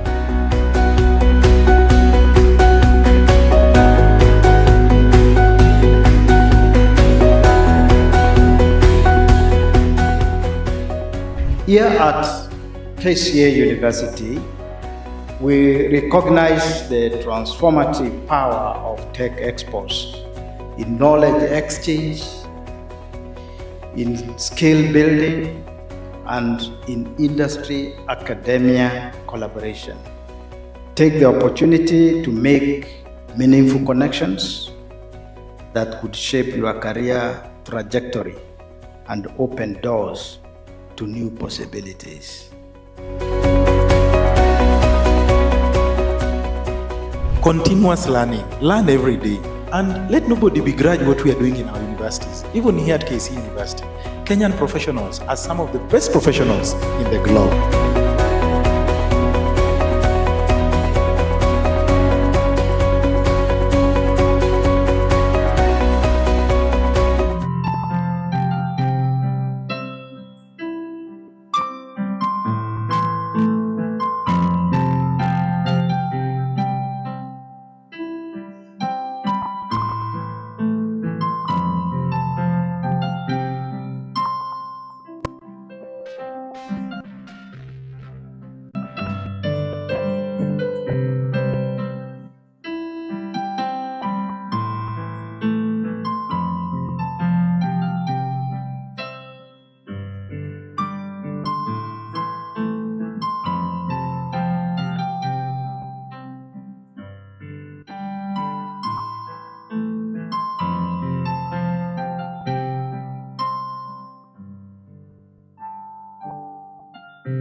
Let's go.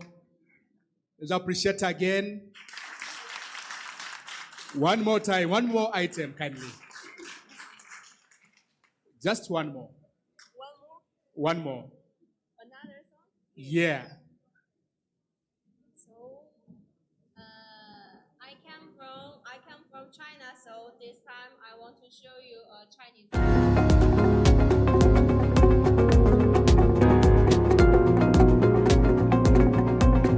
Welcome you to the 2025 KCA University Annual Tech Expo, which is a testament to our shared commitment to bridging the gap between academia and industry. This has been taught so much in this republic.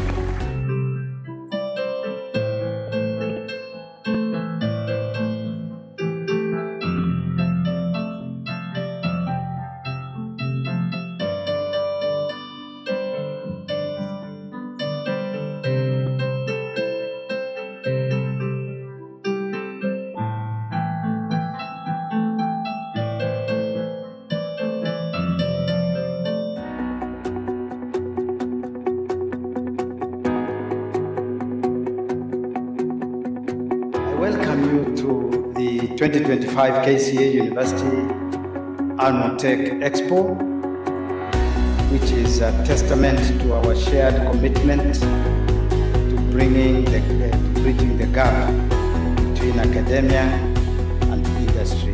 This has been taught so much in this republic. The vision of KCA University is to be an innovation-driven, globally competitive business and tech.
last one, sorry.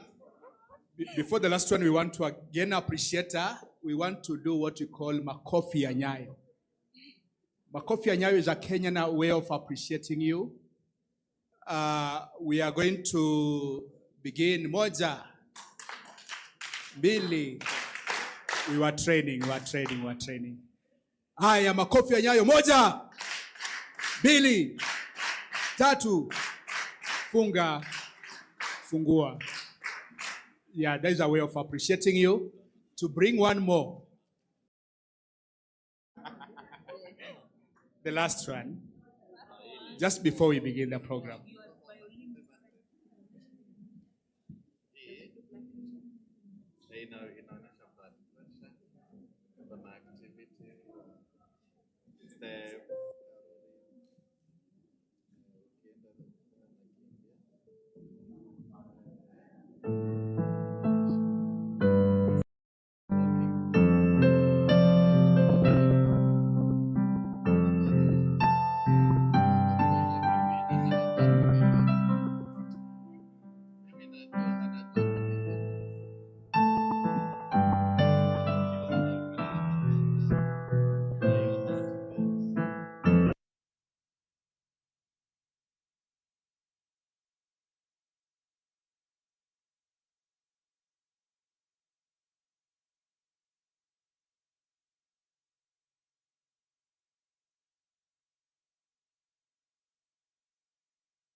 And we are going to do it until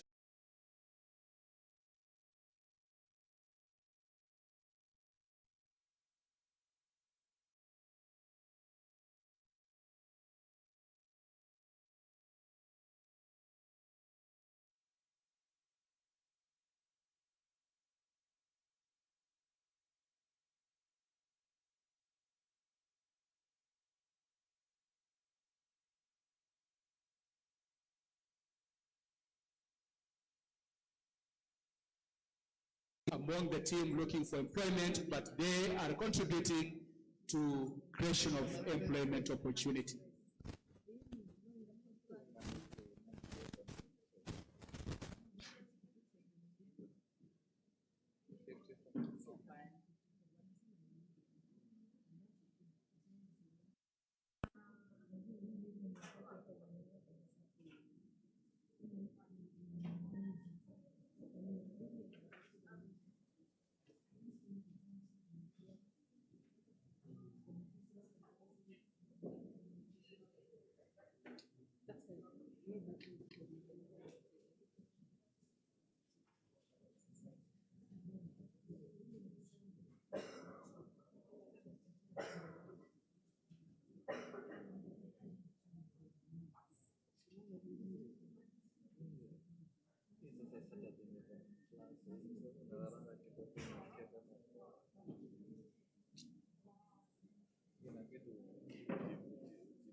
Yeah, informed our guests are just out here.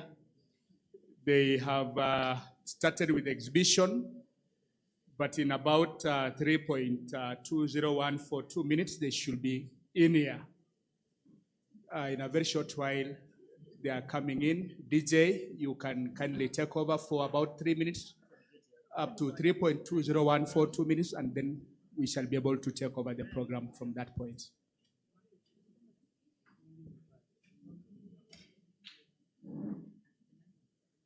It's okay. It's okay, I'm told, DJ, you don't have to. Our guests are here. Let's up. Let's all stand up kindly while we receive our guests. And I want to again draw your attention that the theme for the 4th Innovation Week and the Industry Summit is Innovate, Elevate, and Impact.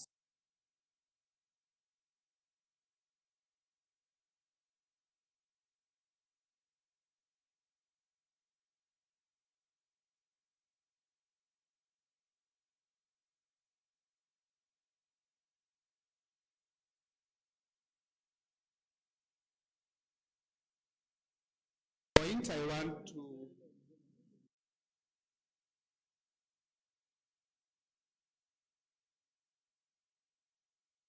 being played, starting the national anthem, the East African anthem, Korea, in that order.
While we remain upstanding, I want to invite Salma to do the opening prayer.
And the impact, let's all repeat.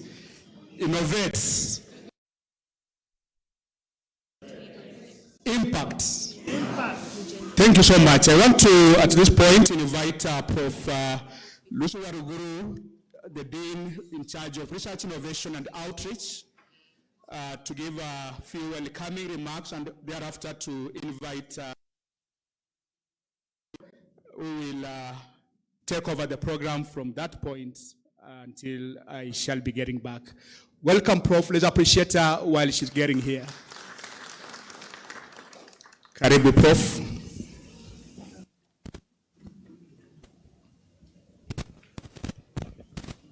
So to our chief guest, Professor Shaukat Abdulrazak, the Principal Secretary for Science, Research and Innovation, who will be joining us shortly. To our distinguished keynote speaker, Mr. Lee Chun-gun, founder and CEO of Shuals Company Limited, Professor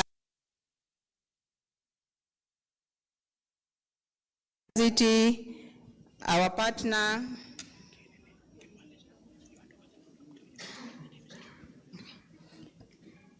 to our partner universities who are here, MUA and RIARA, to our ecosystem players who are participating with us to the 4th Innovation Week of KCA University,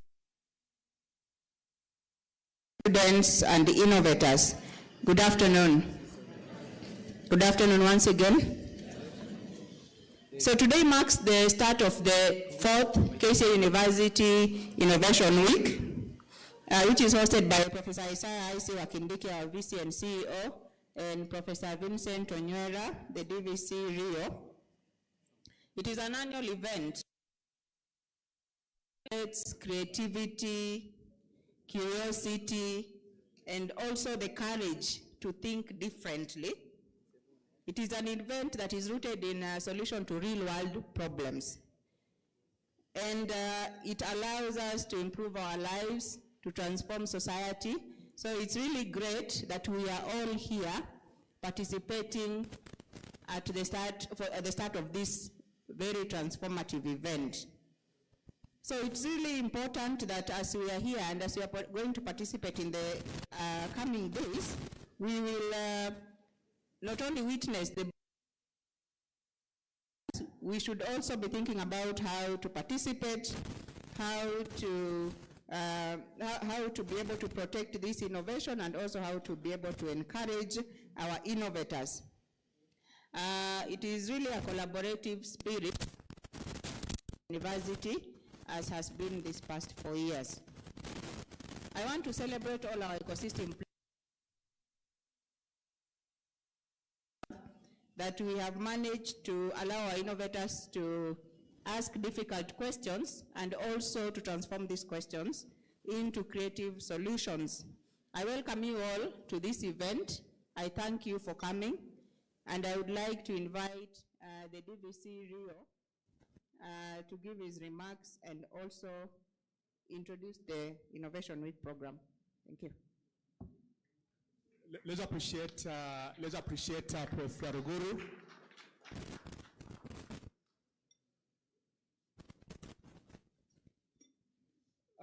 Thank you so much, Prof.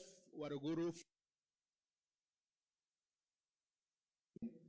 to invite the team from IYF, International Youth Fellowship, to do a special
나보기 가요 가시에는 말없이 보이 보내고 우리가 나보기가 역겨워 가실 때에는 죽어도 아닌 눈물은 우리가 나보기가 역겨워 가실 때에는 말없이 보이 보내고 우리가 영전의 약산 진달래 바로 가실 길에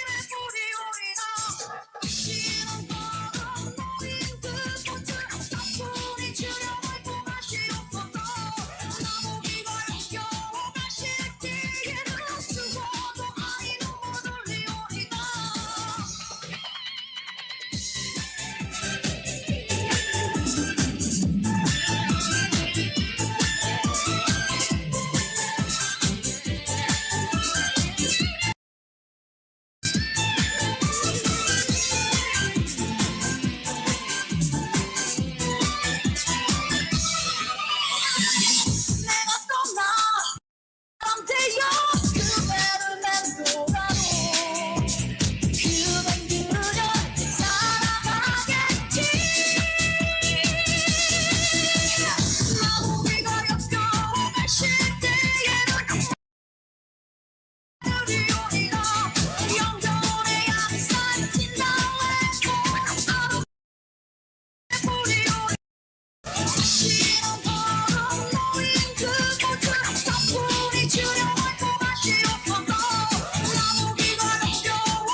Let's appreciate them once more.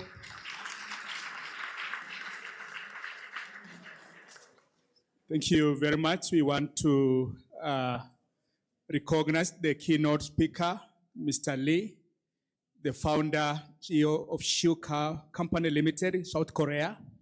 And again, we want to officially recognize the chief guests in the room now, Prof. Abdizak.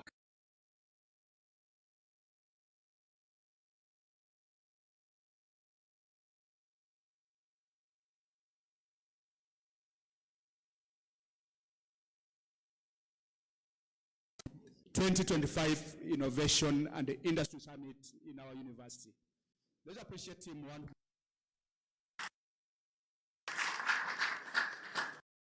At this point in time, I want to invite the DVC Rio to give a brief remarks and take over the program to roll down in that consecutive order.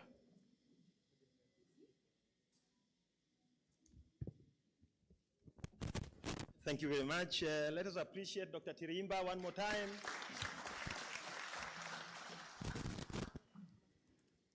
Our chief guest, the Principal Secretary in the State Department for Science, Research and Innovation, a great friend of KCA University, Professor Abdul Rahman Shaukat, our chief host, who is the VC and CEO of KCA University and the chairperson of the University Management Board, the chairperson of the University Senate, and the secretary to the University Council, Professor I.C. Wakindiki. I would like also to recognize our keynote speaker, Mr. Lee, CEO Lee from Shual Company, all the way from South Korea. I would like to recognize the CEO of the National Research Fund, Professor Dixon Andala, all our partners who are here, Deputy Vice Chancellor, Academic, Deputy Vice Chancellor, Finance Planning and Development, members of the University Management Board, members of the University Senate, our wonderful, wonderful students. Chief guest, we have students here from KCA University, but we also have students from 10 other universities joining us here in this Innovation Week.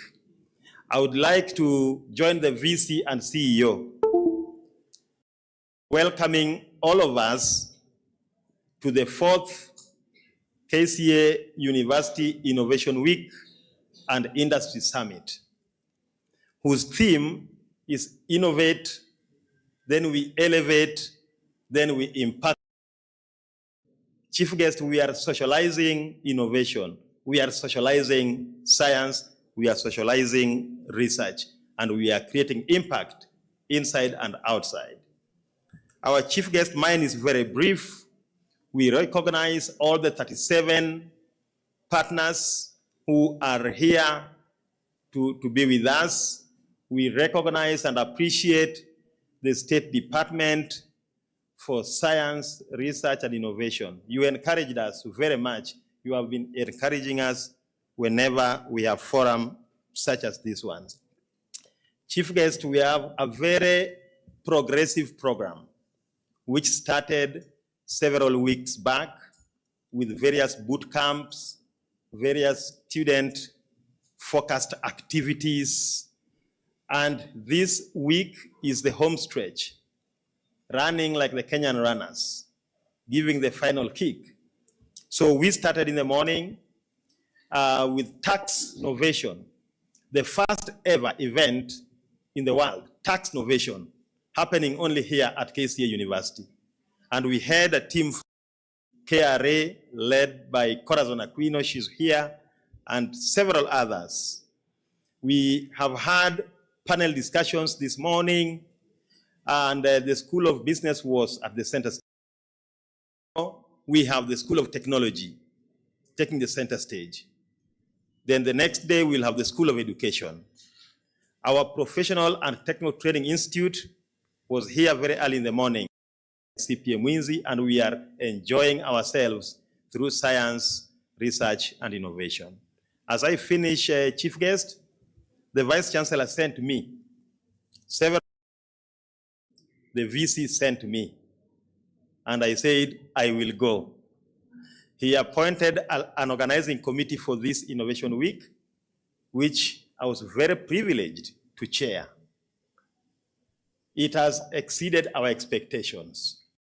I want to invite the congregation to put our hands together for our chief guest, for our VC, CEO, and for our keynote speaker, and all the partners in the house.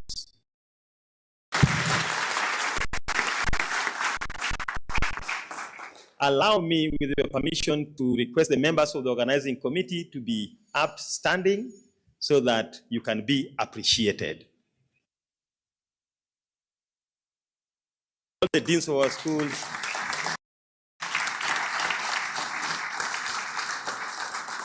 thank you very much.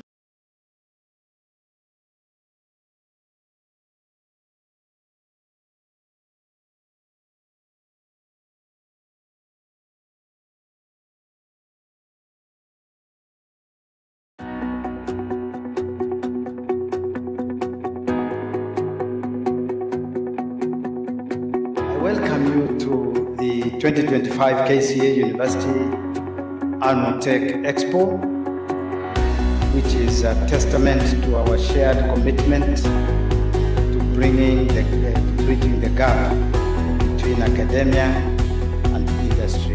This has been taught so much in this department. The vision of KCA University is to be an innovation-driven, globally competitive business and technology university that promotes teamwork, integrity, and partnership.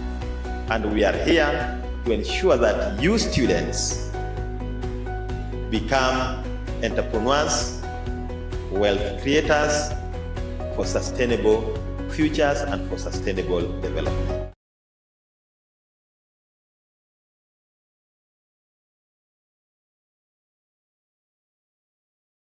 And innovation hubs, one here in our Ruaraka campus and another one in our town campus.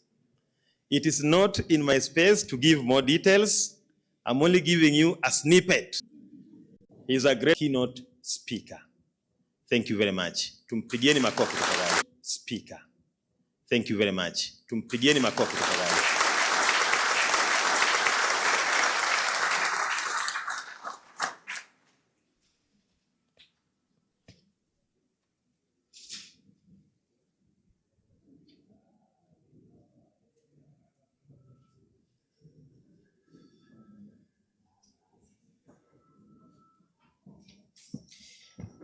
Thank you so much, DVC, Professor Vincent Onywera.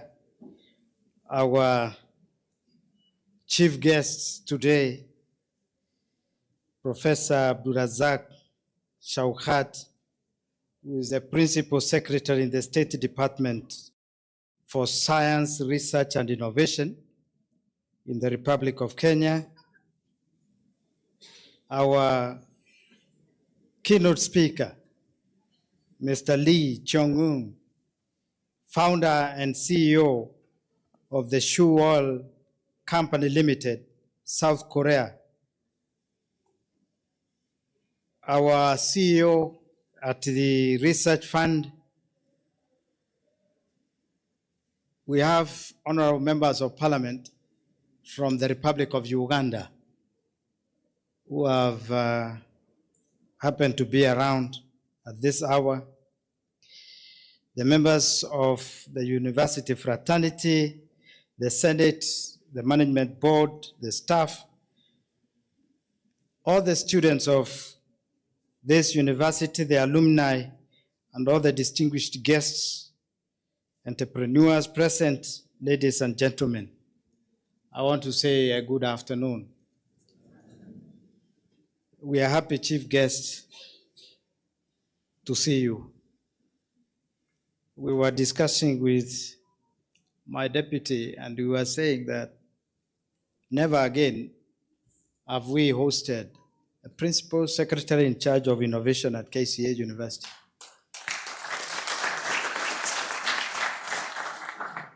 We have hosted others, but not the principal secretary in charge of innovation.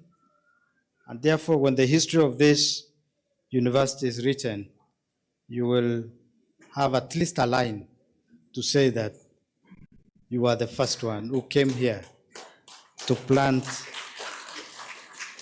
a very positive seed. And on a lighter note, the DVC felt very encouraged when I disclosed that at one time, Professor Shaukat, our PS, was my DVC in charge of research at Egerton University.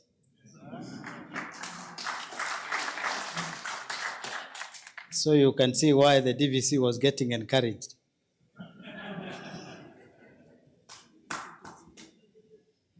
That one day probably will be the PS. But not now. I am happy and proud. I'm excited to welcome each one of you to this KCA University 4th Innovation Week, what we call the Innovation and Industry Summit Week. This is the 4th time that we are celebrating this milestone. Our theme this year is Innovate, Elevate, and Impact.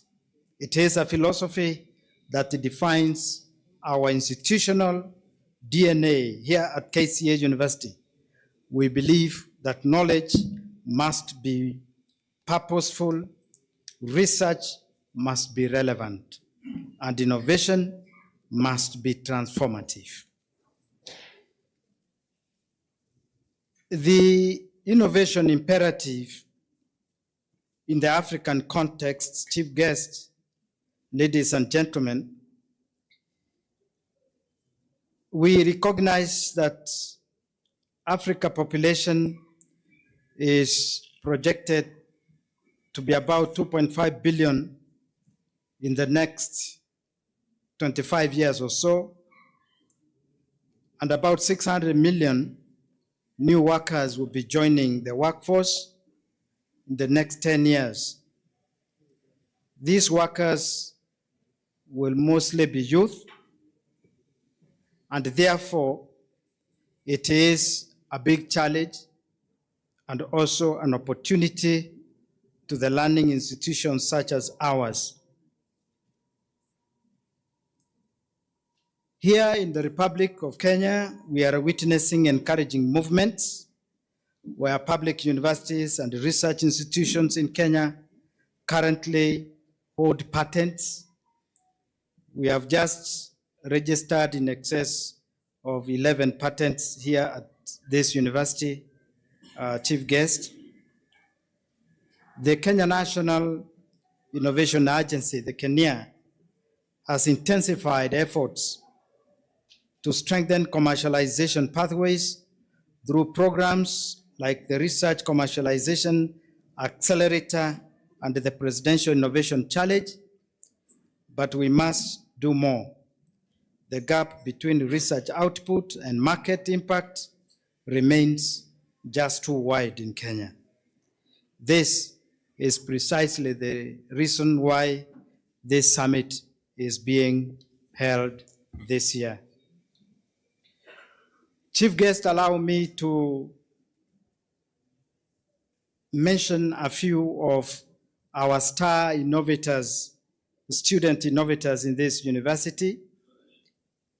Liz Wakesho, who has developed an app they are calling Trelio, an AI-powered mental health application providing safe, anonymous space for individuals seeking emotional support. And this is targeting the mental health of college and university students. Simon Moturi, who has created the FarmWise, of course, together with his team. These are but the CEOs of those teams. an Internet of Things-based poultry management system that automates environmental conditions within the brooder houses.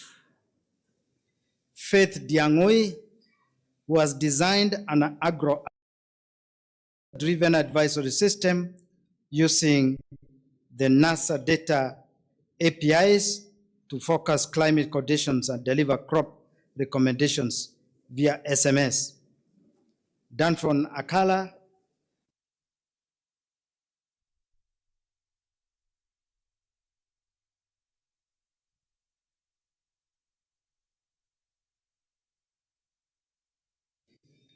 we will learn later from our keynote speaker that he is one of the 30 best known innovators in the world, and he ranks number 3 in the Republic of Korea.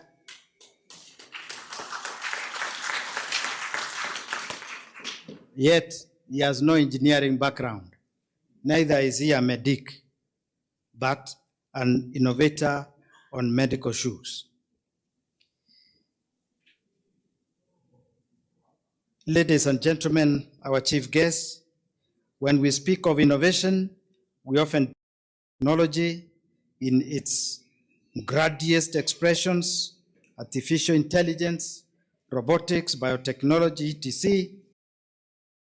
True innovation is not always loud. Sometimes it hums quietly beneath our feet. This year, chief guests, I had an opportunity to visit the Republic of South Korea. And privilege of stepping into the headquarters of the Shores Company. This is a company that has reimagined something very ordinary to each one of us. Footwear. They have turned it into a vehicle of human well-being. What I saw there reminded me why innovation matters, not just as an invention. You don't have to be an inventor to innovate. Shure's company began with a simple question: what if every step we take could make us healthier? Out of that question came an extraordinary answer: vibration-based function shoes that gently stimulate blood flow. They reduce fatigue and promote mobility. Chief guest, only 2 people in this room have those shoes. And one of them is the speaker. This is not for fashion, it is science being applied to everyday life. Technology embedded in the source of shoes to help populations stay active, workers on their feet, stay comfortable, and all of us to take preventive health quite literally, one step at a time. I learned 3 lessons from the Shores experience. First, innovation must be human-centered. Technology is not an end in itself, it is a means to enhance life and address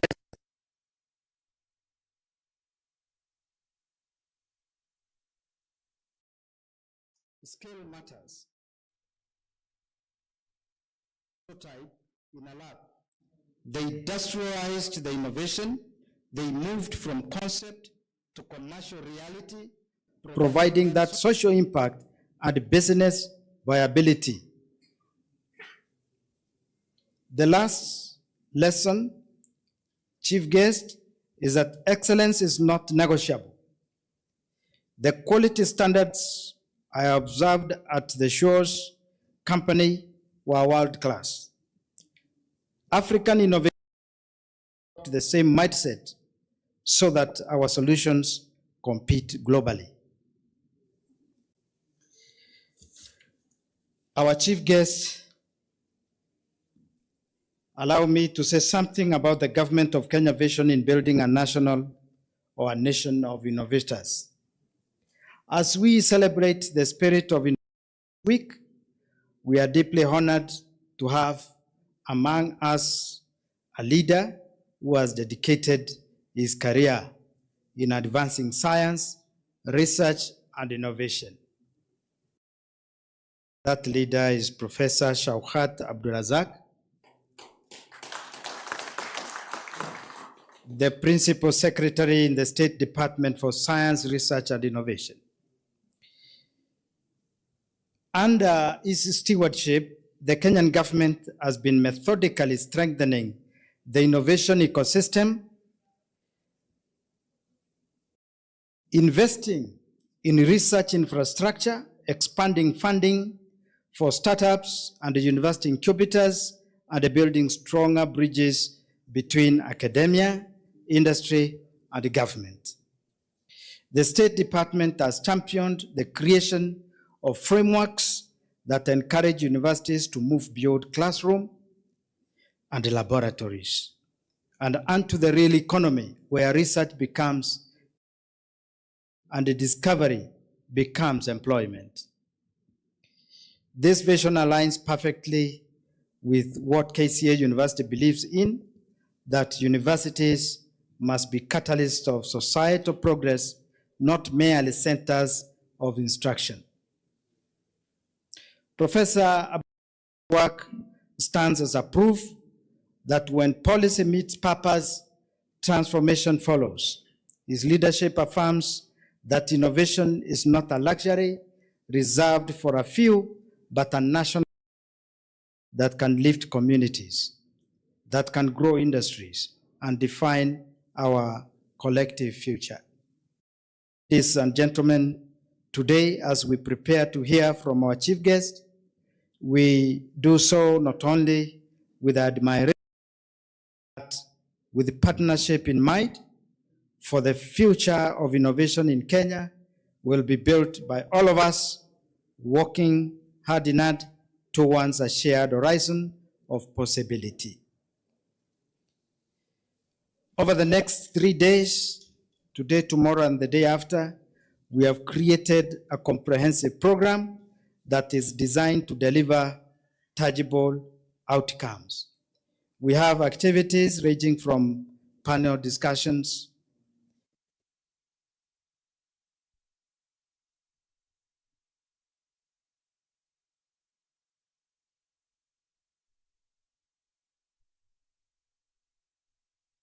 a supervisors roundtable that will confront a fundamental challenge in our higher education system, and the creative economy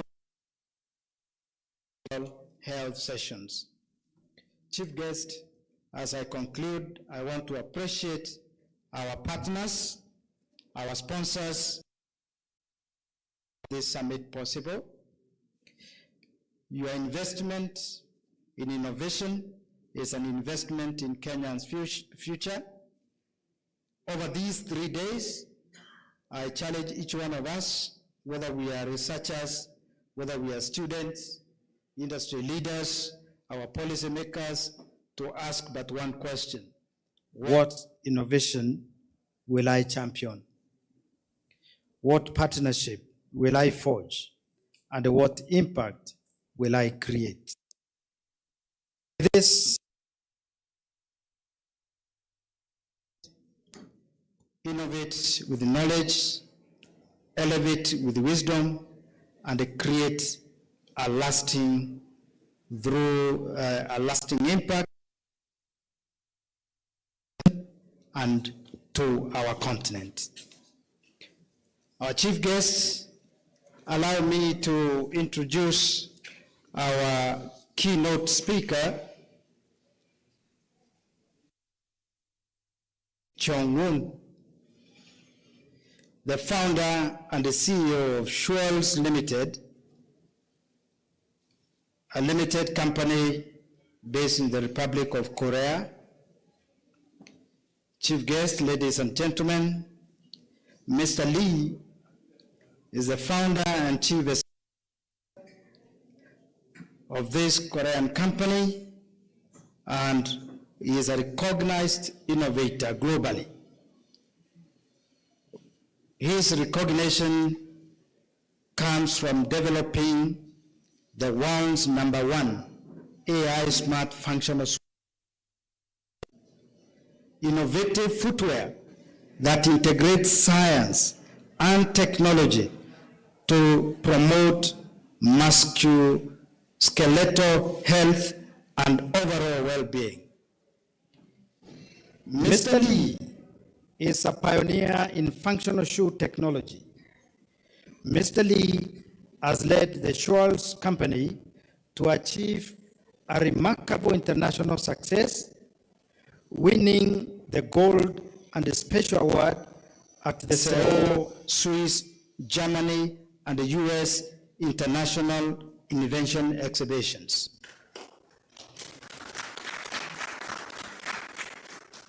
His company's products hold GMP, FDA, and CE certifications, reflecting the world-class standard and technological excellence.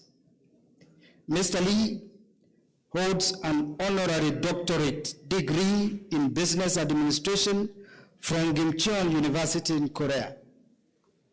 In recognition of his outstanding entrepreneurial and innovative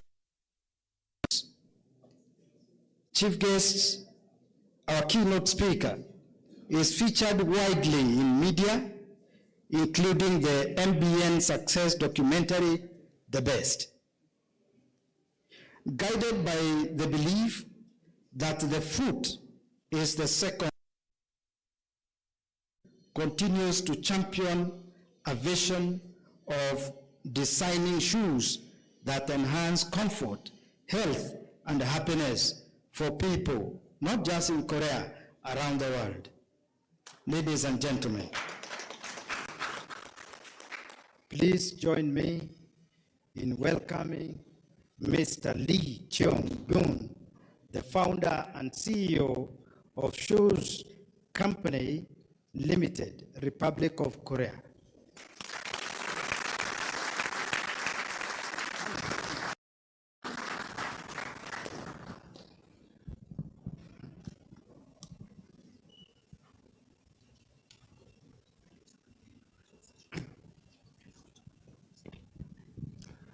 반갑습니다. 다시 인사드리겠습니다. 슈얼즈 정성이라고 합니다. Okay, nice to meet with you. I want to greet you all of you again. My name is Lee Chang-gun from Schwartz Company. 저는 한국에서 왔습니다. So I come from South Korea. 운명인 것 같습니다. I think this is my fate.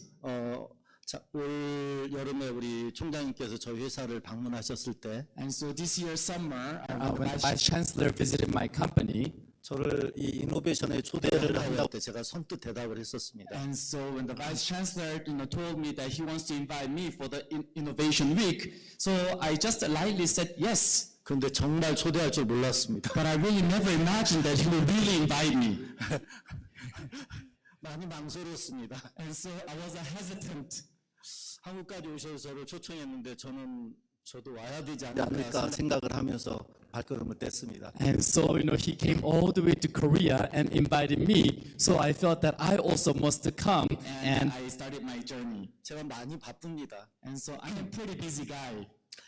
그런데 오늘 이번에 온 시간은 정말 귀한 시간이라고 생각이 듭니다. But then I believe that the time that I'm staying here in Kenya is It's such a precious time. 또 차관님까지 오셔서 너무 감사하고. And also, Mr. P.S. said, thank you very much for coming. 예. 저희 회사는 외국인들이 많이 방문을 하십니다. And so my company is visited by many foreign special guests. 외국의 대통령님들도 많이 오십니다. Even also many foreign presidents also visited my company. 그래서 많은 귀빈들이 오시는데 그 중에 유독 지금 KCA 대학의 총장님과 지금 인연을 맺게 됐습니다. And so many VIP guests they come to my company, but especially with the Vice Chancellor of KCA University, we got to have this friendship. 많은 나라들이 와서 공장을 설치해 달라는 요청도 굉장히 많습니다. And so many countries they come to my factory and ask me to make the factory in their country. 가까운 이디오피아도 그렇고, Ethiopia, they once came and also requested that. 남아공, South Africa, 저기 그 콩고, 많습니다. Rwanda, 많이 있는데 so many had come. 제가 KCA 대학에 마음이 가는 건 왠지 모르겠습니다. I don't know the reason why, but my heart is being drawn to KCA University. 저는 하나님을 믿습니다. 하나님이 편안하게 인도해 주신 것 같다는 마음이 듭니다. And I have a heart that God is the one who made this schedule and trip very comfortable for me. 저는 원래 엔지니어가 아닙니다. In fact, I am not an engineer. 전자공학이나 기계공학을 전공하지 않았습니다. I never majored in electrical engineering or mechanical engineering. 저는 단순한 일반인입니다. And so I am just a very simple, normal person. 그런데 이제 발명을 해서 제가 발명 특허를 낸 게 25건이 넘습니다. And so I made many inventions and I have 25 patents. 한국에서는 감사합니다. Thank you very much. 한국에서는 유명한 And so I am chosen as the inventor of Republic of Korea. 한국에서는 감사합니다. Thank you very much. 한국에는 기능성 신발로 1등 선두를 달리고 있습니다. And so in the Republic of Korea, I am number 1 in these medical shoes. 근데 왜 신발? Then I did the research on the shoes. 반도체 같은 경우는 제가 실력이 안 되기 때문에 연구할 아니고요. But semiconductor, it is not an area we can do the research because I have no idea.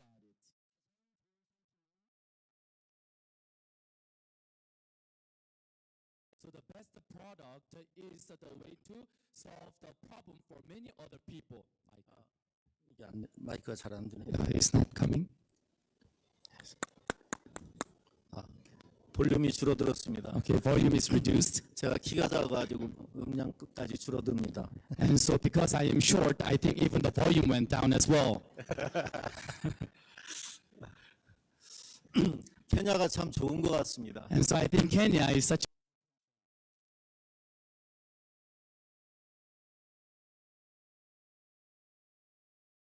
그렇죠? Everyone, is that right? 사실은 신발로 도구를 삼고 있습니다. And so when they walk, what they need as a tool is our shoes. 이쪽에 가까운 데 마사이족들은 옛날에 맨발로 걸었다는 얘기 들었습니다. I was once heard that the tribe of Maasais that they used to walk on a barefoot. 걷기에 가장 좋은 도구는 맨발입니다. Actually, the best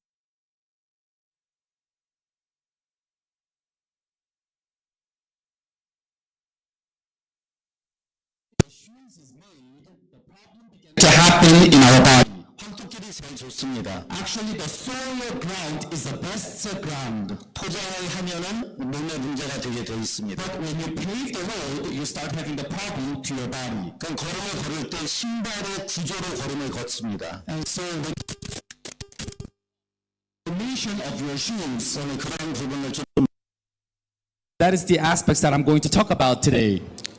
저 회사에 대한 소개를 잠시 드리면은 Okay, if I am to briefly give you introduction. KCA 대학이 어떤 학교인가 하고 이거 인터넷에서 했습니다. And so on internet, I searched what is the KCA University like, so I got this picture. 학생들의 미래를 위해서 지식을 가르치는 대학이 너무 훌륭합니다. And so, it is certain that this is a university that teaches knowledge for the growing youth. 이분 때문에 오게 됐습니다. So I got to come here because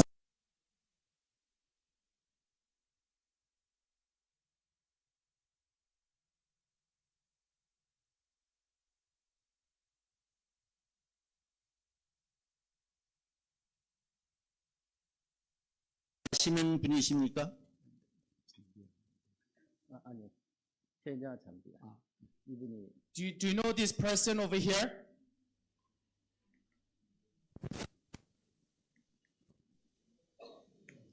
이거 안 듣네요. It's not working. 아십니까?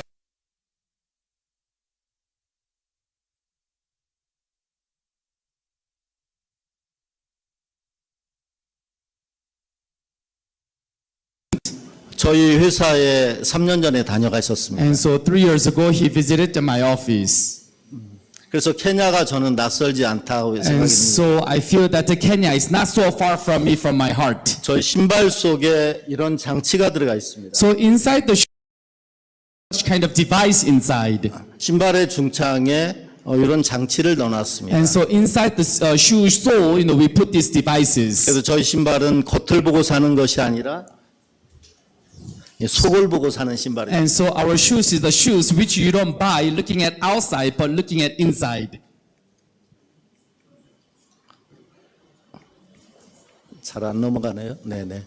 그래서 이 부분이 국내 식약처로부터 이건 치료해주는 신발이다 이렇게 인증을 받았습니다. And so, from the ministry, we received a patent and approval saying that this the shoes is a device for medical device. 대한민국의 역사상 처음입니다. So this is the first time for the shoes to be certified as a medical device for the first time in the history of Republic of Korea.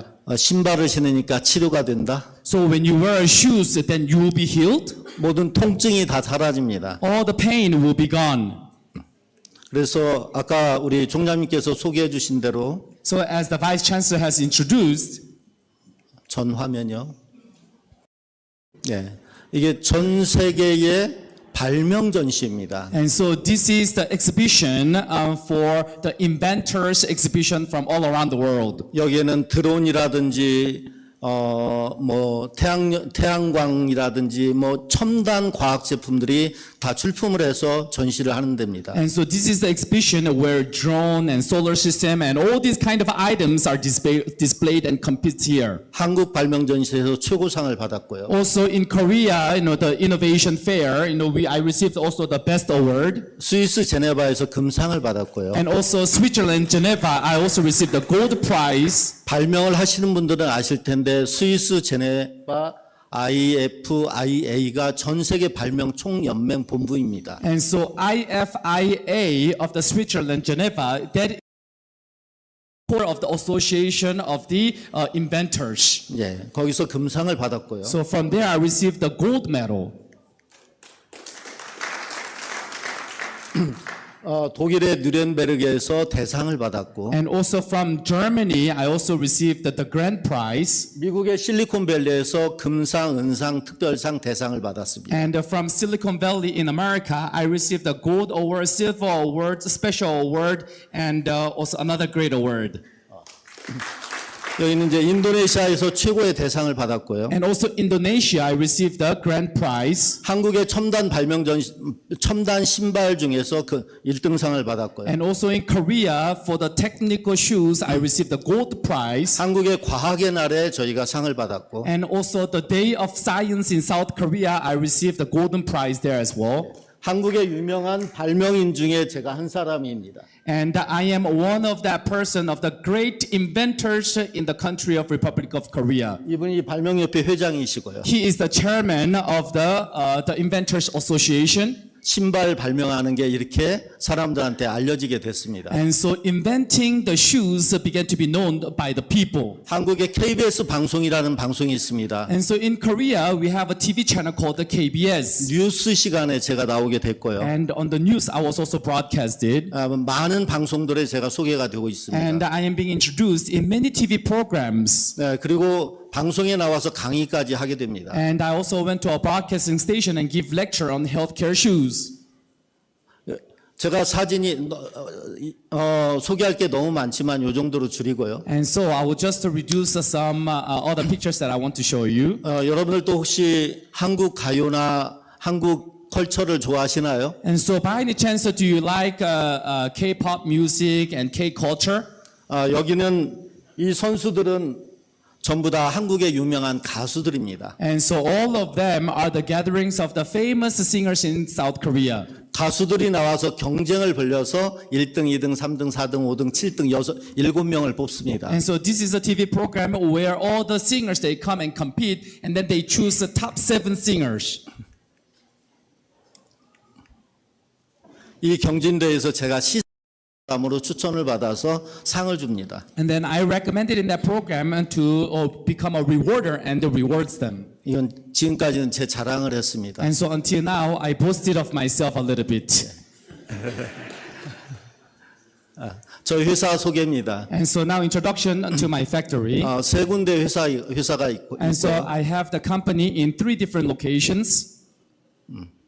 이제 여긴 부산이라는 곳입니다. And so this is a place called city called Busan. 조금 전에 회사를 우리 총장님께서 오셨었고 여기는 부산 공장입니다. And so the previous picture factory our vice chancellor has visited. This is the Busan factory. 저희 회사는 한국에서 최상위에 위치하고 있습니다. And so right now our company is in the highest level of the company in South Korea.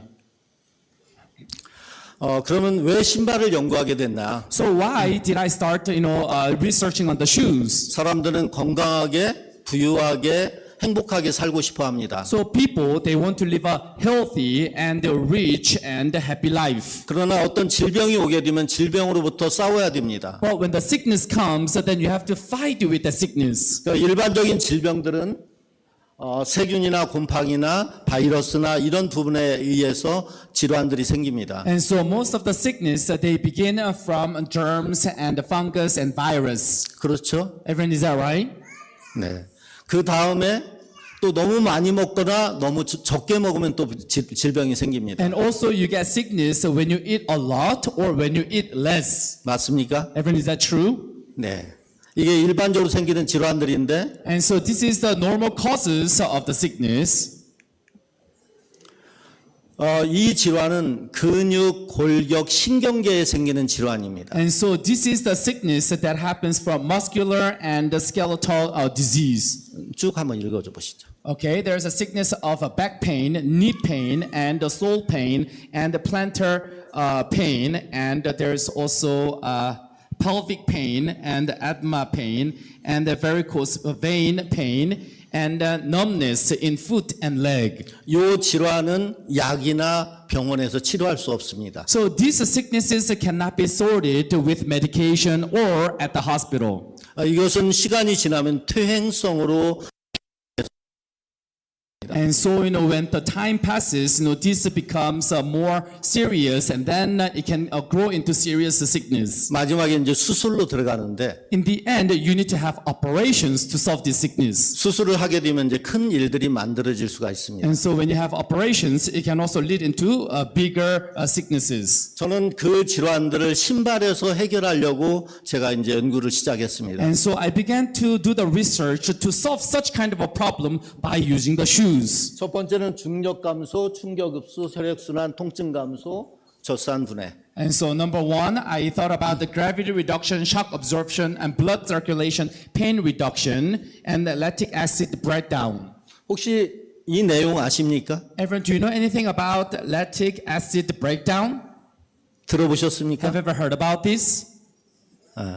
사람이 걸음을 걸으면은 건강해진다는 건 압니다. And so people, they know that when they walk, then they become healthy. 그런데 많이 걸으면 피로합니다. But when they walk a lot, they become tired. 많이 걸으면 더 건강해져야 되는데 왜 피로해질까? But if you walk a lot, then you should be more healthy. But why are you getting sick? 그것은 근육이 20분 이상 움직이게 되면은 피로 물질 젖산이라는 물질을 분비를 합니다. And so when you walk more than 20 minutes, and then it starts adding up lactic acid. 그걸 간에서 효소가 만들어져서 젖산을 분해를 시켜야 됩니다. And then from the liver, it starts making acids and breaking down that lactic acid. 근데 분해되는 것보다 만들어지는 게 많으면은 피를 타고 온몸을 돌면서 피곤해합니다. But if the lactic acid is not all broken down, then that lactic acid remaining is going to follow the blood streams. 혹시 이해가 가십니까? 제가 지금 말씀드린 거예요? Everyone, what I am telling you, are you understanding what I'm saying? Yes, 예, 감사합니다. Thank you very much. 대학교라 확실히 이해를 잘 하시네요. Yes, I think you have better understanding. This is a university. 이거 잘 몰라요, 사람들이 얘기해도. And sometimes when I explain, people cannot understand what I'm saying. 많이 걸어도 피곤하지 않으면 건강해질 수 있잖아요. And so although you walk a lot, if you don't get tired, then you can be healthy. 그걸 신발이 만들어주면 얼마나 좋겠냐. But if the shoes can do that function, then how good would that be?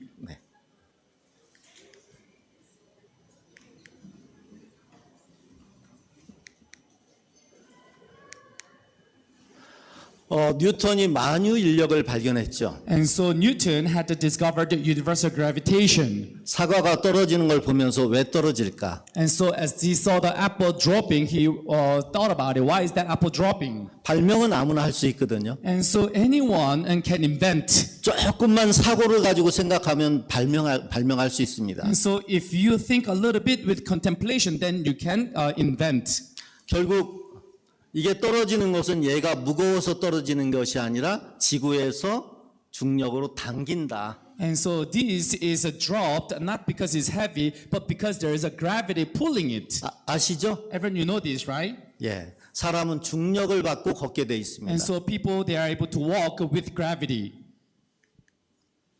무중력 상태는 어때요? 사람이 둥둥 떠 있잖아요. What about at the zero gravity space? They are floating. 지구를 떠나면 무중력 상태가 되기 때문에 떠다닐 수가 있거든요. And so if you leave the earth, then it is a zero gravity, so you can be floating. 맞죠? Everyone, is that right?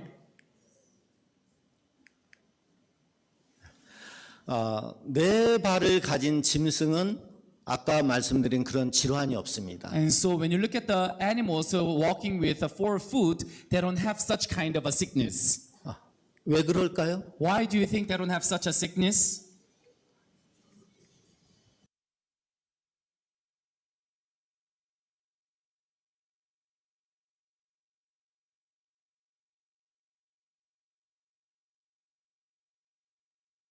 Only 2 foot, then all that is going to stretch.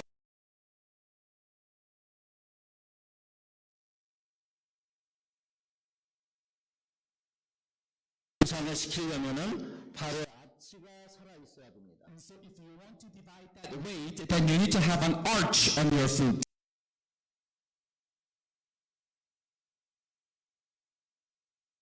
When you see the buildings with the arch, separate and equally separate the weight of the building. 그래서 건물을 지었을 때 아치형으로 만들면은 500년, 1000년이 가도 건물이 유지를 합니다. So therefore, when you do a construction with an arch, then over 500, 1,000 years pass, that structure is still strong. 이 건축학자들이 사람의 발에 아치에서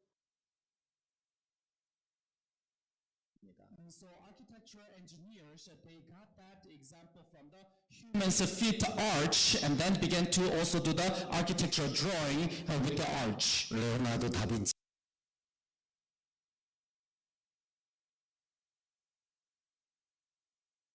Artist at the same time also the architect. 에펠탑도 에펠이라는 사람이 아치형으로 건물을 지었습니다. So Eiffel Tower also was constructed by Eiffel, with the arch. 여러분들이 신는 신발에 아치를 신경 쓰고 만든 신발들이 Wearing the shoes. 그리고 혈액순환이라는 게 있습니다. And there is also this thing called blood flow. 심장에서 펌핑을 하게 되면 피가 위와 아래로 내려갑니다. So when the heart is pumping, then the blood is floating top to the bottom. 내려갔던 피가 다시 올라오려.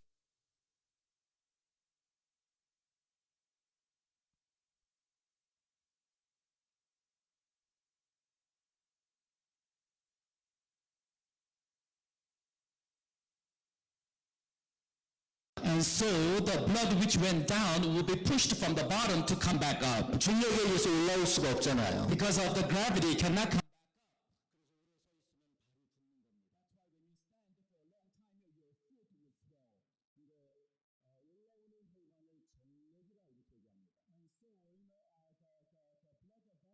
Come up is called venous. 판막이 있습니다. And so in the venous there is a valve. 근육 속에 들어가 있어서 근육이 수축을 하면은 위에 판막이 열리고 아래가 닫힙니다. And so, when the muscle is expanding, and then the bottom of the valve will open, and then the top will be covered. 이완을 하게 되면 위에가 닫히고 아래가 열립니다. And then when the muscle releases, then the top will be closed and the bottom will be opened. 발이 움직이면은 피를 위로 쭉 올려줍니다. And so when your foot is keep on moving, then the blood is going to be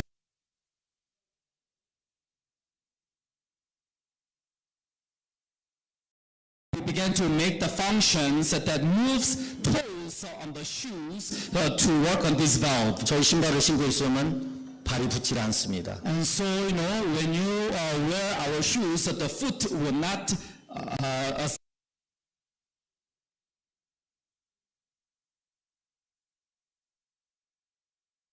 핵심 기술을 잠시 소개를 하겠습니다. explain to you that the main technology that is in that chip. 원료는 자석입니다. And so the material that we use is a magnet. 자석은 인체에 해가 없습니다. And so magnetic does not harm the body. 그리고 자석에서 발생하는 자기장이 있습니다. And so there's the energy and the power.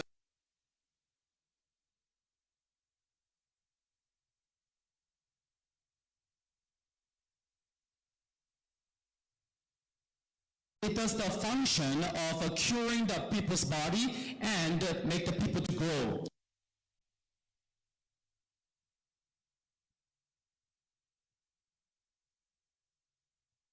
But also reduce that acid.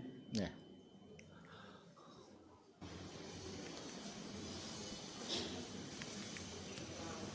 원래 자기장은 지구에서 만들고 있습니다. And so that magnetic is actually made by the earth. 내핵과 유핵은 거대한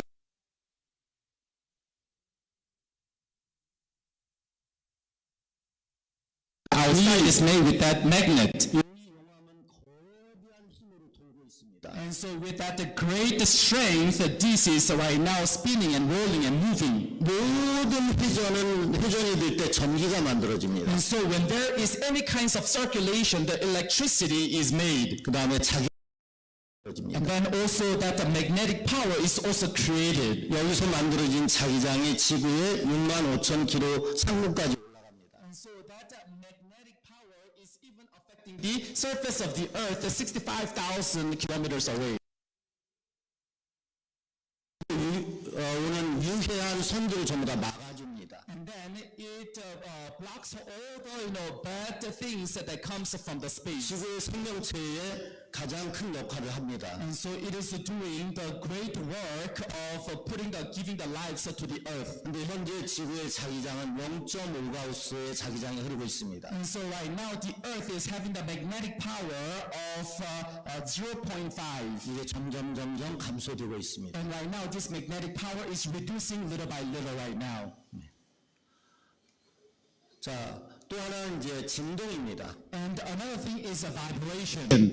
지구도 거대한 진동을 일으키고 있고요. Also the earth is continuously having the great vibration. 사람도 진동이 없으면 생명체는 끝납니다. And also human beings without vibration, our life would just come to an end. 이 진동은 신경계와 그 호르몬 계통에 가장 큰 역할을 해줍니다. And this vibration improves our nerves and our hormones. 뇌에서는 뇌파가 발생이 됩니다. And so from the brain, and there is the electrical wave from the brain. 먼저 화면으로 가야 되는데요. 전 화면으로. 네. 네. 예, 뇌에서는 뇌파가 발생이 됩니다. And so from the brain, so we have the brain waves.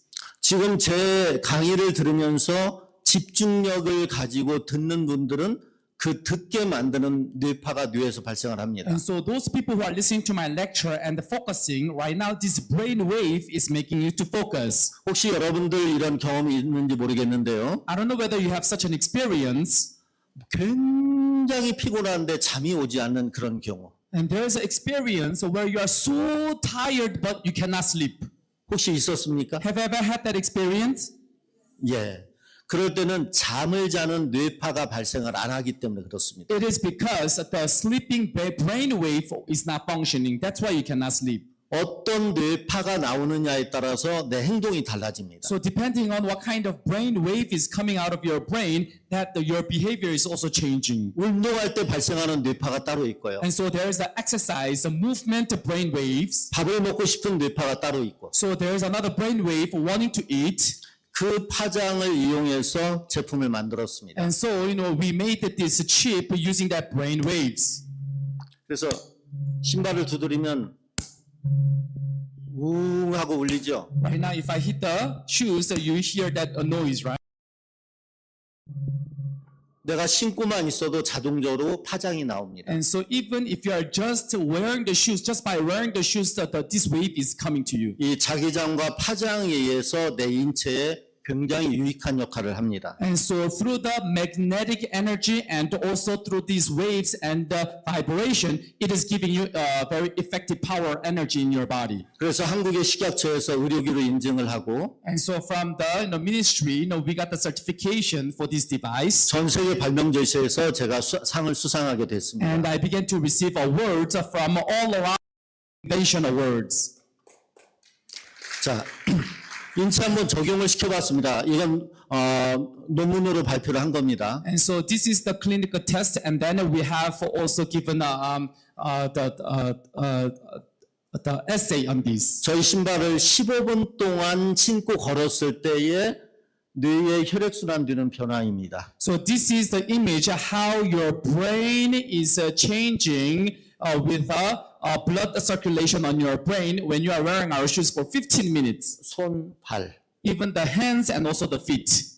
모세혈관을 보면은 이 혈관은 거의 희미하게 없어진 혈관이죠. And so, there are also thin veins in our body. 이런 혈관이 이렇게 튼튼해졌습니다. Now that thin veins became also very healthy vein like this. 자, 이건 오래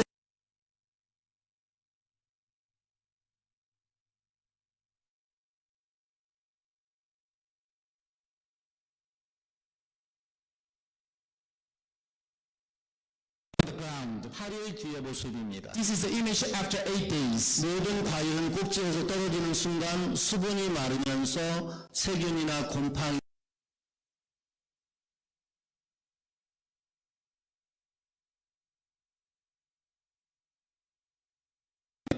혹시 케냐 과일은 꼭지를 딱 따도 마르지 않나요? And so also in Kenya, when you cut the fruit from the tree, it starts drying, right?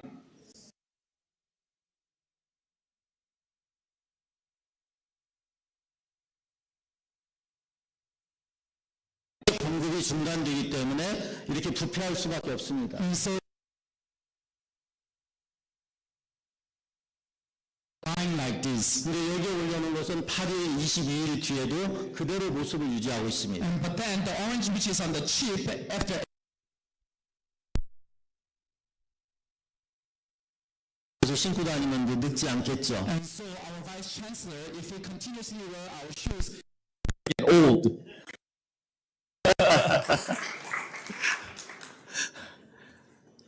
22일인데 한 달이 가도 그대로 있고. And so 20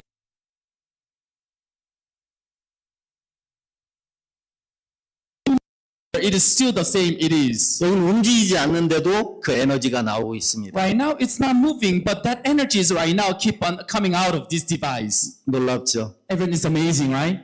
실험 하나를 더 했습니다. Okay, we did one more test.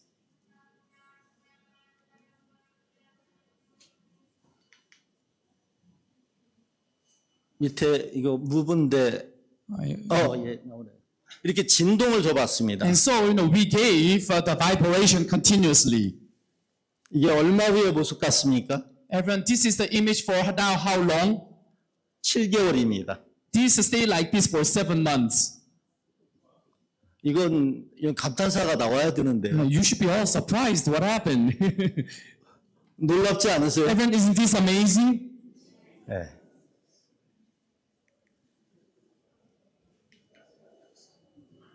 제가 그러면은 예를 가지고 여러분들한테 한 분 나와주셔서 제가 테스트를 한번 해보겠습니다. Okay, so with this device, I will do the real test with one of you. 난 누구한테 잘 속지 않고 나는 똑똑하다 하시는 분 한번 나와 보십시오. Is there anyone who thinks that I usually don't deceived by anyone and I'm pretty smart? He can come out on the stage. 학생도 좋고 Student 교수님도 is good.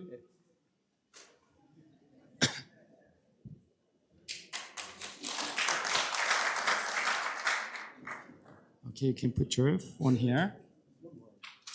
여기 아니요 여기 미스터 학생 제일 잘생긴 학생. You look handsome. Yes. Okay, so raise your arms like this, like him, and then yes, palms up, and then one leg, put it behind exactly like me. Okay, I'm going to press it down, but try not to be pressed. Okay, you put your strength, all your strength.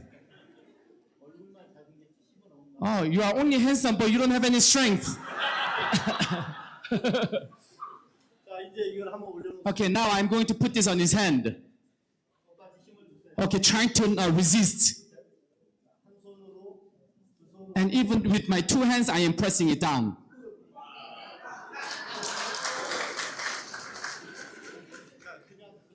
Okay, once again, without it. Yes.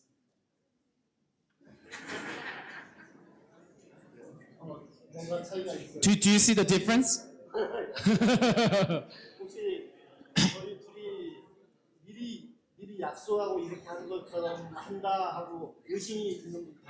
Okay, if there is anyone whom you think that we have made up before we come here, if you have a doubt on this, you can come on the stage. Anyone who has a doubt?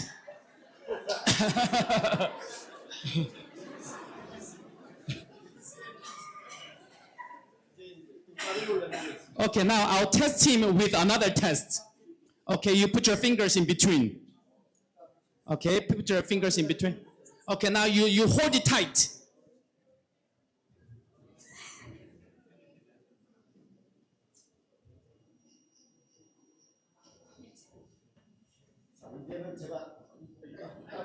Okay, you hold it tight.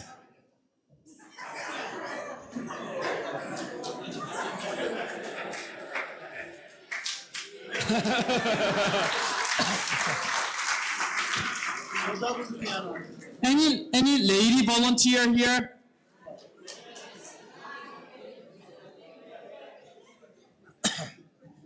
Lady, she's coming already.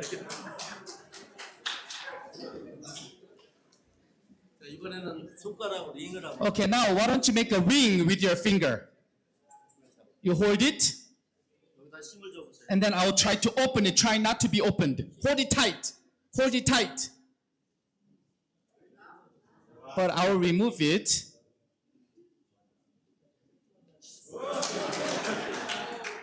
Do you want to try this one too? Okay, stretch and then one leg, cross, and then in the back. Okay. Okay, try to resist. Try, put your strength.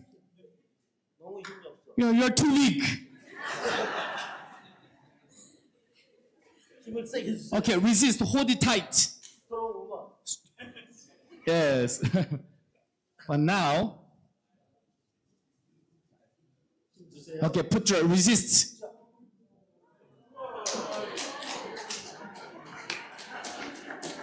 Do you feel the difference? Yes. One more, you want to test? Yeah. Okay.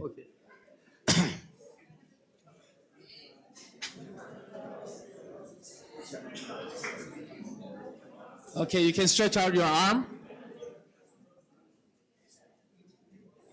Cross your leg. Your left. It doesn't matter, left or right. Yes, you can cross. Okay. Okay. Okay, trying to resist, hold it.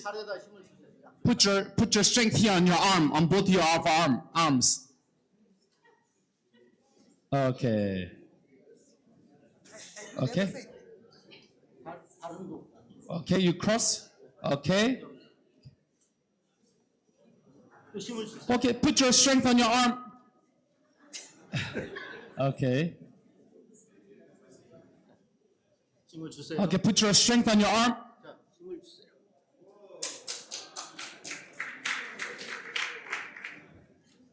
Do you feel the difference? Yes. Thank you very much. 누가 신던지 이런 에너지가 생깁니다. Everyone, whoever holds this chip, you will receive that energy. 네. 제가 땀이 나네요. Oh, I am sweating. 네.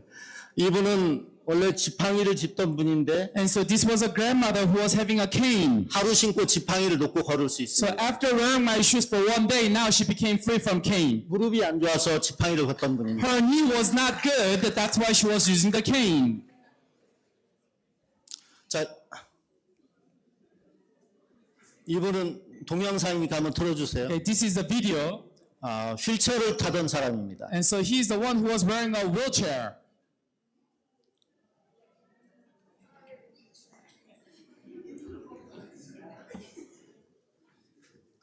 미국에서 한국에 오셨던 분입니다. And so he's the one who Korea.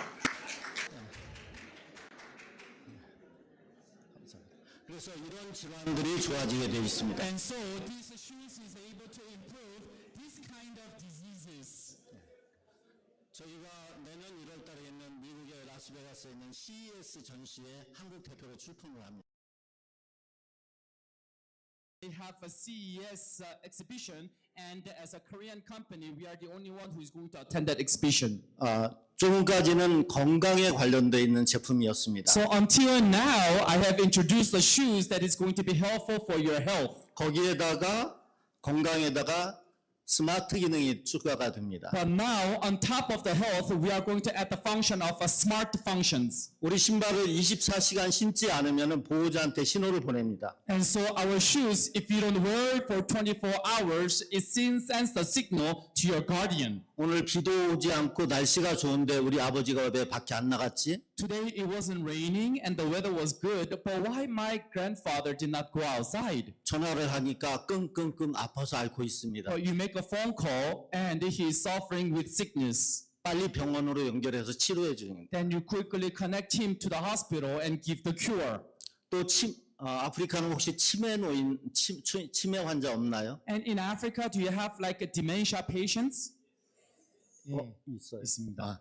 그런 분들이 길을 잃어버렸을 때 어디 있는지 위치를 파악할 수 있습니다. And when such people lose the way, then we are able to know where they are. 그다음에 전응아, 자폐아, 유기를 당했을 때도. And then also those of children who are having the problems, and also those who are kidnapped children, so we can also find them. 어떤 사고로 넘어지게 되면 발이 이렇게 되면서 각도가 이렇게 들어지죠.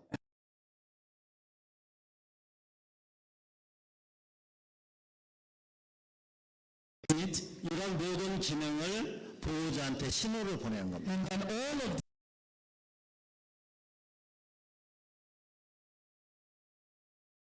then it needs to create its own power. 근데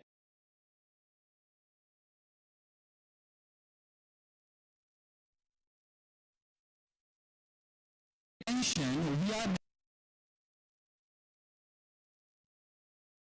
the energy, electric energy by itself. And it is also the world first.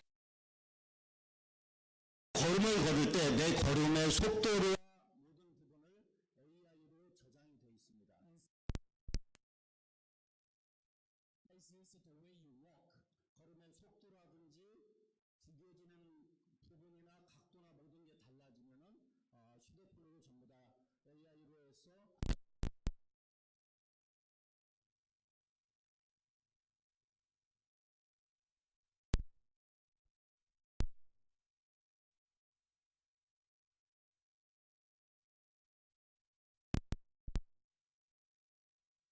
It is a system where you can, in the earlier stage, you can detect a Parkinson's disease and paralytics and such kind of disease in the earlier stage. 그래서 앞으로 저희 신발이 나가는 방향입니다. And so this is the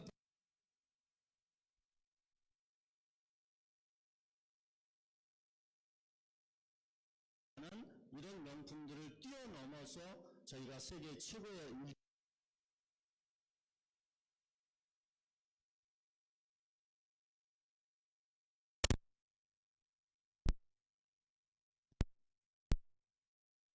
사면은 가격을 보고 브랜드를 보고 샀을 거예요. Until now, when you buy the shoes, you probably saw the price and the design and buy the shoes. 근데 앞으로는 건강과 안정을 위해서 신발을 사게 됩니다. But now in the future, you will be buying shoes for your health and for your safety. 신발을 신는 패러다임을 바꾸는 거죠. Now I am trying to change the paradigm of why people are wearing the shoes. 만들어지겠습니까? Evan, do you think I can make one of these the best shoes? 예. 케냐에서도 저희 제품이 소개가 Kenya, I hope our shoes can be introduced, and I hope many Kenyans can also wear my shoes. 여기는 사이언스 이노베이션이라고 들었습니다. And so I heard about science innovation. 과학이 있고 In the world, there is science. 과학은 창조된 것을 밝혀가는 게 과학입니다. And science is the discovery of the creation which was already created. 그 비밀을 밝혀가는 것이 과학인데 And the science is the science that discovering the creation which is already created. 그러기 위해서는 많은 지식을 쌓아야 됩니다.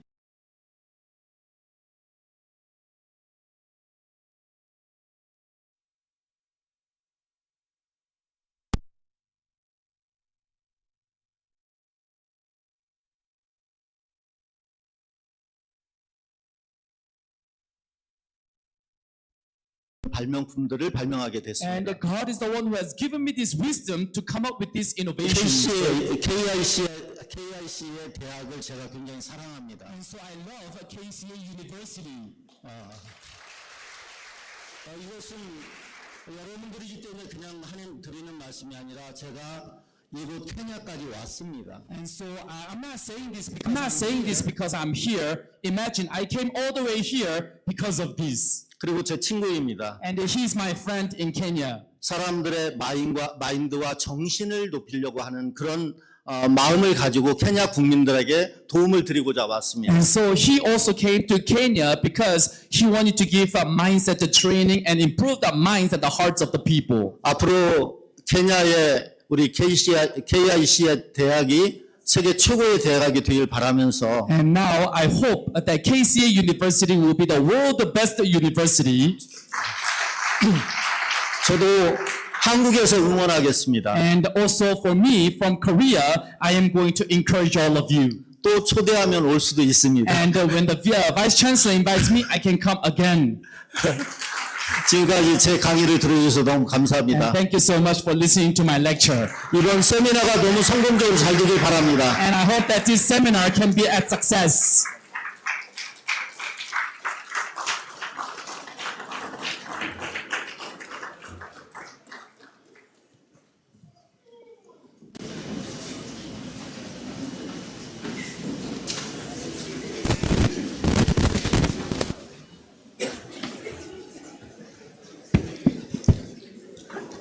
Thank you so much, chief guests, ladies and gentlemen.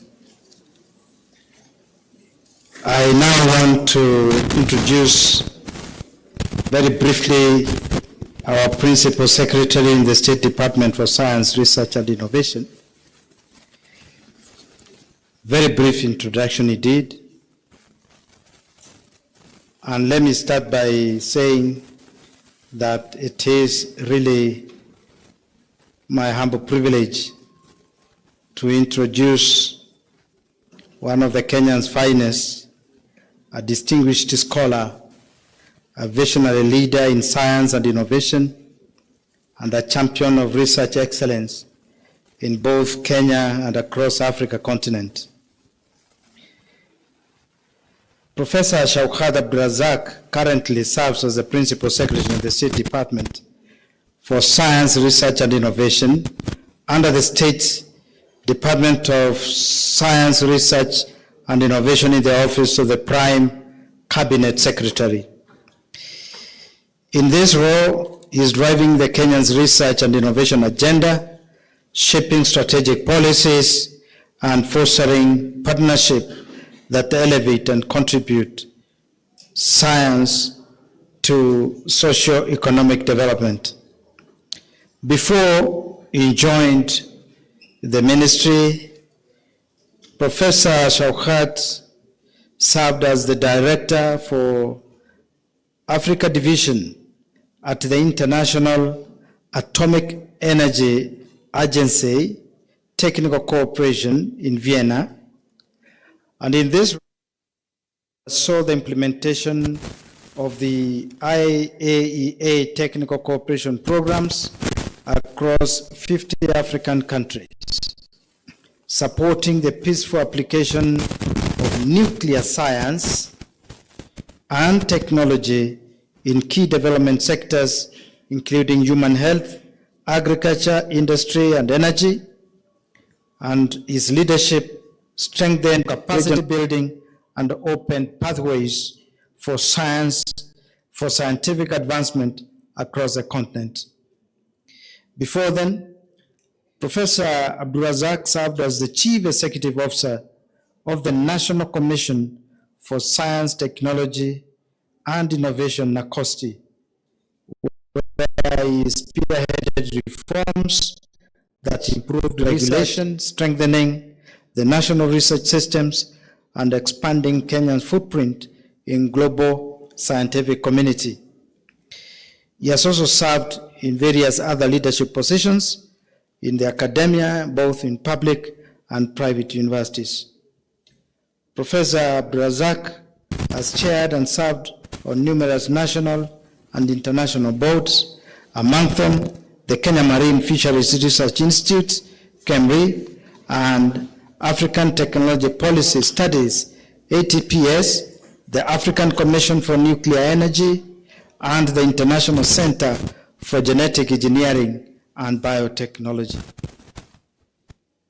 Professor Abdulrazak is a fellow of the International Science Council, the World Academy of Sciences, the African Academy of Science, and the Japan Society for the Promotion of Science. Ladies and gentlemen, please join me in welcoming our PS, Professor Shaukat Abdulrazak.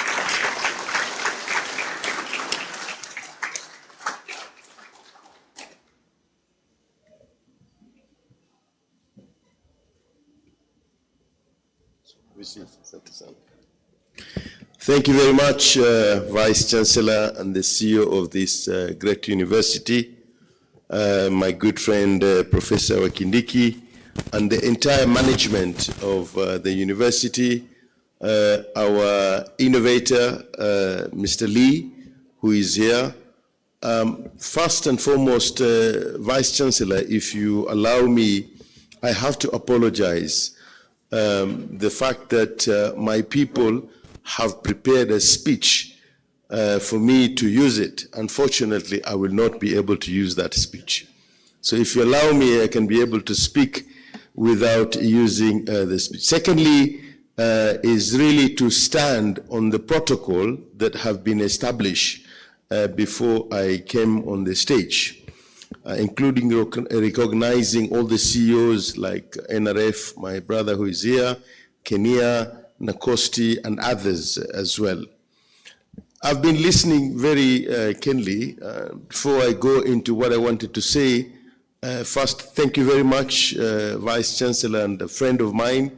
You've heard that we come from a long journey. There are two reasons why when the DVC and the VC were approaching me, if I would be able to spare time and come and be part of this, great week in terms of celebrating innovations here, I accepted because of 2 or 3 reasons. One, of course, we've known each other for a while, since the days of Egerton, and I've known him to be a great leader. So I fully agree that he deserves another clap for that leadership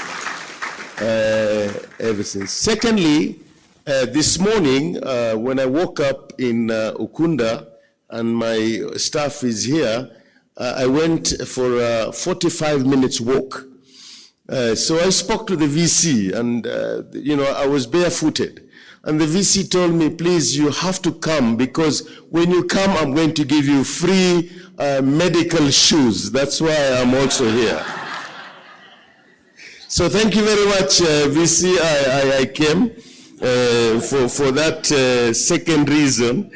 And of course, the third reason, how would I refuse to come to a university? By the way, this is KCA. It is not Korea Consumer Agency. It is the KCA that you all know. So how would I refuse to come to an institution of this magnitude where you've been able to register 11 patents and be able to push forward towards commercialization of some of your research output. So I want to really commend you.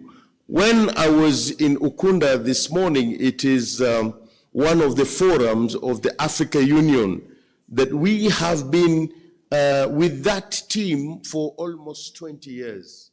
I was able to meet people that I met 20 years ago, and we were discussing this morning things that we discussed 20 years ago.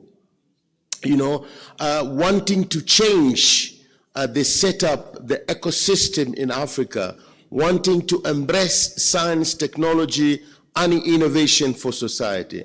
And the theme was inclusivity in community-based science, technology, innovation for society. And I think it fits very well. So today we are actually, for me, talking about innovation, talking about how science, technology, and innovation can be able to influence the society. The reason why I left this speech, because thank you very much, our friend, Mr. Lee, you've already inspired me. And I think probably is because of the gadgets you're holding. Already it has gone into my brain that I'm able to speak without a speech. But if you had him very, very carefully, first, he's a God-fearing person. And I've never seen, having worked for 50 years, for 50 countries in Africa, I think Kenya is one of those countries that we don't miss to go to the mosques. And we don't miss to go to the church, right? But here is Mr. Lee telling us that he's a God sent, that he's been able to use those divines that we go to the church and to the mosque to be able to be inventors. Now, what do you go and do every Sunday? What do you go and do every Friday and every day in the mosque?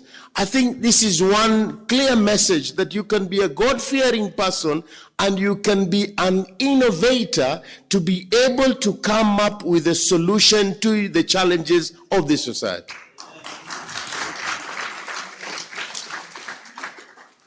Mr. Lee, how did you know I have all these problems that you've demonstrated here?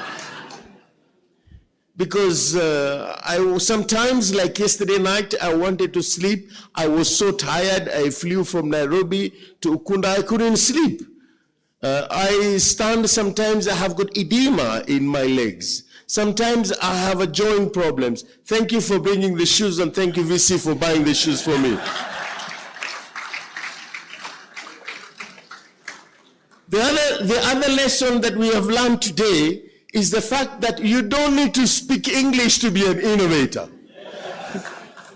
All right? So if you have to speak the Luo language, the Luya language, the Kiswahili, please do it. I will fund you from the Kenya National Innovation Agency. You know, this is really amazing. When I was in Vienna, I saw these long-distance runners, Kenya. I don't know whether you've seen them, struggling to speak English just because it is fashionable to speak English. In fact, if it was not because of Mr. Lee, all these things I would have said it in Kiswahili. You know, it becomes a fashion. But look at what Lee has done. And most of us in this room, we have traveled. He has given you an example of Isaac Newton, who is a British, but he's a Korean.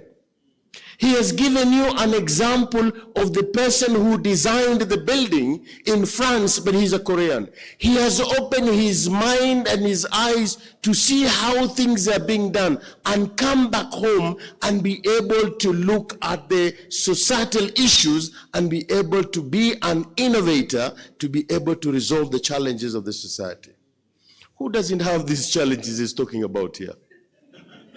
At least if you don't have all, you have at least one. If you are of my age, you have knee issues, Professor. If you don't have edema, then you have joint pains. If you don't have joint pain, sometimes you can't even sleep. And look at the way he's demonstrating to us. He's spoken about the chemistry. He has spoken about the biology. He has spoken about the engineering. He's spoken about medical, and he has no any of those experiences. That means to be an innovator, you just have to be a very good observant. Now, when I was seated here, I was just reminding myself, the same Korea that we are talking about, if you look at one company called Samsung that was set up in January 1969, and Mr. Lee, you can confirm this. To date, the value of Samsung is about $500 billion. And when you look at our GDP is about $100 billion. That is one company. His Excellency the President, William Samoei Ruto, Dr. William Samoei Ruto, reminds us that early 60s, we were at par. Kenya was at par with Korea. In fact, there was a time Korea had to come to Africa and look for a small loan from Ghana. Today, Korea is where it is. This is just one example of an innovator discovering and patenting 25 patents, one individual. When did the rain start beating us? I have hope in Africa. I have hope in Kenya. I have hope in this university and the rest of these universities. But we have to think outside the box. We have to think outside the box, and if possible, we create a new box. His Excellency has told us it is unacceptable that we are at where we are today. Can you imagine? We import almost worth of food worth 500 billion. The president has given us a marching order that the amount of electricity that we need in this country is almost 10,000 megawatts if we have to be where we want to be. At the moment, we are doing 2,300. It is unacceptable that we do not have adequate infrastructure. So the president is now us. When I mean us, I mean me. That first, that the State Department has been created on your behalf as public and private institutions. This State Department has been created so that we can be able to nurture the talent that we have in our youth. And this country, 60% of this population is actually the youth. And that's why with your ingenuity, with your zeal, with your enthusiasm, and the enabling environment institutions like this that have created, I have the confidence and hope that we can be able to propel and leapfrog. So really, I want to challenge everybody. And I want to commend, Professor, when you look at the State Department, and in particular, Kenya National Innovation Agency. This is one of the universities that I really applaud and commend, that you have embraced the program, such as the Entrepreneur Leadership Program, and I want to congratulate you for that. Secondly, you've also been in the front line in terms of setting up your transfer technology office, and this is commendable. That's why you're able to bring all this into the surface and be able to register your patents and so on and so forth. So I really want to commend you as well, Professor, and the entire team for that also. This is very commendable. And thirdly, you've also been part and parcel of the journey of which we are now transforming innovation, research towards commercialization, what we call R2C, in terms of accelerator program that was set up by Kenya. And I want really to commend you as well and the rest of the team for doing that. But these are lessons that we are able to learn here. Here is an individual that has traveled from Korea coming to us. In my opinion, is a godsend, because every time the president gives example of Korea, example of Singapore, he's talking about this affordable housing. This is exactly what Singapore did 60 years ago. And the span of 30 years, they were able to transform. We can also be able to do it. But Deputy Vice Chancellor here, who I'm told is in the path of becoming the PS, because once upon a time I was a DVC, and I can tell you for free that yes, it is very possible. Yes, it is very possible. That is reminded us, unless you have visionary, unless you have leadership, you cannot be able to be where you are. And it's for the same reason that we see a president that has got that vision, that leadership, that he can be able to say, I want to have a State Department of Science, Research and Innovation so that I can be where Korea is today and where Singapore and Asian tigers are. I think this is a commendable thing, and we need to give His Excellency an applaud for this. So my message today is really, I've come here to celebrate with you. I have come here to do more encouragement. I have come here to tell you I am part and parcel of this journey, because I believe we are in the right trajectory.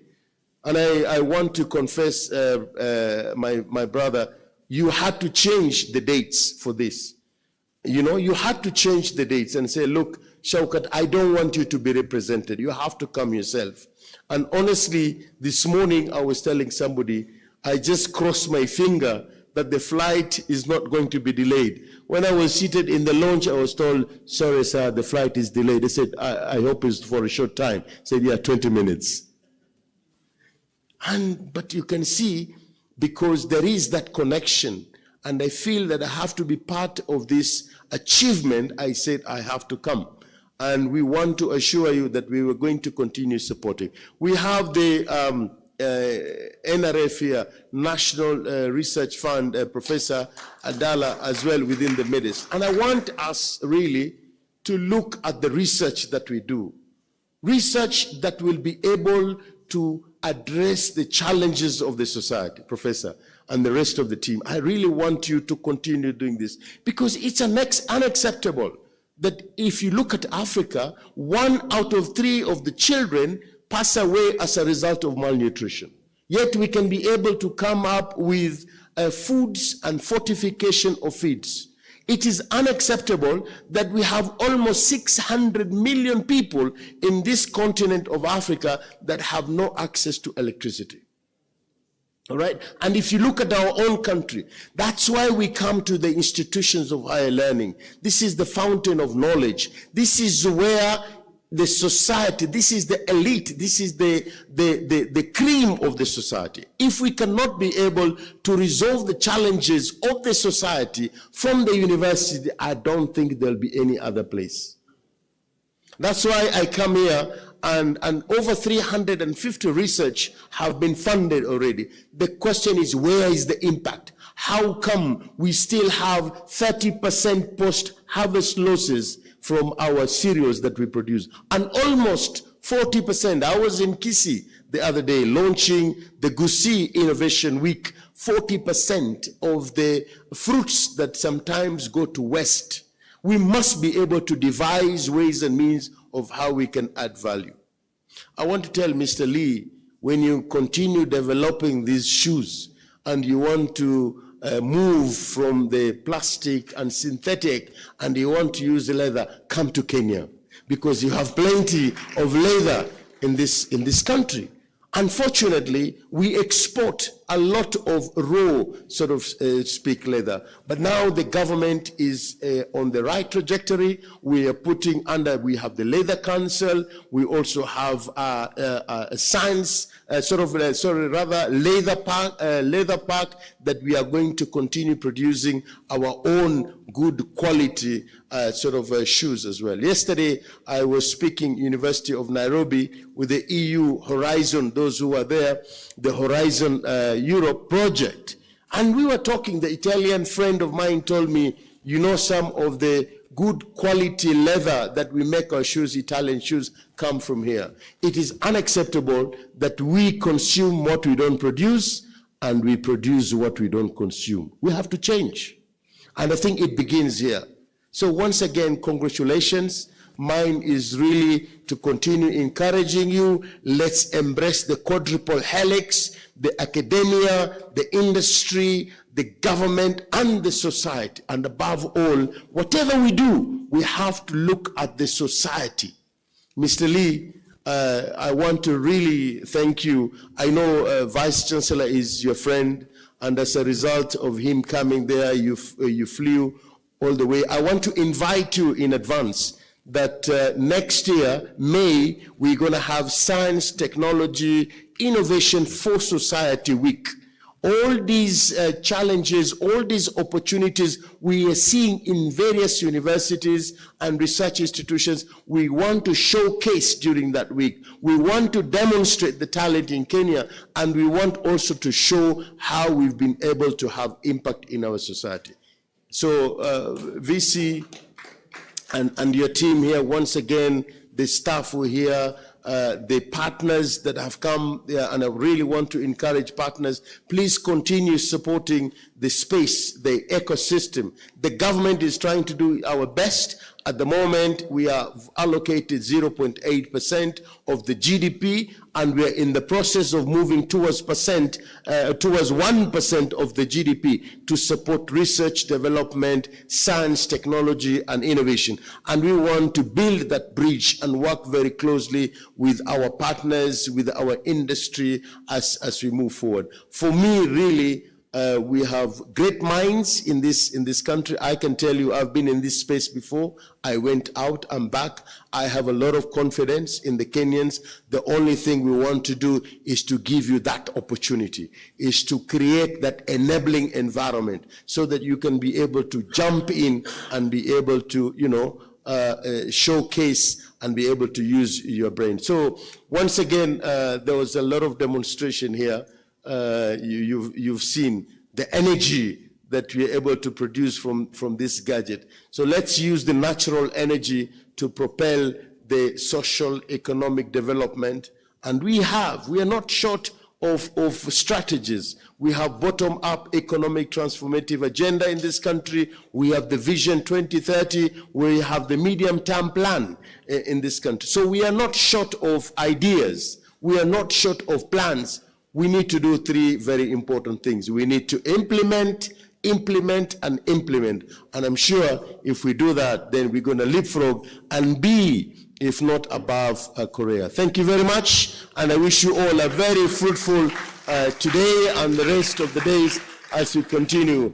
And it is now my humble duty to officially open this innovation week. Thank you so much.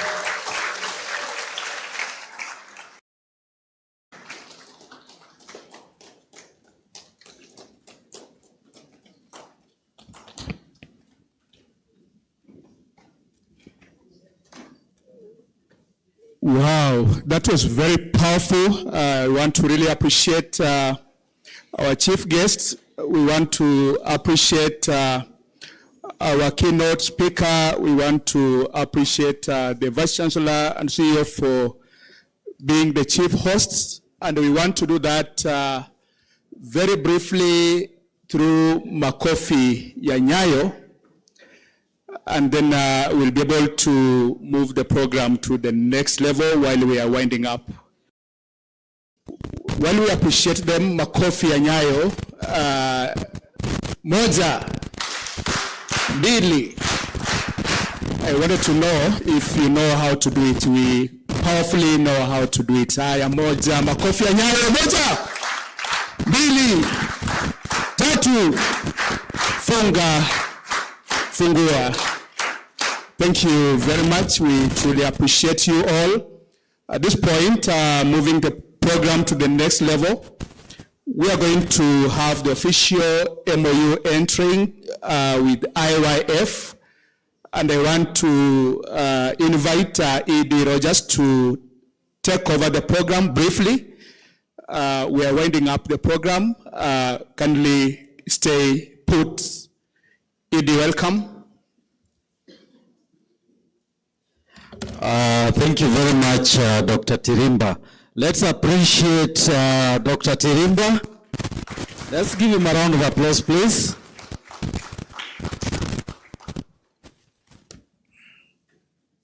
So, ladies and gentlemen, as a short exercise is going to be happening, I really just want us to remember a few things. Our chief guest, and of course all protocols observed.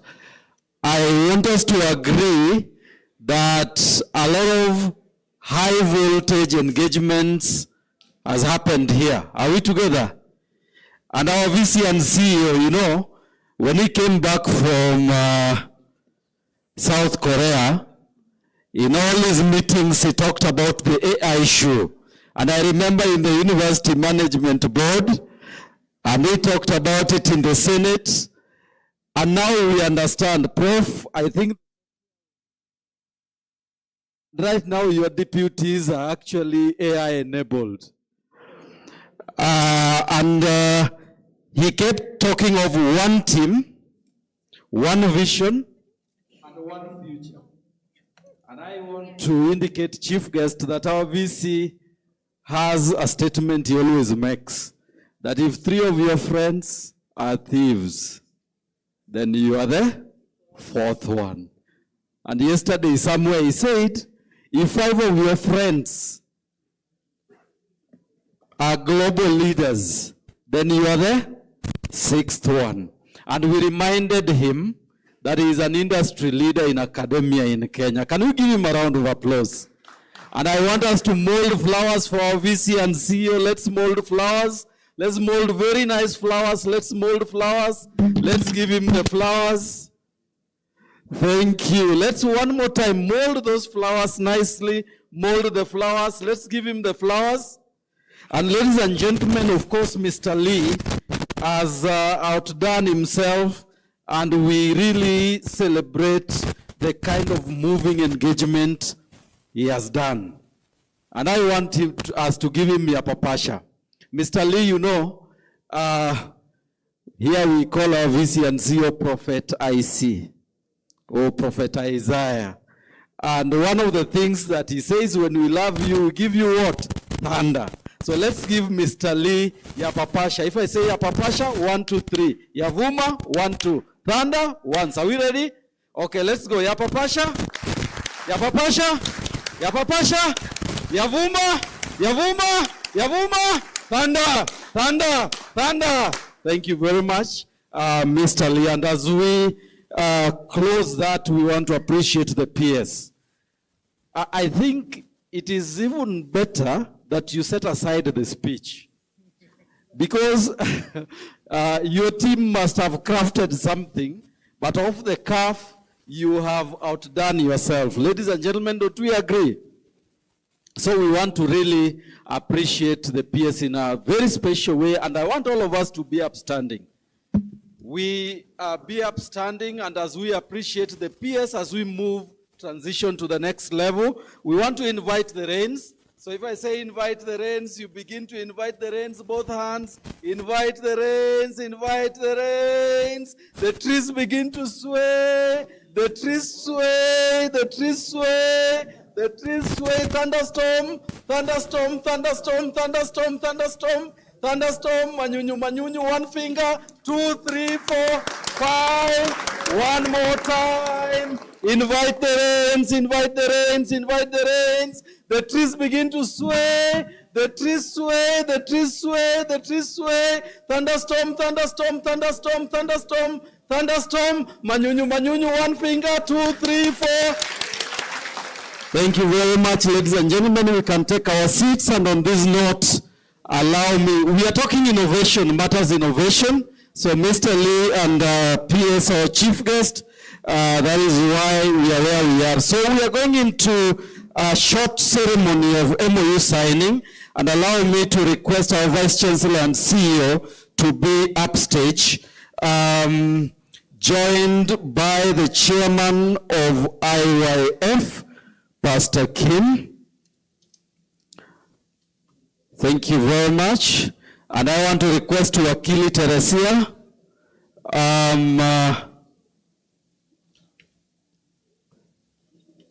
thank you very much. Thank you very much. Now, we are having a great MOU being signed today. And this MOU is about partnership and collaboration between KCA University and International Youth Fellowship, IYF. And of course, this MOU will see quite a lot of obligations between two parties. And you can see Wakili Teresia, who is an advocate of the High Court of Kenya, Notary Public, and of course we really appreciate that. I want to request a witness from Wakili Teresia is there. DVC Rio, kindly, would you step up to witness as the VC and CEO is also signing. Let's give them a round of applause, please. Let's give them a better round of applause. And as that is happening, I want to request Mia from IYF. She's going to play some very cool piano, and the song is Amazing Grace. And of course, this is dedicated to the great partnership between KCA University and International Youth Fellowship as we do this fantastic MOU signing.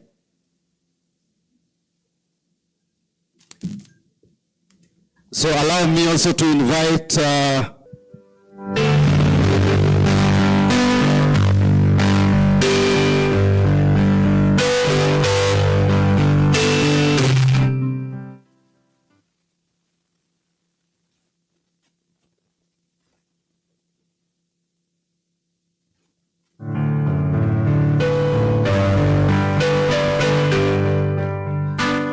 once they have done signing, then we are going to witness the exchange of those MOUs. And of course, Wakili Teresia is taking charge to make sure that this great MOU is signed. Part of the things in this wonderful MOU is about co-designing and implementing youth employability program that is really going to address technical and entrepreneurial issues, and of course jointly developing and offering short-term market-responsive training programs between the two partner institutions. We are also having a co-facilitation and internship and mentorship programs, co-creation and implementing entrepreneurship opportunities and programs, and pursuing joint resource mobilization between these two programs to fund and sustain the interest of these great organizations. And of course, promoting youth leadership and civic engagement through the student advisory bodies and volunteerism that is key among the contents of these MOU. So this partnership is really going to take both partners to the next level and in a mega way.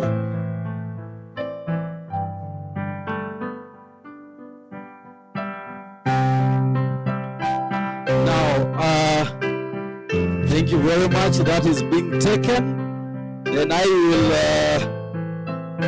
camera crew, I hope you're ready. I will request our guests to stand, and this table should be vacated. And as this table is being vacated, our chief guest will be joining in a short while. But I want us to have the VC and CEO and Mr. Lee exclusively to take a picture, and this one is going to the media. And so our camera crew, let the chairs, the seats be also vacated. Our team, let's vacate those seats. Thank you. Before I bring Prof upstage, I will request that picture to be taken. Thank you. Let's leave the two holding the MOUs. The two CEOs holding the MOUs to remain standing. I will request Pastor Kim, you may just take a step aside. Then the two, yes, let's take that one. Then let's have a handshake. Let's have a handshake as you exchange the MOUs. Wakili, please ensure that exchange is seamless. Thank you. Thank you. Thank you very much. Let's give them a round of applause, please. Allow me to request the chief guest at this point kindly come upstage. Professor, please come upstage. Let's give him a round of applause as he comes. Thank you. You may still hold the MOUs, and Professor may be right at the middle. Thank you. You know, when government begins to talk the way he spoke, Professor Isaiah, we get worried because your star is already shining up, and we can see where this is going. Let's give them a round of applause, please. Thank you. DVC Rio and Pastor Kim, please join. Then I will ask the DVCs in the house, please. Professor Damiana and Professor Joshua, please get upstage. Thank you very much. I will want to request Prof. Damiana to be in between Mr. Lee and the PS. You know, she's the only lady in this photo. So, thank you. Wonderful. Let's give them a round of applause, please. Let's give them a better round of applause, please. As we stay that way, the last picture, we are requesting the Dean Rio, the Rio team, please. Just come for the last picture. The Rio Division team that put together this particular activity. That's the last photo that we are taking. Rio team, please. Rio team, let's join. Then CEO NRF will, and our partner organizations will come soon after this. Let's give this team a wonderful applause. Thank you very much, our crew. We're good. We are ready. Fantastic. Please look at the main camera. The biggest is the main one. Huh? The biggest camera is the main one. And then give a broad smile. Thank you. The Rio team, let's fall off. The Rio team, let's fall off. The CEO NRF, please join. Let's give him a round of applause, please. Wonderful, wonderful. Wonderful. Aha. Great. Let's have our partners represented here. Our partners, please join for this final photo.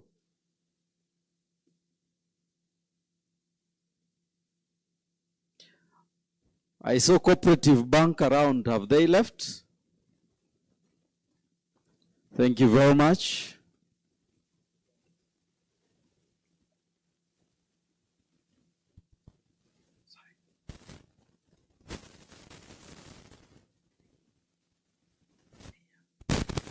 Thank you very much. We'll ask Lee. You know, we have two Lees here. So as our partners drop, let's have our guest.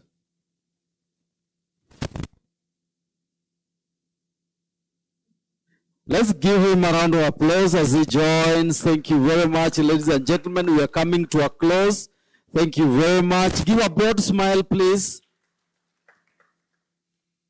Thank you very much. You know, the chief guest said you don't require English to be an innovator. So thank you very much.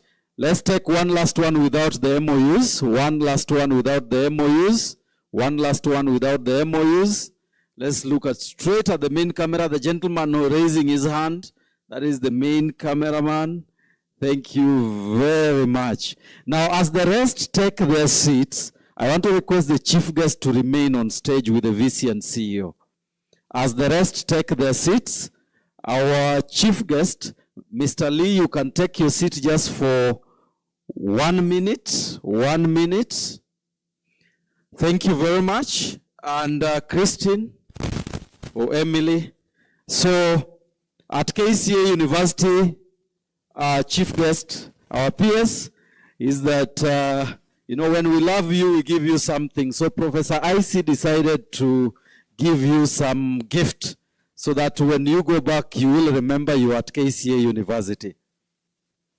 Can I get the roaming microphone if the VC and CEO would want to declare what is giving?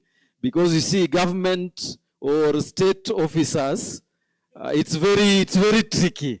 So and KRA is watching, by the way. And please, KRA, don't ask the value, tafadhali. Yeah, you know, please take it as you see it. VC and CEO, you may want to hand over the gift and declare.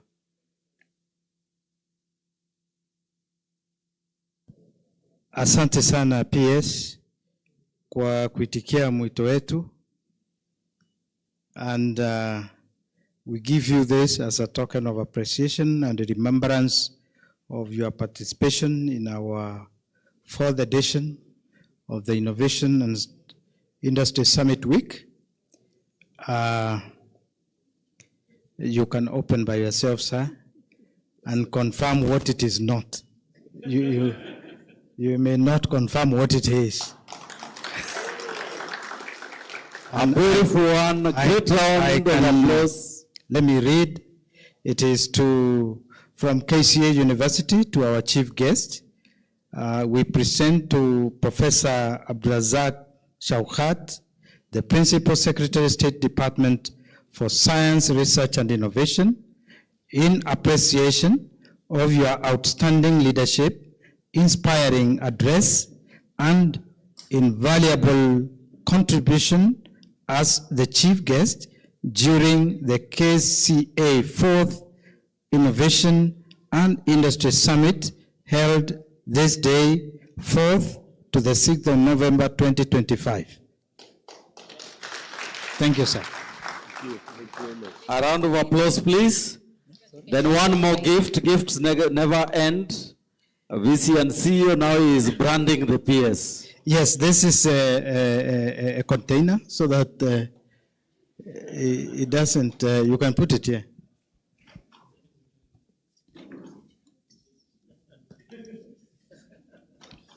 Yes. So this is a KCA brand, and in it there's an umbrella in case there is rain, and also a flask. I know you like taking green tea in your office. Yes. It's just 250 ml, and that will be enough for the day. Thank you so much, sir. Thank you. A round of applause, please. As the PS gets back to his seat, thank you very much, Prof. You can take your seat. I will invite upstage our keynote speaker, Mr. Lee. Kindly, VC and CEO, you will remain on stage to hand over one to Mr. Lee. Let's give him a round of applause, please.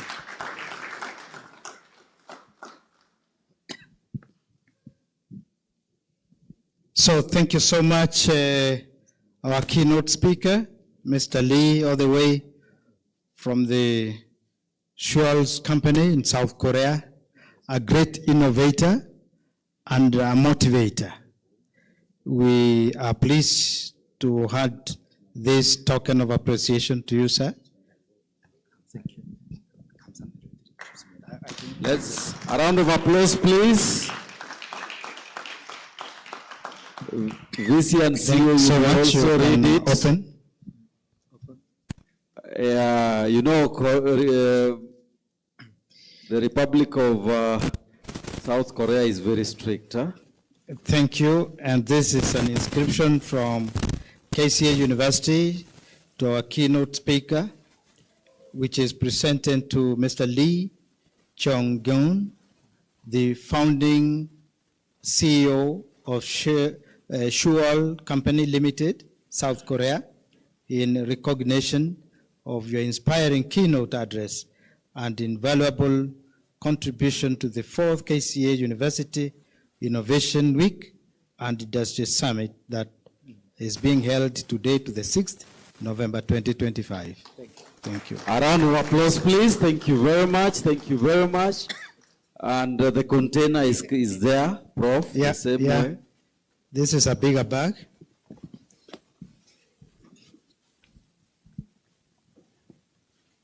From KCA University. We give you this because you need to carry it all the way to South Korea for 17 hours. So, so you can decide to put it as check luggage or cabin bag. I think it will be allowed.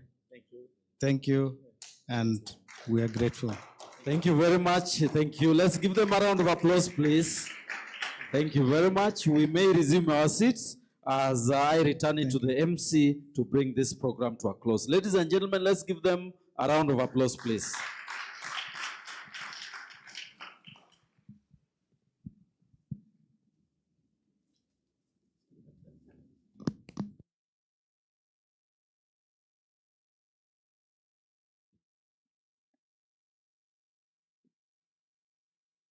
Thank you very much. Let's appreciate ED Rogers for that special program he's been able to conduct. At this point in time,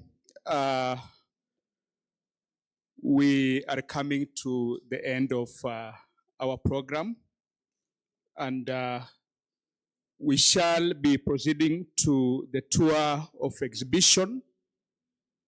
But before that, I want to request we all be up standing for the national anthem, the East African anthem, and the South Korean anthem. Thereafter, we shall proceed on to the tour of exhibition.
Thank you. While we remain upstanding, we are going to request our guest and the chief host to proceed to the tour of exhibition. And thereafter, once they shall have left the room, we shall be able to leave afterward.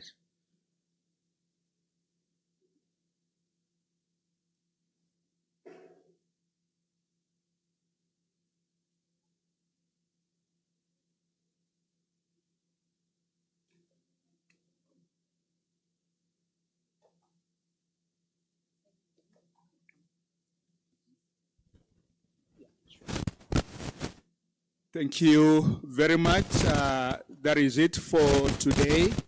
We truly appreciate you once more and wish you all the very best. Let's get here tomorrow by 8:30. the program will be able to continue for day 2. May you all be blessed. Thank you. I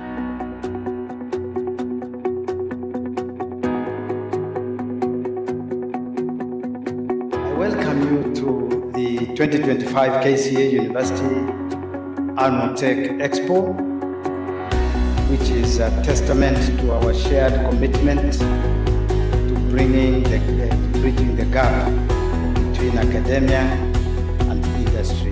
This has been taught so much in this republic. The vision of KCA University is to be an innovation-driven, globally competitive business and technology university that promotes teamwork, integrity, and partnership.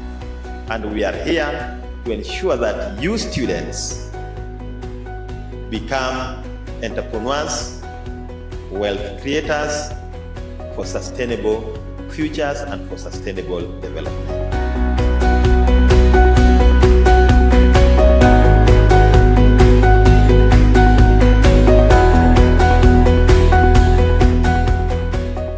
Here at KCA University, we recognize the transformative power of tech expos in knowledge exchange, in skill building, and in industry-academia collaboration. Take the opportunity to make meaningful connections that could shape your career trajectory and open doors to new possibilities. Continuous learning, learn every day, and let nobody begrudge what we are doing in our universities. Even here at KCA University, Kenyan professionals are some of the best professionals in the globe.